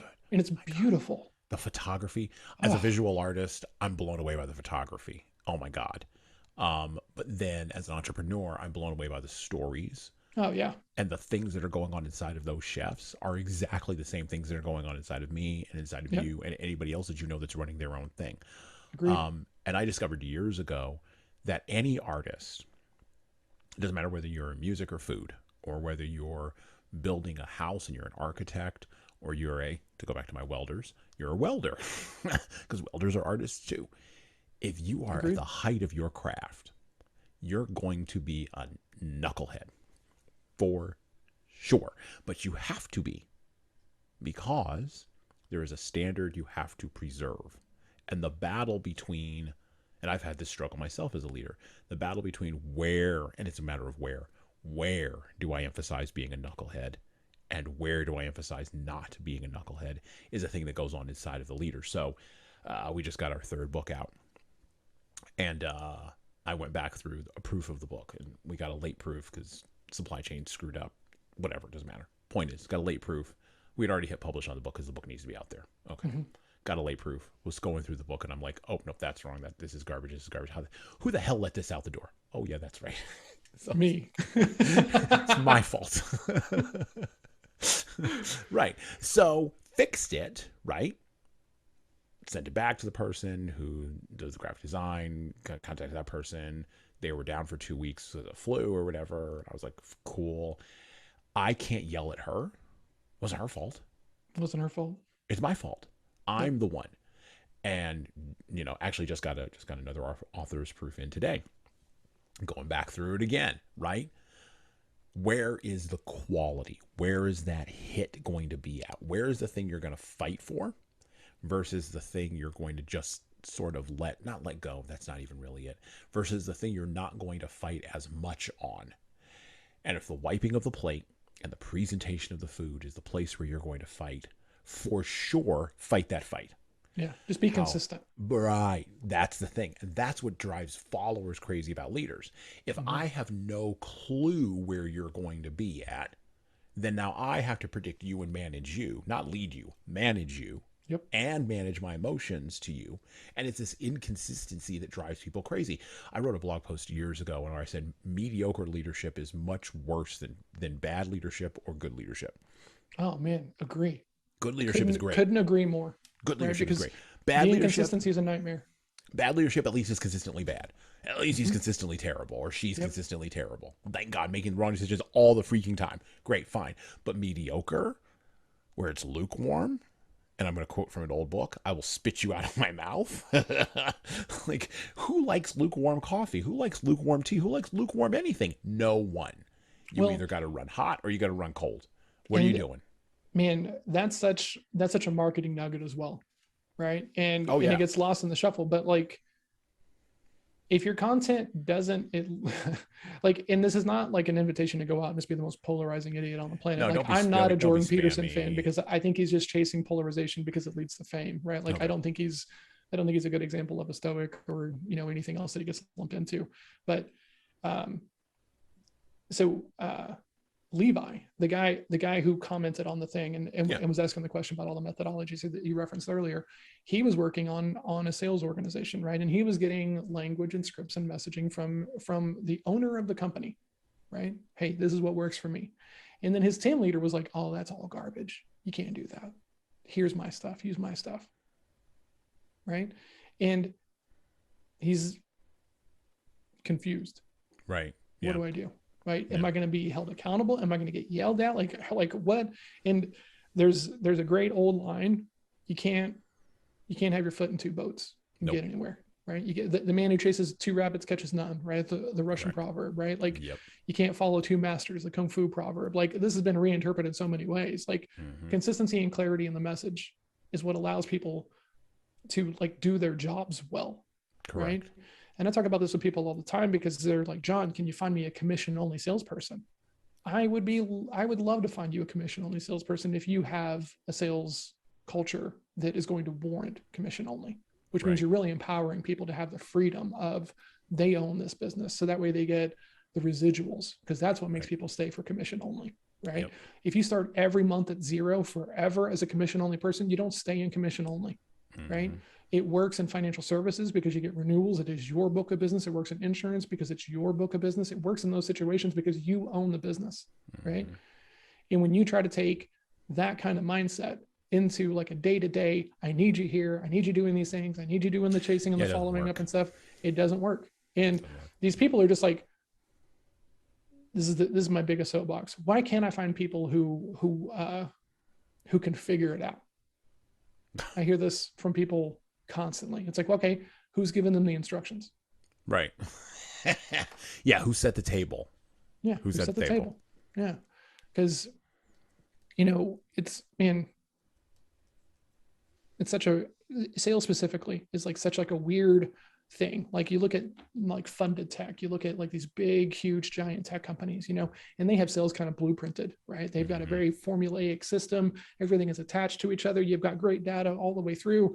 And then like the first step outside of that very small circle is a big, big, big jump, right? You're falling into the pits of despair, right? Right. Because then it's like, well, I hope you have a network, or Yep. show up. Let's make something happen, and stuff like this. This is not sales coaching. This is not sales training. This is like No. setting yourself up for failure. Well, and it's I'm going to paraphrase from the boys at base camp. VC is a hell of a drug. VC is a hell of a drug. Yeah, for sure, man. Like, there's a guy who I follow. His name's Scott Leese, and Okay. he's like a 5-time sales leader. He's done some really cool stuff in the world of sales. And he was on this podcast, and he goes, "If you find me the leader in a VC backed environment who doesn't move the goal lines on sales, I will bake you a cake." And it's true. It's absolutely true. Well, it's because they're operating in a just I'm VC. getting them spooled up, everybody. Venture capital dollars warp everything they touch. They fundamentally have to, from operations to marketing to sales. Anytime you take money from an external individual in a VC context, not an institutional investor, that's a different thing. An individual in a venture-backed firm is coming there with $500 million they want to give you. Okay, whatever. There's two fundamental truths you have to remember if you're going to get into that kind of deal. One, they want their money back. And two, with interest. Oh, yeah. They don't care about you. They do not care about your product. They do not care about your company. They do not care about your passions. They do not care about your operations. They do not care about your sales. They only care about one thing: growth to get to 10x over my investment plus 12% interest, or 20% or 30% or whatever the interest basis points are now, and the equity that I have to sit on this board and be up your behind and tell you what to do. That's it. That's all you need to know. If you want to make that deal with people, go ahead, go chase VC all day. If you don't, no, really, go polish your pitch deck like a turd and go chase VC all day. I mean, but if you don't want to do that, if you have zero interest in that, then learn sales. Done. Agreed. Then learn sales. That's your only other option. Otherwise, don't do a business. Go work at AT&T. Yep. Or go work at Google. Or go work at John Deere. Or go work at whatever mid-major company in the supply chain supports those businesses. Go work there. And you have a ton of people who are in entrepreneurship right now because of the last, like 20 years, no, more than that, 30 years now of us overemphasizing an entrepreneurial culture, who believe fundamentally that they're owed business. Oh God. Yeah. And you're not owed. You're not. One of the first things I had to learn was you don't count the money before it's in the bank. Yeah. Like my coach, I was first real sales job. It was at T-Mobile, and I was working in a mall location, and I walked in and this guy, like, I'm still good friends with this guy. His name's John Lopez. And, I see him just kind of like looking at this spreadsheet. I'm like, man, what are you looking at? And he goes, chargebacks. And I said, what? Mm-hmm. Now, during this time, T-Mobile had a 1-year contract on their phones, right? So 12 months. Okay. Yep. If they canceled in the 13th month, you got a chargeback. Yep. Right. They completed the entire process, the entire year. But if they don't renew in that 13th month, you get a chargeback. And this is the most insane thing if that's the standard, make it a 13-month contract. Right. Like, that's insane, And so I'm like, oh, okay. Like, how many of these do you have? And he was like, this month, 15. And I'm like, what? Right. So he was already starting each month in a deficit. Yep. Right. Which is just kind of crazy to think about. I see so many people do egregious amounts of work to avoid the uncomfortable directness of direct outreach. Right.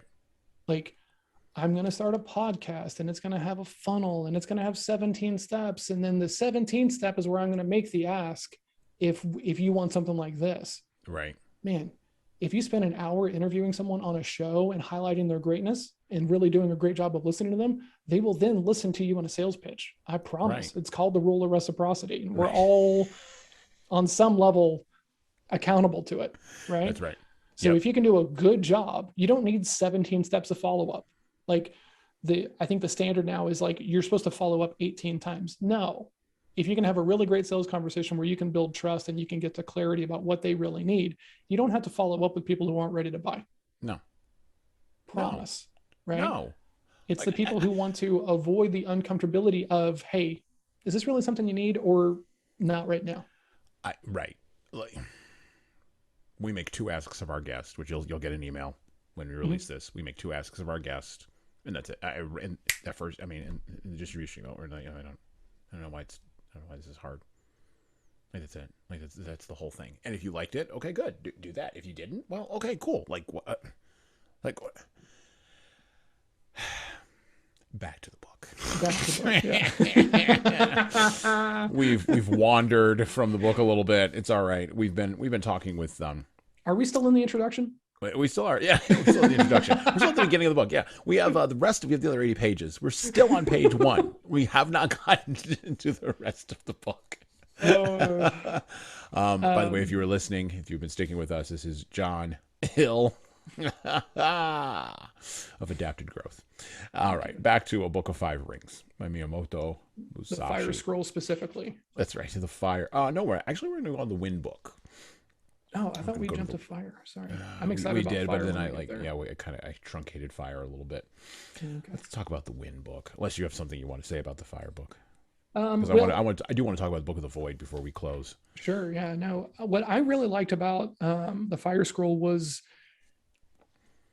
the discussion of rhythm. Okay. Right. Yeah. And there's a rhythm to fighting, just like there's a rhythm to conversations. Yeah. I was talking with a guy earlier today, this guy who had the Bruce Lee thing on the wall that I think you should meet. Mm-hmm. He was a magician, and he was talking about the rhythm of magic and sleight of hand and stuff, and the flourishes and the stories you tell to kind of draw the attention away from the hands at the moment of the prestige. Correct. So that way you can get the trick done. Because if you just show up and you're like, hey, you want to see a magic trick? You know how good you have to be? Yeah, well, Christopher Nolan told us that in the movie, The Prestige. Exactly. Told us exactly how good you have to be. So this concept of rhythm is fascinating to me, right? Because like in Wing Chun specifically, right? And there's a version of this in jiu-jitsu. Like if you're hammering on an arm, trying to get an arm bar, they're so focused on that, they're probably leaving something else open. Yep. Why don't you go look on that as opposed to like continuing to sink your ego into this arm bar that you're never going to land? You're never going to land. Yeah. Go get the heel lock. Like, good Lord, like use, like you have to be able to pick your head up a little bit and like use the strategy. Like for as bulldogged as he comes off in this book and being very direct, like he still has the strategic ability of being able to, and Jocko talks about this all the time, take one step off of the line. Right. You'll see it radically different. Right. Yep. And being in the military, like I've had these moments where we're all on a firing line. I never deployed. I don't really deserve any kind of like thank you or anything. It's always very uncomfortable around Veterans Day and all this stuff. But like that's absolutely true, right? Hive mind and everyone working towards the same purpose means that like no one's really being thoughtful about the decisions that are being made a lot of times. Right? Leadership is being able to have all that, understand the rhythm, and like still be able to lead the people to the things that you want to do. Right? Yep. Like when you hit a certain level in the Army, you become what's called an NCO. It's a non-commissioned officer, right? And it's sergeant, right? And at that point, you're like actually in charge of troops. You're like a manager, right? Right. And they send you to a school, and the first thing they teach you in the school is it doesn't matter if you're wrong. You got to make a decision. Right. Well, and you know what? Honestly, the Marine Corps, I mean, will court-martial you if you don't. Yeah. Which, I mean, the Marines' philosophy is, and I don't know what branch you were in, but the Marines' philosophy, and I know this because I have Marines in my family, and I grew up in that environment. Marine philosophy is if you make a decision and it's a failure, Marines die. If you make a decision and it's a success, Marines die. Either way, Marines are born to die. So just make a decision. Yep. God, I hate that. And it does cut right to the chase of what exactly we're doing here. And here's the thing, like I was in the Army, I was not in the Marine Corps, and I was a reservist, right? So like very much the part-time reservist. And honestly, third day in the Army, I was like, this is not really my scene. I shouldn't really be here. Like, this isn't my bag. Yeah, I joined in May of 2001. 9/11 happens to be my birthday. And like being in a peacetime army and then waking up in a wartime army, they are very different armies, right? And your appreciation of what you're learning drastically changes in those things, right? September 10th, I was just there for college money. Yeah. September 11th, when we're in the room and I'm in a room with guys from New York and Philly and DC and everything else like this, I'm just this kid from Texas. Right. Like, I'm 20 years old. It was my birthday. I turned 21 that day. I was going to go drink my first beer as an adult. Yep. Right. And I walk in and my drill sergeant, like, I'm just happy. I'm just smiling. Right. Because I was going to get Liberty that week. It was my first weekend to have Liberty since like joining, you know. Mm-hmm. My drill sergeant's like, what are you smiling about? Well, it's my birthday. I'm going to go do this thing. Like, I'm going to go out and drink. No, you're not. What do you mean? I'm not in trouble. You guys don't know? Come with me. Right. And they take us all into a room and it's on the TV and, man, different army. Yeah. Drastically different army. Oh, and here's the thing. With a lot of training and a lot of like mental fortitude, I think I could be a leader in that situation. I have no desire to be a leader in that situation. Yeah. I don't want to be that leader at all. It's not my, like, I don't want to say that I don't want stakes that high, because, you know, I think that entrepreneur is all about just like managing risk the right way, right? Can you make it through? So it's not like avoiding a responsibility. It's like understanding the lanes that I'm good at. Yeah. I don't want that. And that's okay. It has to be. Back to the book. Back to the book. In strategy, you must know the ways of other schools. So I've written about various other traditions of strategies in this, the Wind book. Without knowledge of the ways of other schools, it is difficult to understand the essence of Maiichi school. Looking at other schools, we find that some specialize in techniques of strength using extra long swords. Some schools study the way of the short sword, known as kodashi. Some schools teach dexterity in large numbers of sword techniques, teaching attitudes of the sword as the surface and the way as the interior. That none of these are the true way, I show clearly in the interior of this book. All the vices and virtues and rights and wrongs, Maiichi school is different. Other schools make accomplishments their means of livelihood, growing flowers and decoratively coloring articles in order to sell them. This is definitely not the way of strategy. Some of the world's strategists are concerned only with sword fencing and limit their training to flourishing the long sword and carriage of the body, but is dexterity alone sufficient to win? This is not the essence of the way. I've recorded the unsatisfactory point of other schools one by one in this book. You must study these matters deeply to appreciate the benefit of my Nitoichi school. Some other schools have a liking for extra long swords. From the point of view of my strategy, these must be seen as weak schools. Talk about being direct. This is because they do not appreciate the principle of cutting the enemy by any means. Yeah. Their preference is for the extra long sword, and relying on the virtue of its length, they think to defeat the enemy from a distance. In this world, it is said, 1 inch gives the hand advantage, but these are the idle words of one who does not know strategy. By the way, we'd love to get this guy into a room at the Pentagon somewhere. It shows the inferior strategy of a weak spirit, that men should be dependent on the length of their sword, fighting from a distance without the benefit of strategy. I expect there is a case for the school in question liking extra long swords as part of its doctrine, but if we compare this to real life, it is unreasonable. Surely we need not necessarily be defeated if we are using a short sword and have no long sword. It is difficult for these people to cut the enemy when at close quarters because of the length of the long sword. The blade path is large, so the long sword is an encumbrance, and they are at a disadvantage compared to the man armed with a short companion sword. From olden times, it has been said, great and small go together, so do not unconditionally dislike extra long swords. What I dislike is the inclination towards the long sword. If we consider large-scale strategy, we can think of large forces in terms of long swords and small forces as short swords. Cannot few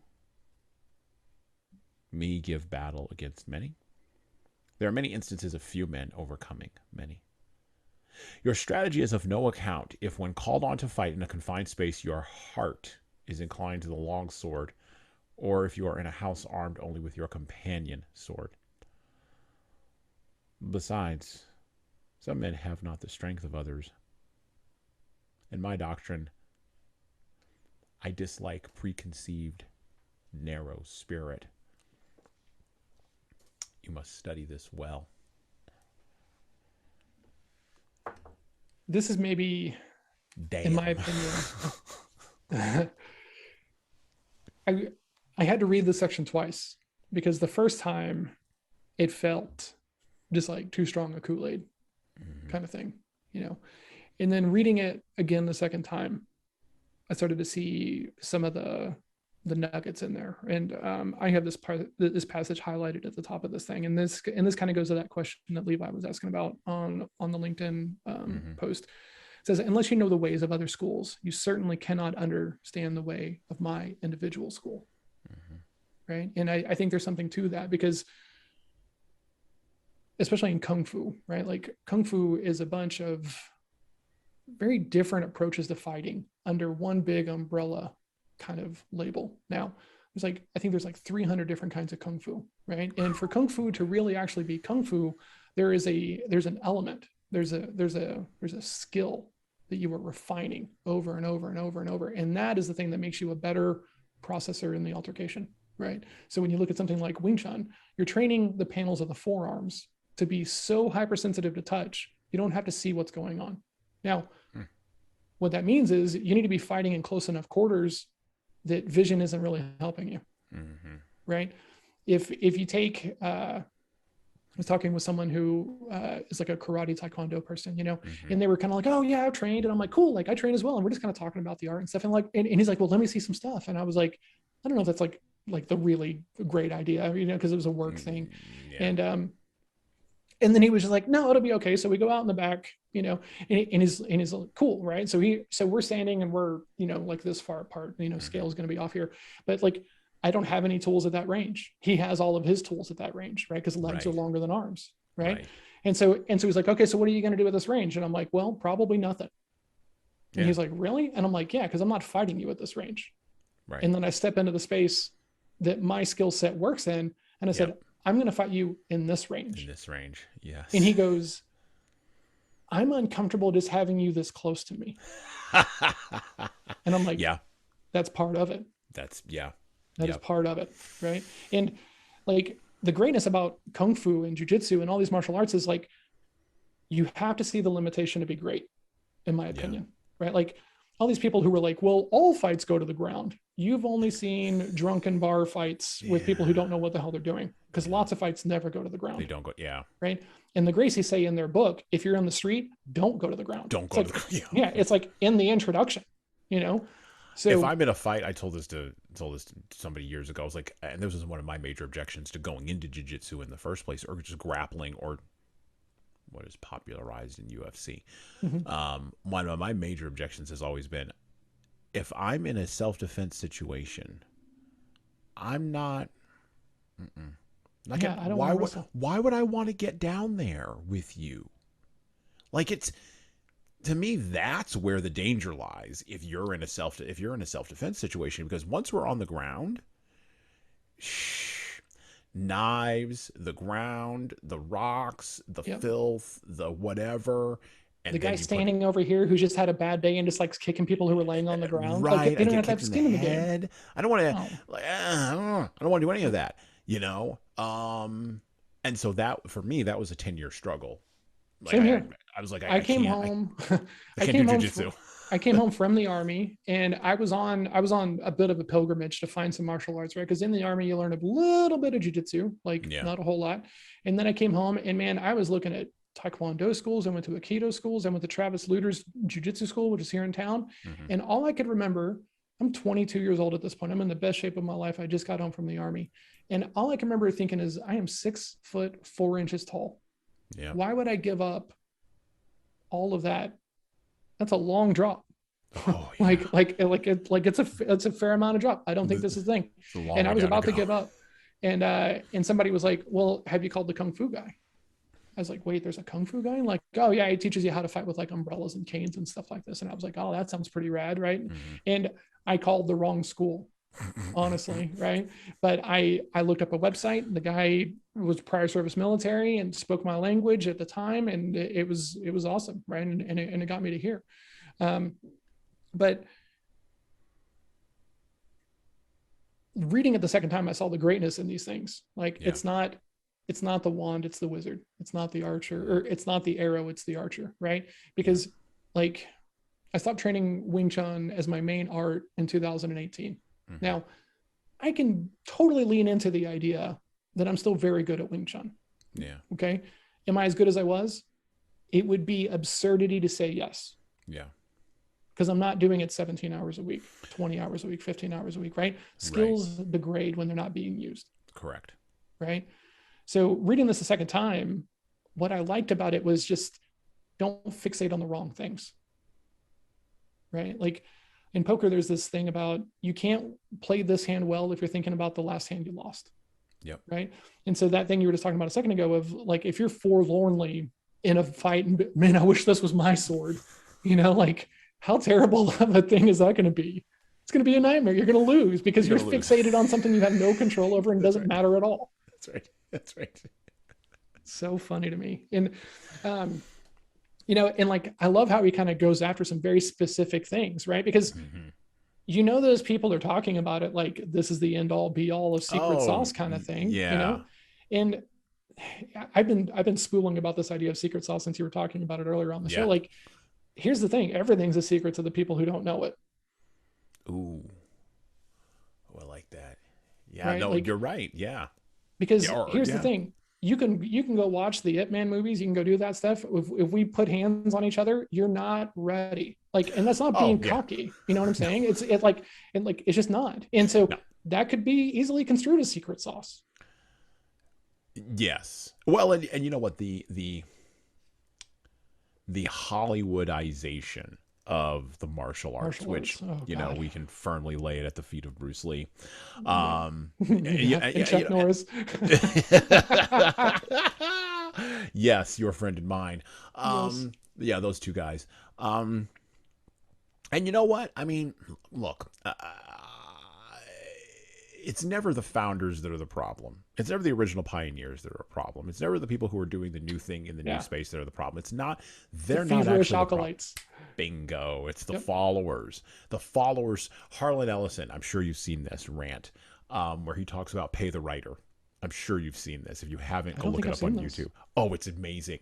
He rants basically about being contacted by this movie company to write some like DVD thing, and they're not going to pay him. They want to do it for exposure, and they want him to do it for exposure. And he's like, and Harlan Ellison, and he's like, you tell that to somebody else who fell off the turnip truck 10 minutes ago.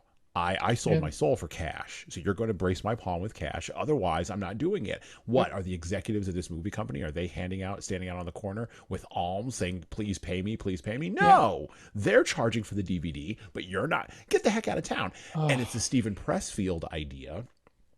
Stephen Pressfield, the author of multiple books, he wrote a great book, which I think you would love to read about. The War on Art. It does apply to, I already have it, The Resistance. Oh my God. When I read that book, I literally sat down at a kid's playground and I went, why didn't I read this book before? Like I finished it in a day. Like because of the coaching that I've done, I'm like steeped in like awareness and avoidance and things like this, but what that book did was it took it to such an approachable place for me. Right. Because like before I'm using avoidance and, and well, I'm not avoiding it. I just don't want to do it. It's the same thing. Same thing. Like, how you're like, what, I'm going to do my prospecting tomorrow. I'm going to do my outreach tomorrow. And then like, it just doesn't happen because something else always just kind of conveniently gets in the way. Yeah. Why do you think that happens? That's so weird. Because you make time to do the other stuff. Right. You made time to like go get coffee. Yeah. And scroll Facebook. Scroll Facebook. Yeah. And do whatever you're doing on LinkedIn. Yes. You made time for all of that, answering emails that you didn't really need to answer. You made time for all of that, except for doing the thing that you actually needed to do to move your business forward on the particular day. Yep. And Pressfield lines it up. And I think that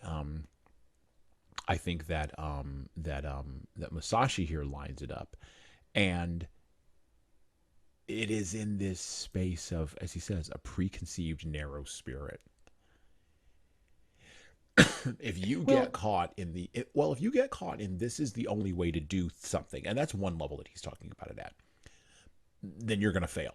Absolutely. You're going to fail with long sword, short sword, no matter what sword you put in your hand, you're done, right? Yep. But you talk about Chuck Norris and Bruce Lee and sort of the Hollywoodization of the skills and talents that you spent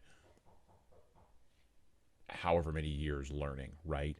And now another path that we are on, learning talents and skills, going down another path, right?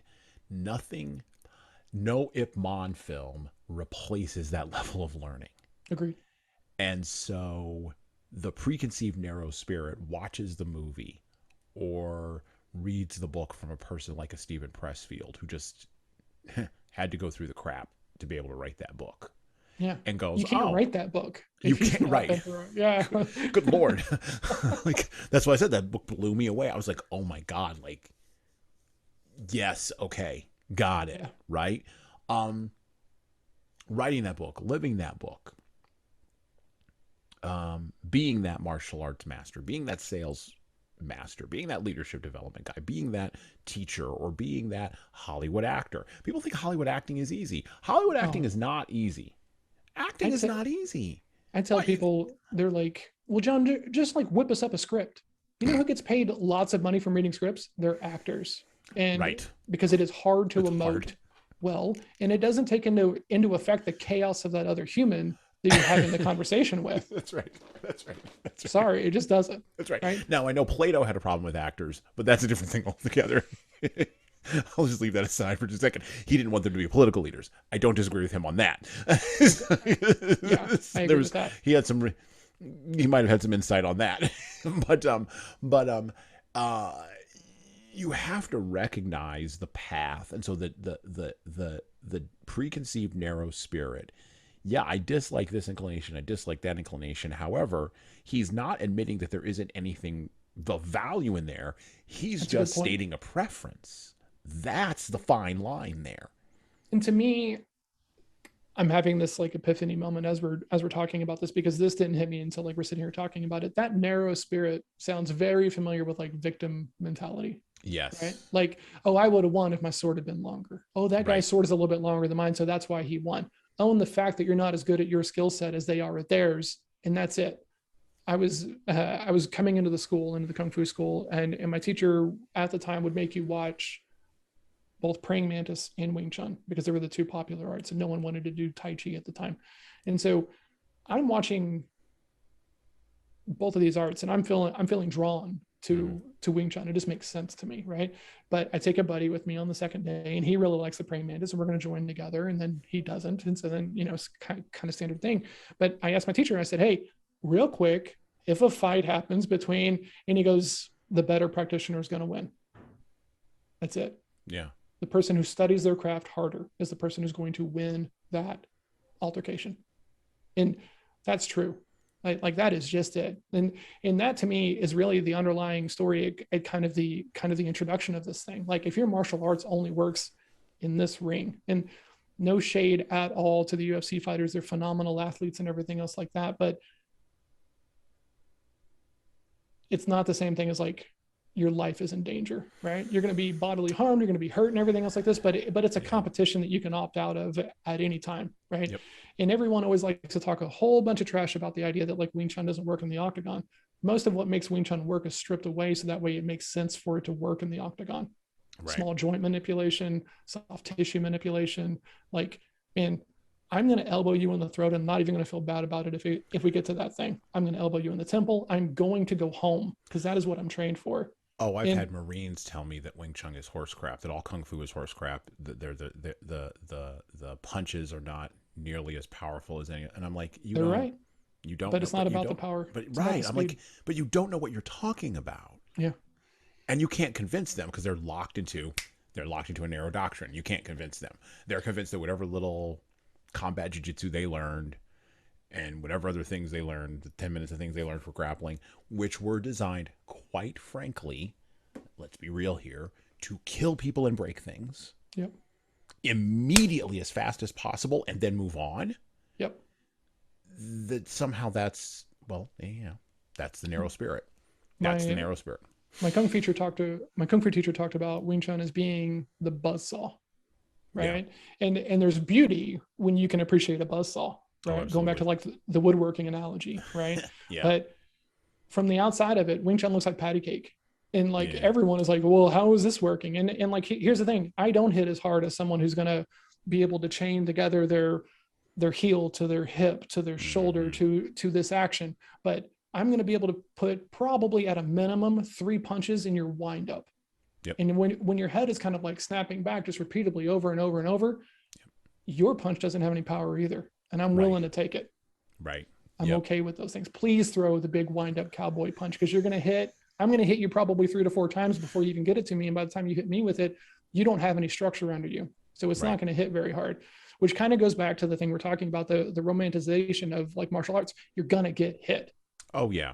Well, and if you go into the training thinking like this is like a way to avoid getting hit, you're training badly. Yes. Yeah, and we've been talking for almost 4 hours. We might want to turn the corner here. I mean, there's been oh my God, great stuff here. And we've been talking for 4 hours. Yes. And we need to turn the corner. Yep. Let's turn the corner.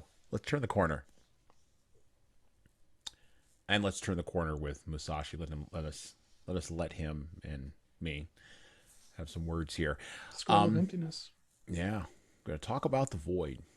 This is his shortest book, by the way, in a book of 5 rings, and the most difficult to understand. I will even admit I'm not really quite sure I get it. And I don't know how smart I am, but I don't think this is a matter of intellect. I think this is a matter of experience. From the Book of 5 Rings by Miyamoto Musashi. The Ni to Ichi way of strategy is recorded in this, the Book of the Void. What is called the spirit of the void is where there is nothing. It is not included in man's knowledge. Of course, the void is nothingness, but by knowing that things exist, you can know that which does not exist. That is the void. People in this world look at things mistakenly and think that what they do not understand must be the void. This is not the true void. It is bewilderment. In the way of strategy also, those who study as warriors think that whatever they cannot understand in their craft is the void. This is not the true void. To attain the way of strategy as a warrior, you must study fully other martial arts and not deviate even a little from the way of the warrior. With your spirit settled, accumulate practice day by day and hour by hour. Polish the twofold spirit, heart, and mind, and sharpen the twofold gaze, perception, and sight. When your spirit is not in the least clouded, when the clouds of bewilderment clear away, there is the true void. Until you realize the true way, whether in Buddhism or in common sense, you may think that things are correct and in order. However, if we look at things objectively from the viewpoint of laws of the world, we see various doctrines departing from the true way. Know well this spirit, and with forthrightness as the foundation and the true spirit as the way. Enact strategy broadly, correctly, and openly. Then you will come to think of things in a wide sense, and taking the void as the way, you will see the way as void. In the void is virtue, and no evil. Wisdom has existence, principle has existence, the way has existence. Spirit is nothingness. Is this all in your version? Yes. Huh. So I have a different translation. Ooh. And what does your translation say? Well, I think it's shorter than what you're talking about here. The message is mostly the same. Some of the words are different.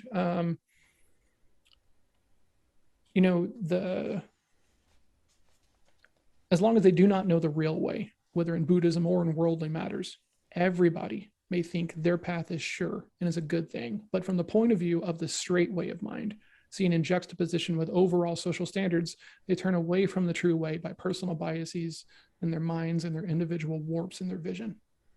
Wow. Okay. Huh. Yeah, that was not my translation. That's interesting. So for anybody who's listening, I am reading the Shambhala Library Edition, which is being translated by Thomas Cleary. And it actually includes 2 books. It has the Book of the 5 Rings and the Book of Family Traditions on the Art of War, which is from a samurai who was not on the Ronin path, but was actually like a samurai for one of these daimos at the time. And so it's kind of this juxtaposition about the freelance side of things, right? The Ronin side of it and the company person, it's pretty interesting. Interesting point about Thomas Cleary. He actually died last year, June 2021. Did he really? Yes. We were gonna reach out to him to get him on the podcast to talk about his translation of The Art of War, which we are also currently reading, which will be on the next episode of the podcast. Unfortunately, he passed away in 2021. Man, that's a bummer. And he had done many translations from the original Japanese into the Shambhala editions of books, including the I Ching, the Book of Taoism. I think he also translated that, and numerous other translations during the course of his life. As a matter of fact, interestingly enough, the quote from him around after he pursued his PhD, and I believe was East Asian Studies or something like that. Anyway, when he pursued his PhD, he decided not to teach because he said he wanted to, and I love this, go and do practical things so that practical people could understand these works in a practical way. That sounds like Ryan Holiday to me in his approach to like Stoicism. I think that's brilliant. And so, real tragedy that we're not only that we're not able to get him on the podcast, but just real tragedy he's not in the world anymore. How old was he? Well, he was born in 1949. So so full late life, 60s, early 70s. He had a full life. And here's the thing. A long time ago, I was trying to read philosophy because I've always just kind of felt like this kind of old soul, right? Like I like thinking about things. I spent a lot of time just in thought, overthinking everything, right? And so various periods of my life, I've tried to go find philosophy, right? Like find and build a practice around reading it, taking it, challenging myself, thinking through things. And it wasn't really until I found like Stoicism that I really realized that the translations matter a lot, right? Like, for as much as I like, this whole stuff that we're talking about, I'm not that big of a fan of like Alan Watts, for instance, right? And I know that he gets a lot of love, from people who were, drinking from the same kind of Kool-Aid that we're here talking about, but like, I just find him dry. Like, and here's the thing, that's okay. It has to be okay, right? And like, the thing that I love that's coming up right here in this thing is like, the version that you're reading, if I'd read that, I would have been confused as well. But because I read my version of it, I have a clarity to it. I I have a different appreciation to it, right? Yeah. And man, that's what it's all about. And like, I don't think that people spend enough time kind of thinking about that when they're in, and there's a version of this that shows up in the news you read, the media you read, right? The vacuum that you create around yourself with like all the media that we're invested in and stuff, so not trying to go political or anything, but I do think that there's something to be said about reading translations that are clear to you versus trying to go do the slog. Yeah. Right. Because like there's status in it or something else like this. Like, I'm not that big of a fan of meditations.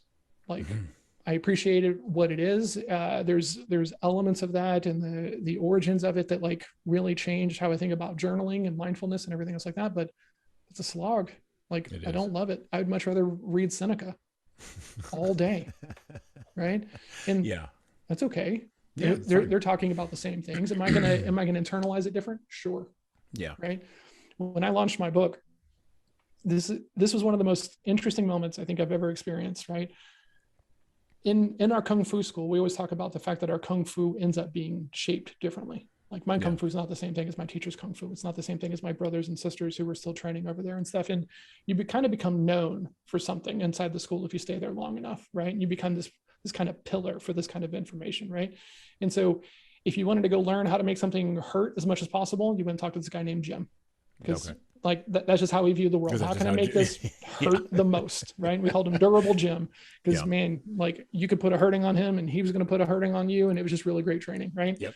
If you really wanted to like understand the structure of things, you went and you talked to my friend Matt, because Matt was the structured guy. If you wanted to make sure your forms were on point, you went and talked to Naomi, right? And so once you get to this level, you become one of these people, right? And so you're pushing your Kung Fu forward, right? And you're hoping that it's in line with like the actual Kung Fu of the school, right? And people don't really know about this, but like the thing that I was really good at was the cheese cell thing, right? So if you started to feel like you were ready to test, right, like above a certain level, the test is mainly around your ability to do high forms of cheese cell, right? And so it was like, if you were getting close, my teacher would come tap me, hey, go see if he's ready, right?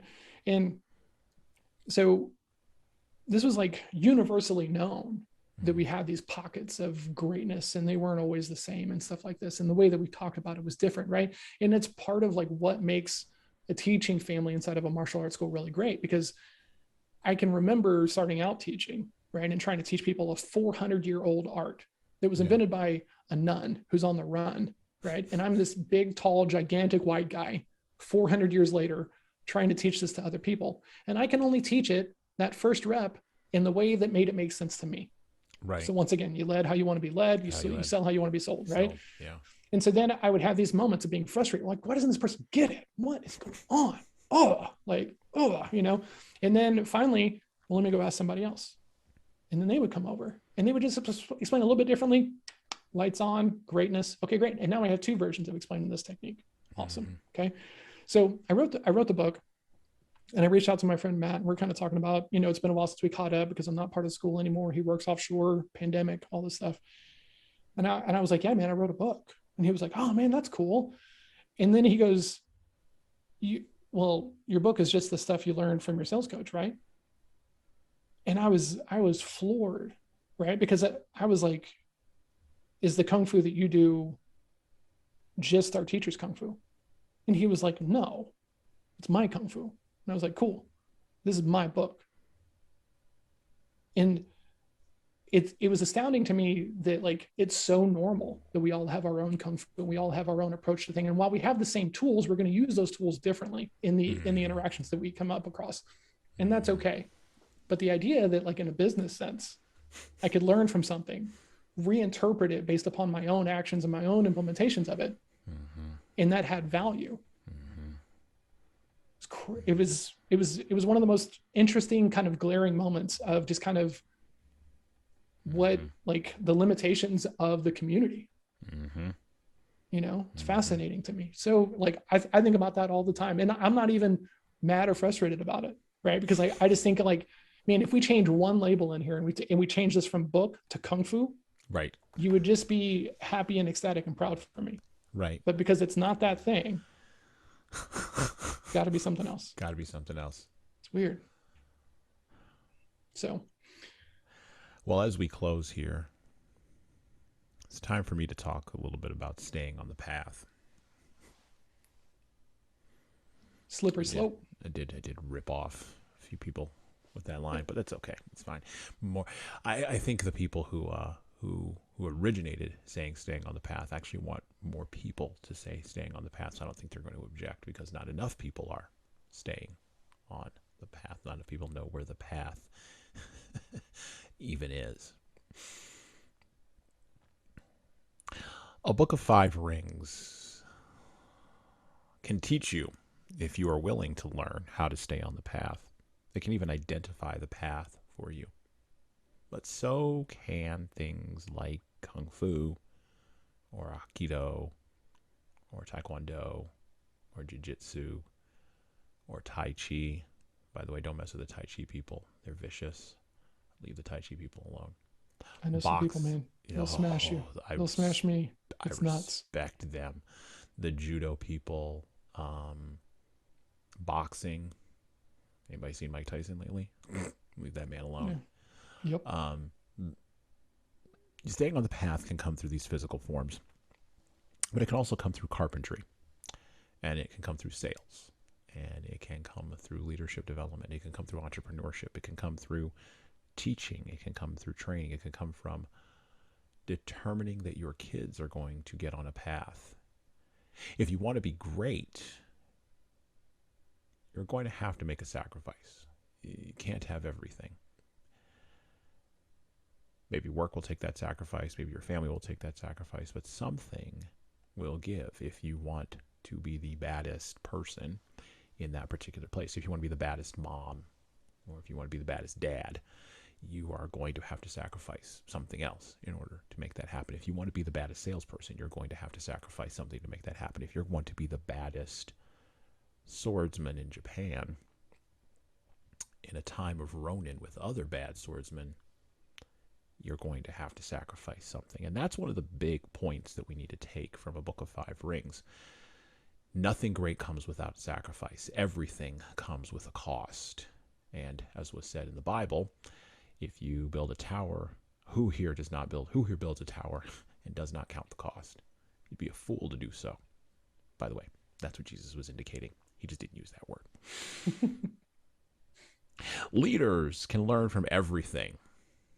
They just got to get out of the office.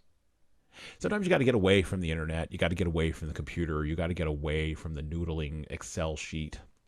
You got to go to the mat. You got to go to the road. You got to go to the gym. You got to go to a place where all of the tool sets, all the skill sets that you have built over the course of time in that Excel sheet, or that cold call ability, or that ability to create content don't matter, where they are all an irrelevancy. And you have to pick up other skill sets. Leaders contextualize leadership because even their leadership exists. But it allows them, and getting out of the office and getting away from the things that they know, allows them to put what they know in a different box and thus expand the number of boxes that they have to impact people. Leaders contextualize leadership in different boxes and they break down the boxes. And I think that this is what Musashi meant with avoid, breaking down the barriers between the boxes. Interesting. I think I'm kind of starting to get it. I'm going to think about that a little bit longer.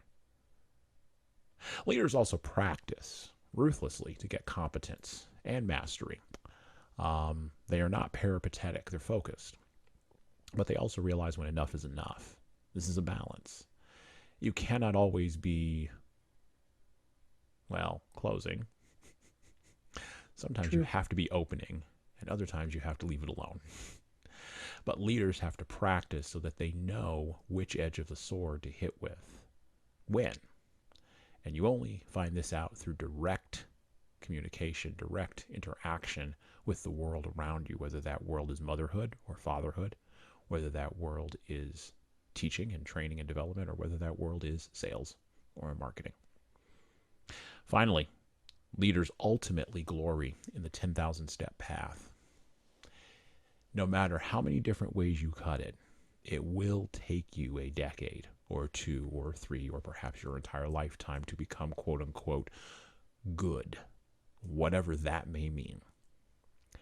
And at the end of it, in the clearing, at the end of your path, you won't care what anybody else thinks about whether you were good or not.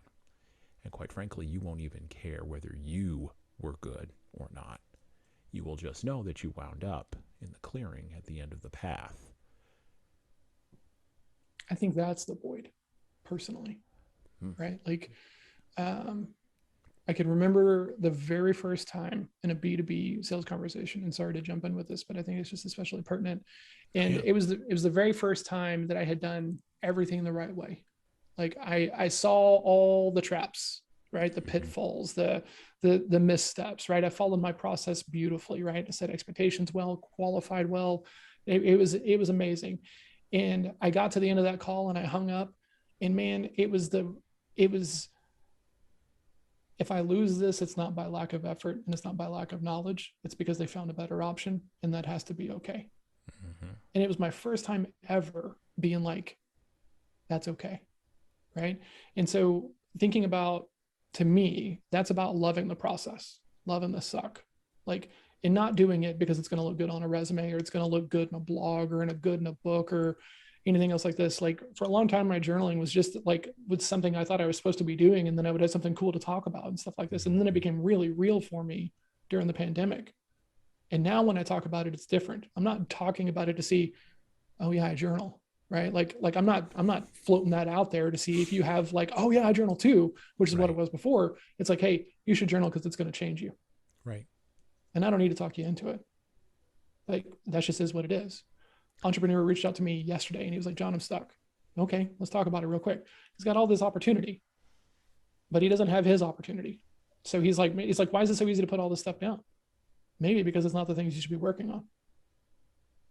And he was like, okay, what do you suggest I do? And I said, I suggest you read Stillness is the Key by Ryan Holiday. And I think you go cultivate some stillness. You have to disconnect from everything that wants your attention and go like be alone in the void and like challenge the crap out of yourself. Like that to me is what philosophy is. Like he says this in the book, you can't just read the book. You have to sit with this stuff. Is this true? Does this belief serve me? Right. And when you can get to the point of these decisions are right for me. Right. And like I talk about this all the time, assuming the sale versus asking the sale. Mm-hmm. Right. Lots of sales people are like, assume the sale, assume the sale, assume the sale. I'm a big believer in asking for the sale. You have to make a good ask, but adults want to be asked. They don't want to be assumed on, because I hate whenever someone assumes that I'm ready to go or makes an assumption about me that isn't valid, and everybody on the planet hates it. Yep. So why do we continue to push this forward as like sales practice? Because it does work, but I can appreciate the fact that it works and not want to do it myself. And that only comes from time alone and space and stillness and room to contextualize all that stuff. That to me is what it is. You have to take yourself out of the flow of everything that's around you and spend time just with your thoughts, just with your intentions, just with how you think about these things, and challenge yourself. Does this thing still serve me?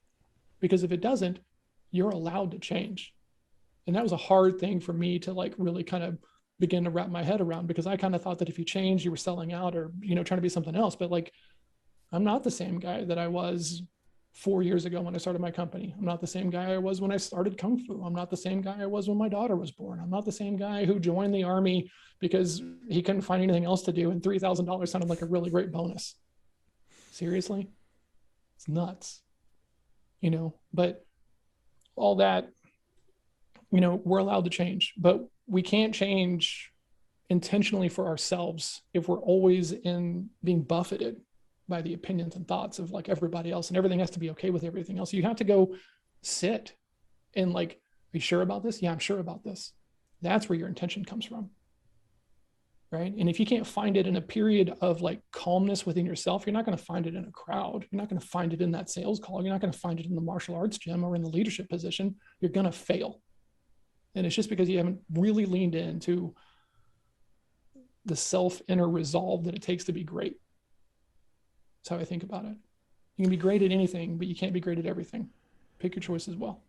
The path to greatness lies through, well, the human heart sometimes. Agree with that, man. The army is a bit of a brainwash machine, right? And I think that people understand this, but like it's not ever talked about it this way, And so when I talk about like, I was brainwashed by the army. Mm-hmm. Like the whole goal is to turn you into a trained killer who's going to go kill in the name of your army. People don't come out of the womb being like, I'm going to go kill for my flag. It is something that has to be beaten into you. You have to be changed for it. When I came home from the army, I wasn't the same guy. I was the non-army version of John. Mm-hmm. And I call that John 2.0, right? And that was Kung Fu John, right? And I was drinking way too much of the Kung Fu Kool-Aid. And then I was sales John. And now I'm Sherpa John. Like, I'm just here to be a guide if I think I can guide you. And if I can't, go find a guide if you need one. Yep. And that's it for me. So, John, do you have anything for us today that you would like to promote on the podcast? We've been talking for quite some time. Is there anything you'd like to promote today before I jump into the things I'm going to promote? First, man, I have been excited to talk about this since you asked me.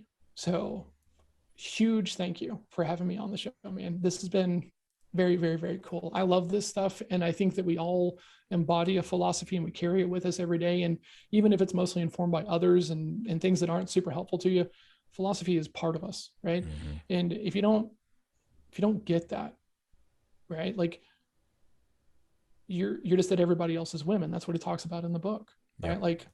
Yeah. And I say this in my book, most conversations have an agenda attached to it, right? And people are like, well, not mine. Well, you're just putting yourself in prime territory to get manipulated by everybody who wants to sell you. There you go. But if you can say, okay, I can acknowledge what's going on here. I can play this game. Those are your great networkers. Those are your great business people. Those are the great mentors and everything else like this, because they understand that something is there. Yep. Right. And then you're not as at the whim of all the stuff they're going to use to try to get you to do the things that they want you to do, because you kind of float above the storm. You can see it for what it is. Okay, I don't want to be in there. As opposed to, you go to the car lot and you hand them your keys because they're going to evaluate your trade. And then it's very uncomfortable to go ask them for your keys back because you want to leave, but like they have your keys and this feels like conflict. Like this is part of the process. Yep. If you don't want to deal with that, hey, well, why don't you give us your keys and we'll go take a look at the vehicle and give you, no, I'd like to look at the cars first.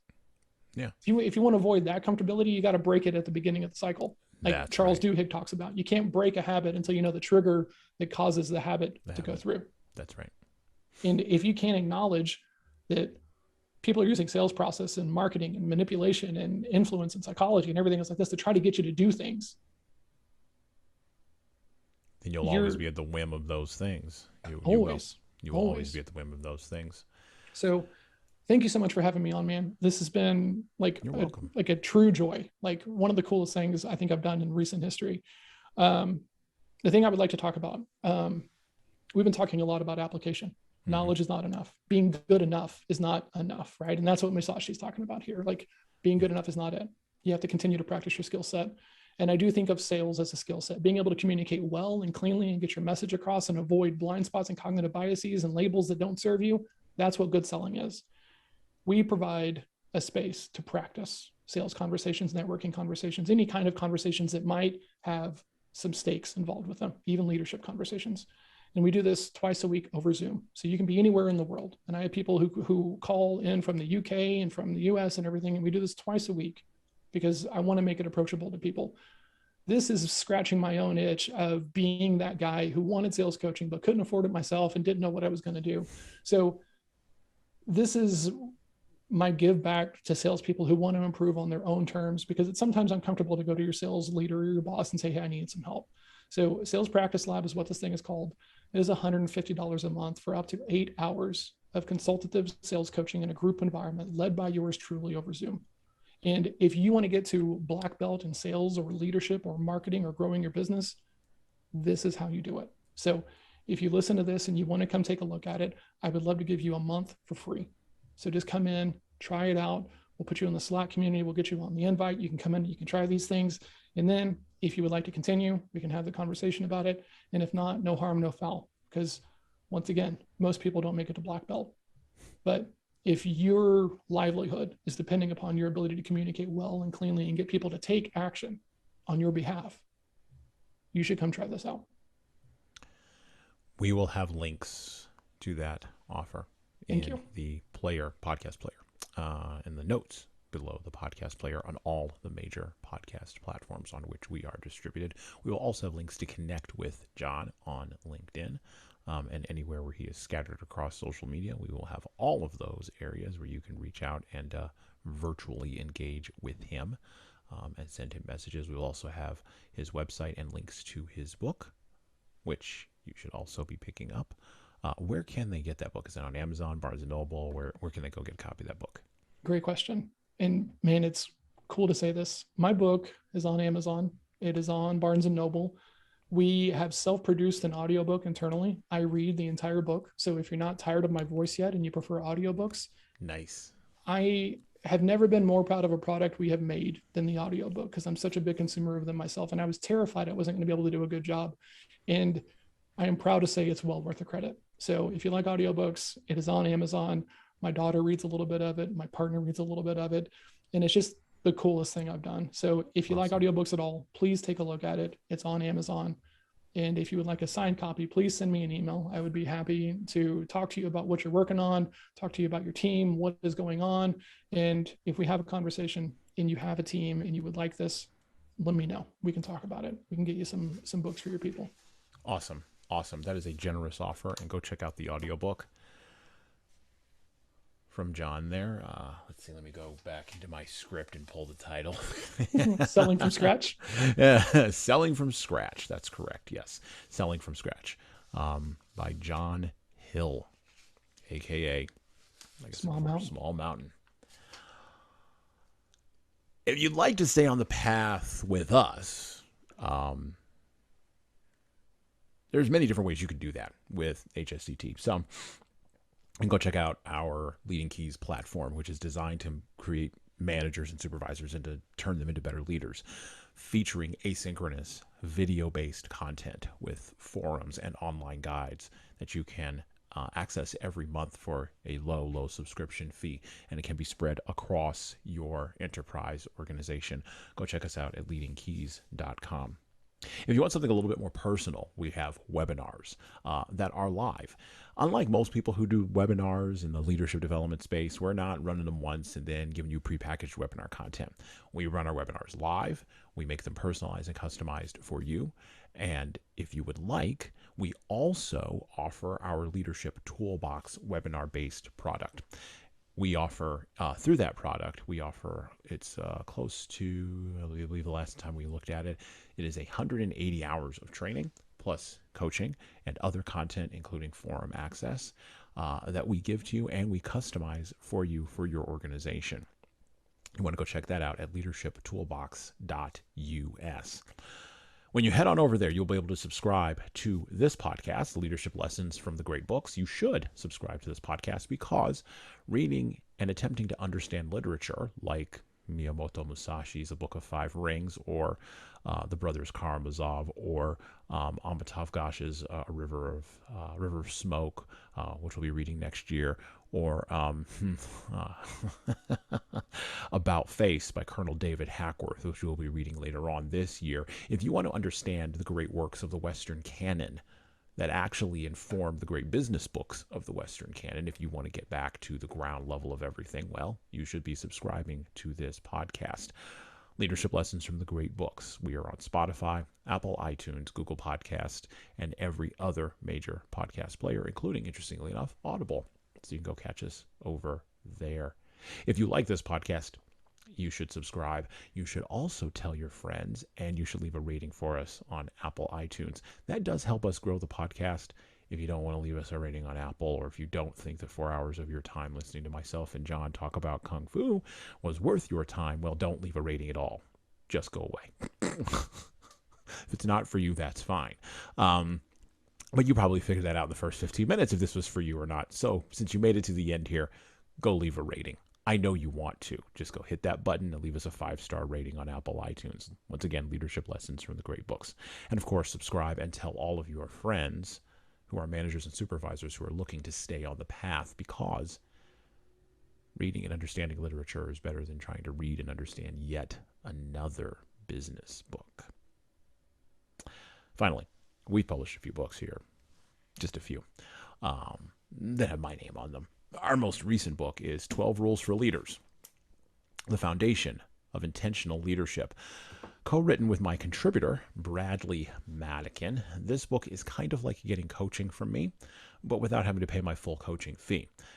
Paperback, hardcover, and ebook. We are on Amazon, Barnes & Noble, Kobo booksellers, and everywhere where you go and get books.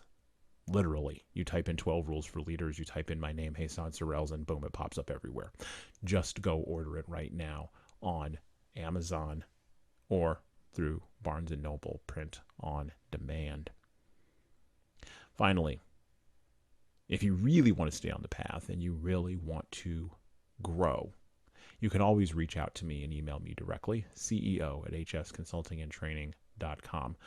I'm always happy to answer questions. I'm always happy to take inquiries about guests on the podcast or offers from sponsors. We don't turn down money here. We are capitalists after all. But of course, we also want to make sure you stay on the path. And so it's really more important for us to make sure that you do that.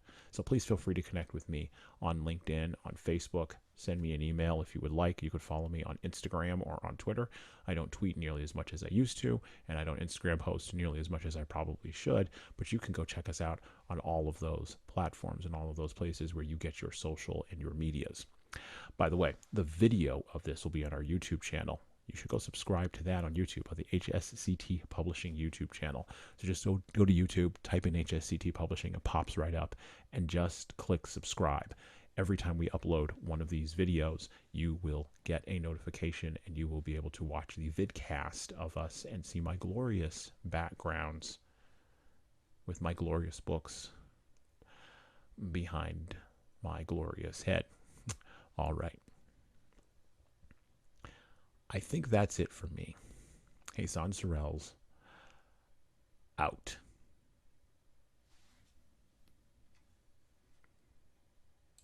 Well, if you liked that video, you should check out more by subscribing to the Leadership Lessons from the Great Books podcast playlist here on the HSCT Publishing YouTube channel.